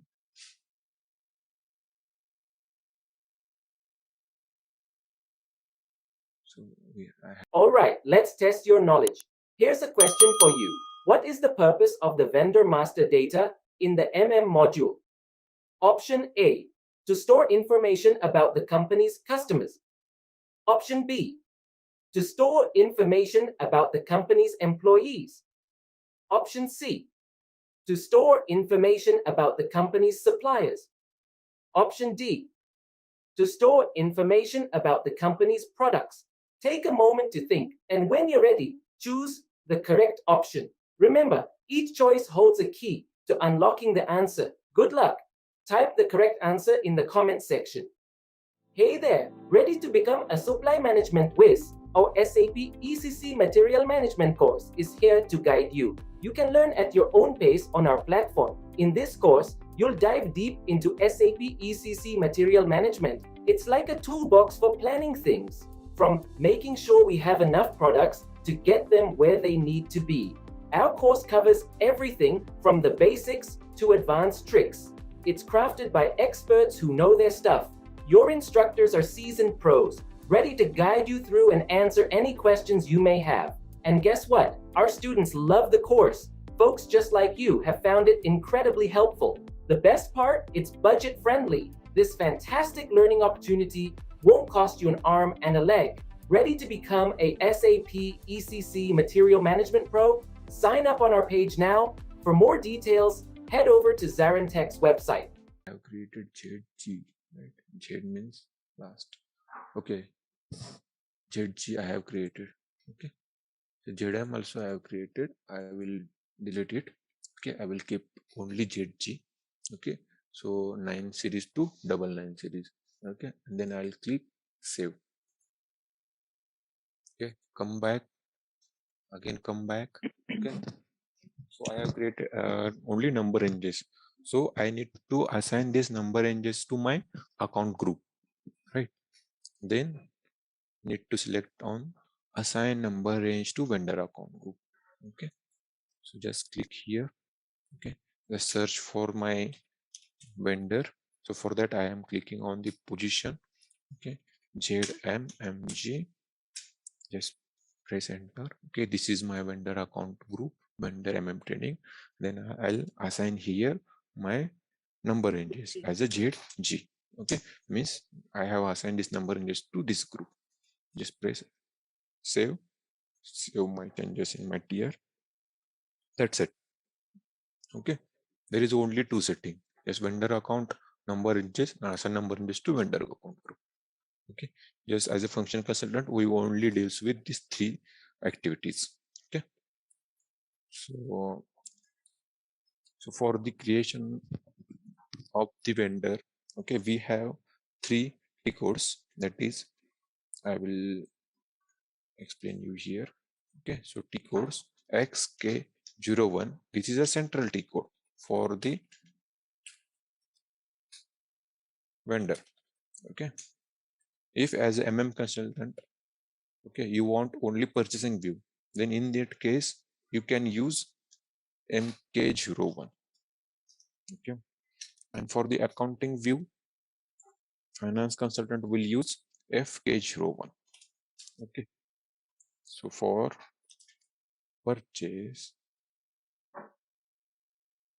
and for accounting. Okay, This is a central, means by using this G code, I can create all the details like purchasing, accounting. Okay, I will create all the views by using this XK01. Okay, but if I want to create only purchasing data, then I will use MK01. And if I want to create only accounting view for this vendor, then in that case I will use FK01 as a P code. Okay, so we are generally using XK01. This is for your information. Okay, so XK01. So I will enter XK01 in our SAP Easy Access. In command field, I am giving a T code XK01. Press enter. Okay, this is my vendor creation screen. So in that case, okay, I need to give a vendor account group here. What was my vendor account? ZMMG. Okay, and what is my company code? Company code wise, we are creating the vendors. Okay, so my company code is HY01. Press enter. System will create vendor, but system is creating the vendor number after saving this button. Okay, so for now I will create one vendor, that is a one company. I'll create as a vendor name MM training vendor. Okay, search term MMV, MM vendor. Country IN I will give, region, for region I will click press F4. In India, I have a 13 master region. Post box number, I will give any random number. Just press enter. Okay. Then there is no mandatory field. And press enter. If you want, you can give a bank account number, any bank account key. I will click on F4. I will select any ICICI bank. Okay, any account number. Okay, MM training bank I can give. Press enter. Okay, so if you have any person contact number from vendor side, then we can give, or you can training, or okay, reconciliation account. Okay, this is a finance. Finance will provide you a reconciliation account at the time of vendor creation, and anyhow this vendor will be created by only end user. So just for the reference, I am giving any reconciliation account by drop down by using F4 in this field. Okay, so I will select this. Okay, then okay, so this is the finance data we need to aware of, or enter this data. I will just click on save. Just we have created the material, now we have created the vendor. Okay, after this we will going to create the POs by using this material and vendors. Okay, there is one info record is there. If I am procuring one material from this vendor, then I will maintain this material vendor and plant and their price procedure in PIR that I am showing you. Okay, or we will be seeing you this in next slides or in next few minutes. Okay, so vendor has been created. Okay, so see this number ranges. Okay, we have assigned this number ranges, 9 series number ranges to our account group, right?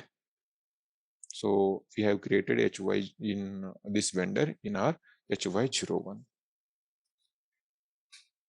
So we have created, this is the this is configuration setting for the vendor. Okay, so same as a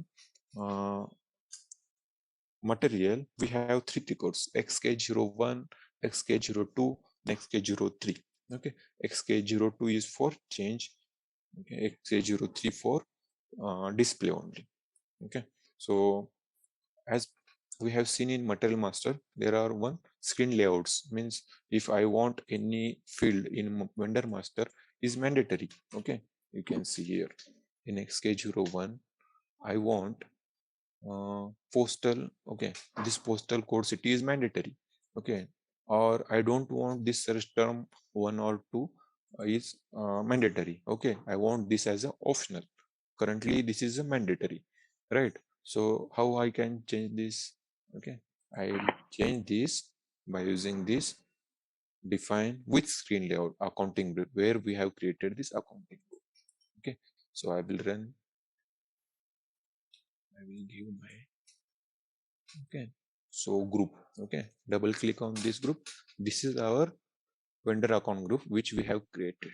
So here there are three options: field status, this one only, where we have created account group,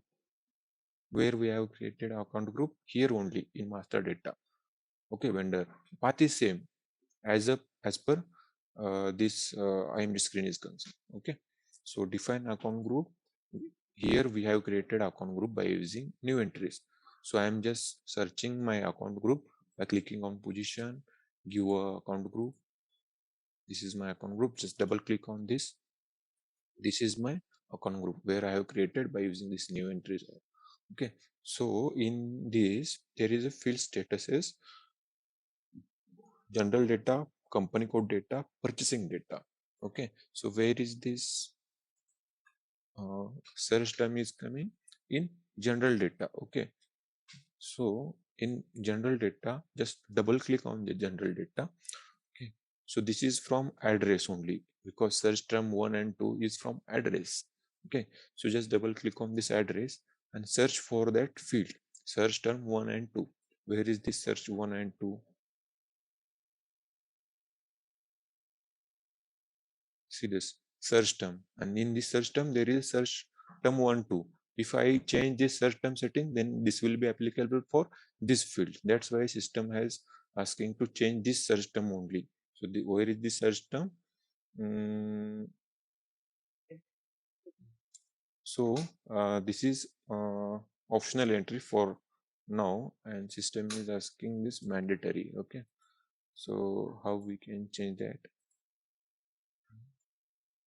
XK01, what is the ZMMMG metal group? Okay, and in ZMMMG we have, okay, I need to change. Okay, I will just second, I will change that. Why system is not allowing me to? Okay, I'm in change only.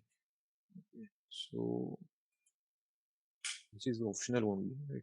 So why system is asking mandatory?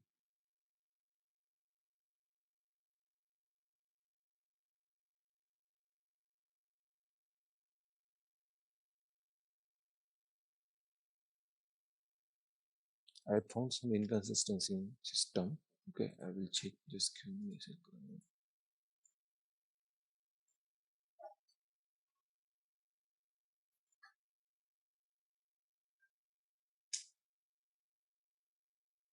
System 1 2. This is mandatory. I need to change that. Data, address. This is a search term. This is a required entry. I am changing this required entry from required to optional. Click on save. Just come back from the screen. I think I was in that screen now. That's why that error was coming. Okay, so coming here, XK01. Just press enter. Okay, why this is showing mandatory?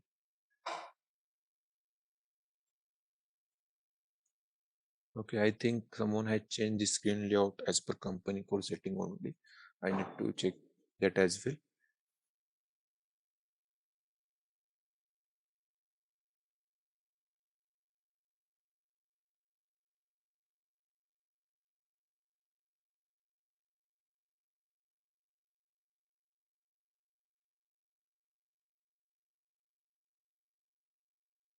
Because there are settings on transaction level as well. Okay, so I need to check centrally we are creating, no? By using the XK01. Okay, so I will check here only. See this one.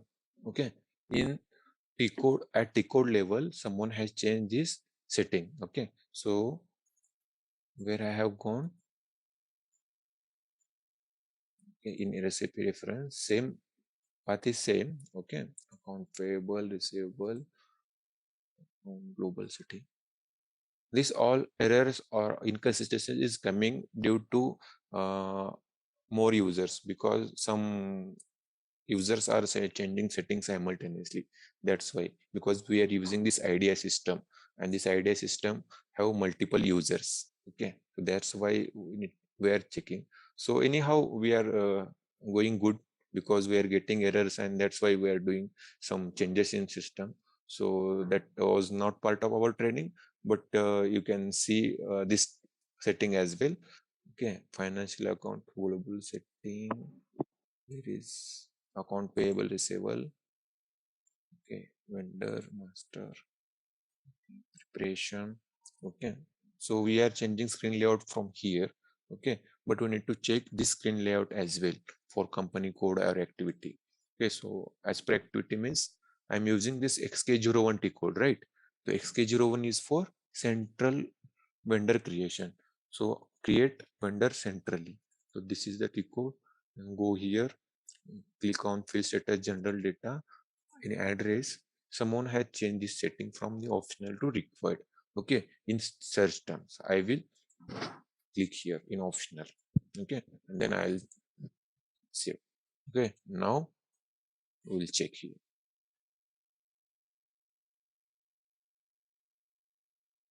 Now see, system has giving the search term as optional. So by using vendor account group, or by using company codes, or by using transaction as well. Okay, these three. But usually in real-time projects, we only control our field setting by using this vendor account group. Okay, so in real-time projects, there will not be any changes in the screen layout, company code, or as per activity. Okay, if there is a requirement at the transaction level, then we go for this layout per activity. Okay. But usually we are going by using this account group.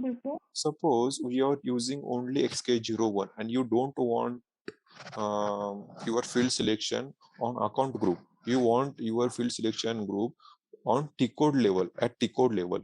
Okay, means you are using this T code. Then if you are creating your vendor by using this XK01, then you want these fields, search term field is mandatory for any field. Okay, but you don't want to control this field by using the vendor account group. Then what will do? You will control this field from activity, per activity means as per transactions. Okay, you don't want to control your screens by using the account group and by using this transaction code, but you want your fields controlled by company code. Then you will go for this layout as per company code. Okay, but usually we go for the account group only for the practice purpose of, or is there any special requirement from client, then in that case only we go for the company code and activity. Info record, I will show you that PPTs. Okay, this one, purchase info record. Purchase info record is a combination of material master. Okay, material master record and vendor master record. Means we maintain our material and vendor in purchase info record. Okay, and it consists the detailed information about the material and vendor supplying the required material. Okay, as I told you earlier, MM deals with the purchasing activity. Okay, so we have created material, we have vendor master created. Okay, so then in info record means there is one record where we maintain our material and vendor, so that we can see that which material is procuring from which vendor at what price at what plant. Okay, that information we can see in info record. And there are four types of info record: standard, pipeline, consignment, and subcontracting. If you remember, I have explained you about the consignment and subcontract in short earlier, but just remember for now, the info record is mandatory for the pipeline, consignment, and subcontracting. Okay, just remember only. Okay, so there are four types. I will show you all the types once we go as per this curriculum for these topics. Okay, so info records and then source list. Source list I will also tell you. Source list is a type of master data that determines the source of supply for a material. It lists the preferred source from which material can be procured. Okay, so what is a source list? Means suppose you want to procure some high cost material or some special materials for your R&D purpose. You don't want to disclose, or that material have higher price, means high cost material. Okay, so that materials will be procured from one vendor only, one preferred vendor only. Because if you are procuring material from your R&D purpose and you don't want to disclose that material, then you should procure that material from the specially one vendor. You don't want go for the different vendors. Okay, Yeah. so you want only procure from that material. Okay, so in that case you maintain that vendor in our source list. Means for this material, for this material in this plant, you should only procure material from this vendor, that is preferred vendor. Okay, and if you don't want to procure that material from that vendor, vice versa. Okay, you don't want to procure ABC material from XYZ vendor, then you can block that vendor in this source list. Okay, I will show you in these screens. Okay, in SAP screens. Okay. So we'll see first purchase info record. Okay, PIR. This is the type of one master record. So path is SPRO. Okay, IMG. Okay, in IMG, search for the MM, material management. Okay, in material management, purchasing. Okay, and in purchasing, just go for the PIR, purchase info record. Okay, search for the purchase info record. This is the purchase info record. Okay, so click here, purchase info record. Okay, so we have also number ranges for the purchase info record, screen layouts for the purchase info record. Okay, because for purchase info record we require vendor and material, which we have already created, right? So now, and here as like material type, vendor account group, there is no account group here in purchase info record. Okay, we have only number ranges and screen layout. Okay, so if I go to create the number ranges, so I'll create number ranges here. First I will go back, just click on edit intervals, this one, and we have also group here. Okay, so first I'll create a group and then we'll go for the interval, or vice versa we can do as well. What should I do? Okay, just ignore about the vendor master. I will go directly to the screens, how to create the info record, and then we'll come back to the number ranges. ME11 is the P code for the PIR.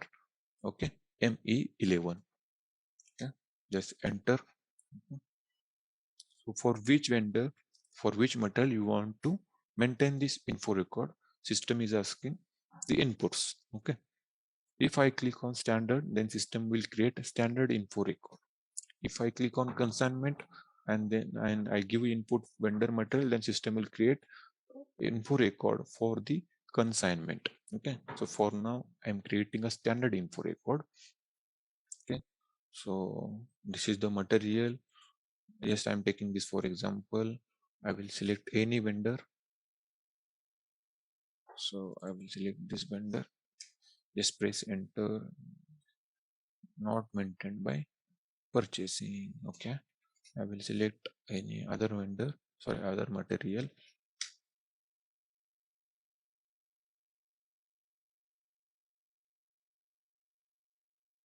Edit that material by using MM02. I will extend, because this material is created only for the basic data. We are dealing with the basic purchasing views. Okay, so we have to extend this material for the purchasing. Okay, so how we extend this? We can use MM01. Okay,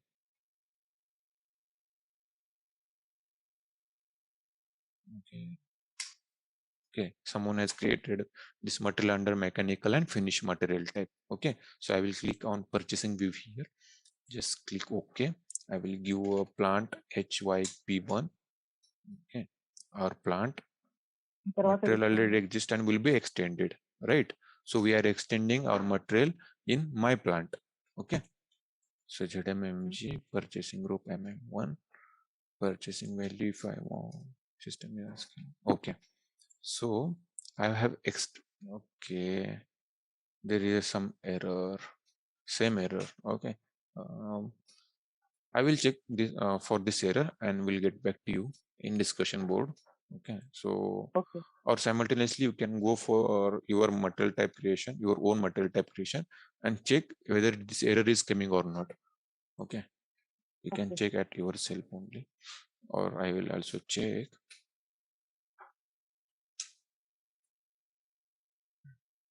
So you need to check material randomly.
Okay, system is giving error. Okay, so I will check for this. Okay, for material creation I'm taking other material type also, that is taking the error because ABAP consultant is doing some code changes, that's why. Okay, okay, so we need to check we need to check, take any example 58. I will take, we need to check randomly for our purchasing. It's just I will check quickly.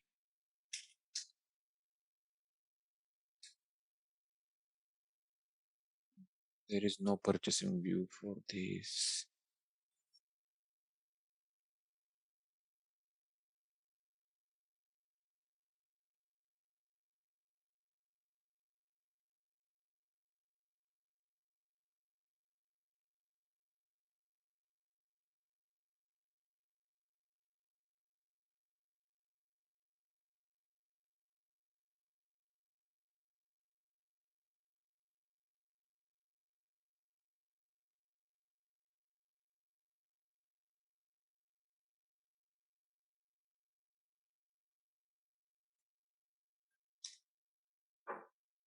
No one has created the material by using the purchasing view. Hmm.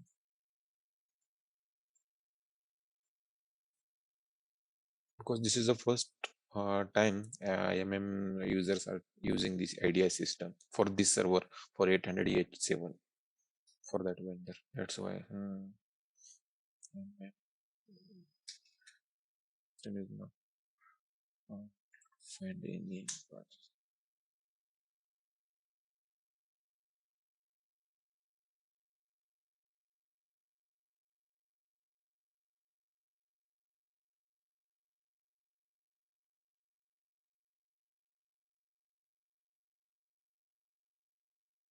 Okay, system has taken because this material is maintained at purchasing level. Someone has maintained. Thank God.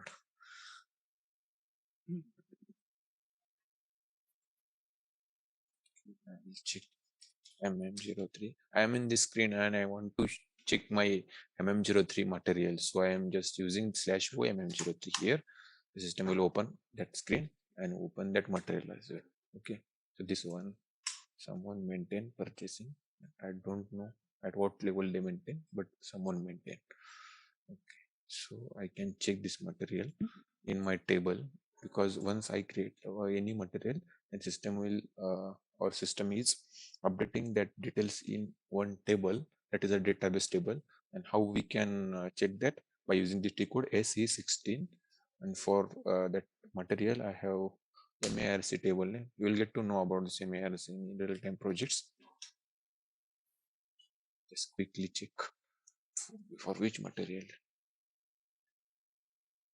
for which plant they are maintained. So it is easy to us to enter here. Okay, so in info record, see this vendor, for this vendor, for this material, we are just maintaining the record here. Okay, so what is the vendor material group? Okay, what is the telephone number?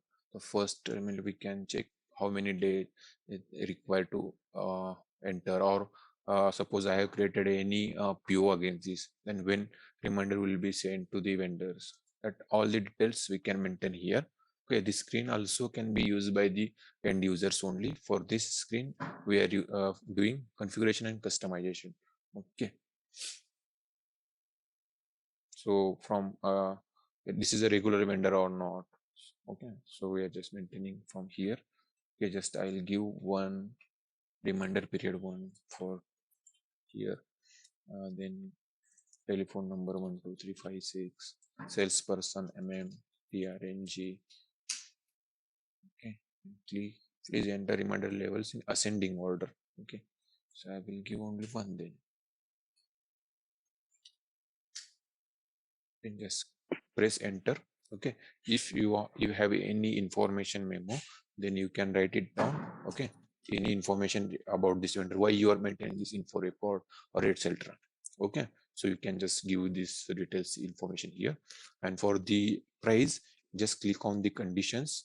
Okay, for the gross price we are maintaining, just click PB0. Okay, just click here and choose. System is not taking now. Okay, come to the general data, then press enter again. Okay, so we have not given the plant. I think that's why system is not taking that, or system is not able to find gross price. No PBXX is there or not. Our system will not take that PB8. Okay, we have not given the purchasing organization at the time. What is our purchasing organization? This one, MMP1. So MMP1 systems. Okay, not yet created. Any vendor.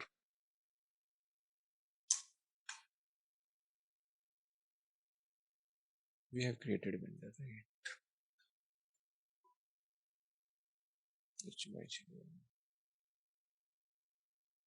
We have created this vendor. Okay. So XK01, sorry, XK02 I will use, and I'll extend that vendor to purchasing organization. See this purchasing details. Okay. Yes. Created. Okay, so for extension I will use XK01 vendor. Click OK. This is a purchasing data. Okay, GR-based IVT. I will tell you about this GR-based IVT. MM1. Press enter. So I have created this material vendor for the purchasing organization. Okay, and then come back to the RPIR screen. This screen. Click OK. Now system has taken. Enter. Okay, so now system is asking for the delivery time. Okay, how much quantity we are expecting from the vendor. Okay, so for this material, okay, 2-3 material from this vendor, suppose I am procuring 100 standard quantity. Okay, and minimum, how much minimum quantity I need to procure from vendor? 10 only. Okay, suppose. Okay, just for example, planned delivery time means in how much times vendor needs to be send the material. I say I give in as a 10 days. Within 10 days, he need to provide material to our plant. Okay, and what price will be there? So what is the price for that material from this vendor for this quantity? I'll say about 50 rupees. 50. I have not created that vendor for the purchasing organization. Okay, we are dealing for the purchasing activities. Na? We have just created centrally XK01. We have not extended that vendor to the purchasing organization. Okay, XK01. Here, I have not given input as a earlier as a purchasing organization. I have given only HY01 and accounting group. That's why, and I was used XK01 decode centrally. Okay, so that's why system has created only this vendor in at a central general data level.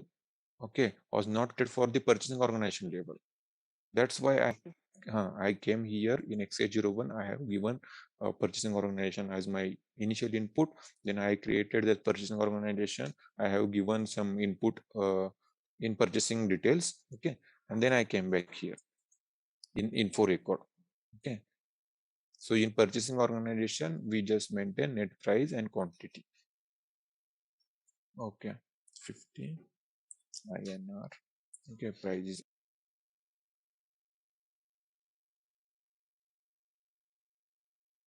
So earlier I was not giving this purchasing organization as an input. That's why system is not able to find this organization data at the time of info record creation, because we are not created this vendor at a purchasing organization level. Okay, so every time if you are creating the vendor, then you need to give company code, purchasing organization, and vendor group number details at the time of the creation of the vendor in initial screen. Okay, if I give my purchasing organization details here, MMP1, okay, MMP1 here, and system will ask you about this. I will take any random details here now.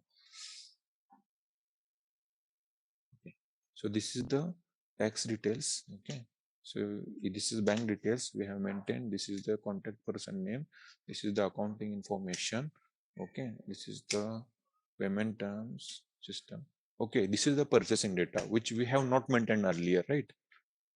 Actually, we forgot to maintain. That's why I have maintained this, and then I have gone to this info record creation. Okay, so I just maintain price, quantity, okay, and details of this vendor in this info record for this vendor and for this material, and then I'll click on save. Okay, so this purchasing info record is created 537823 for this purchasing for this MMP1 purchasing organization. Okay, how after creation we can see this in M, or I want to change the price. If I created at a 50 rupees, I want to change price, then I can use ME12 change decode. Okay, just give this info record number. Okay, just click. Okay, and system will show you the screen. Then net price we cannot change. Okay, this is the setting, and this is the recommendation from SAP as well. We will not able to change this info record once we created at one price. Okay, means you need to create another info record for this vendor for another price. We have entered this price at the time of info record creation only. We have just given standard price, minimum quantity, and this price for standard quantity 100, minimum quantity 10, and this price is 50. I have given this input. Okay, so I'll change only quantity here if you want, or you can leave it as it is. Okay, and this is ME12 code. If I want to display, then I can use ME13 code. Okay, this one. Here I can only see. I cannot change this, or I'm not able to change this because I'm in ME13 display code. This is all about the info record where we maintain only vendor master, vendor details with respect to material, okay, with respect to plant organization, and there we maintain also quantity and price. Hey there, ready to become a supply management whiz? Our SAP ECC Material Management course is here to guide you. You can learn at your own pace on our platform. In this course, you'll dive deep into SAP ECC Material Management. It's like a toolbox for planning things, from making sure we have enough products to get them where they need to be. Our course covers everything from the basics to advanced tricks. It's crafted by experts who know their stuff. Your instructors are seasoned pros, ready to guide you through and answer any questions you may have. And guess what? Our students love the course. Folks just like you have found it incredibly helpful. The best part, it's budget friendly. This fantastic learning opportunity won't cost you an arm and a leg. Ready to become a SAP ECC Material Management Pro? Sign up on our page now. For more details, head over to ZaranTech's website.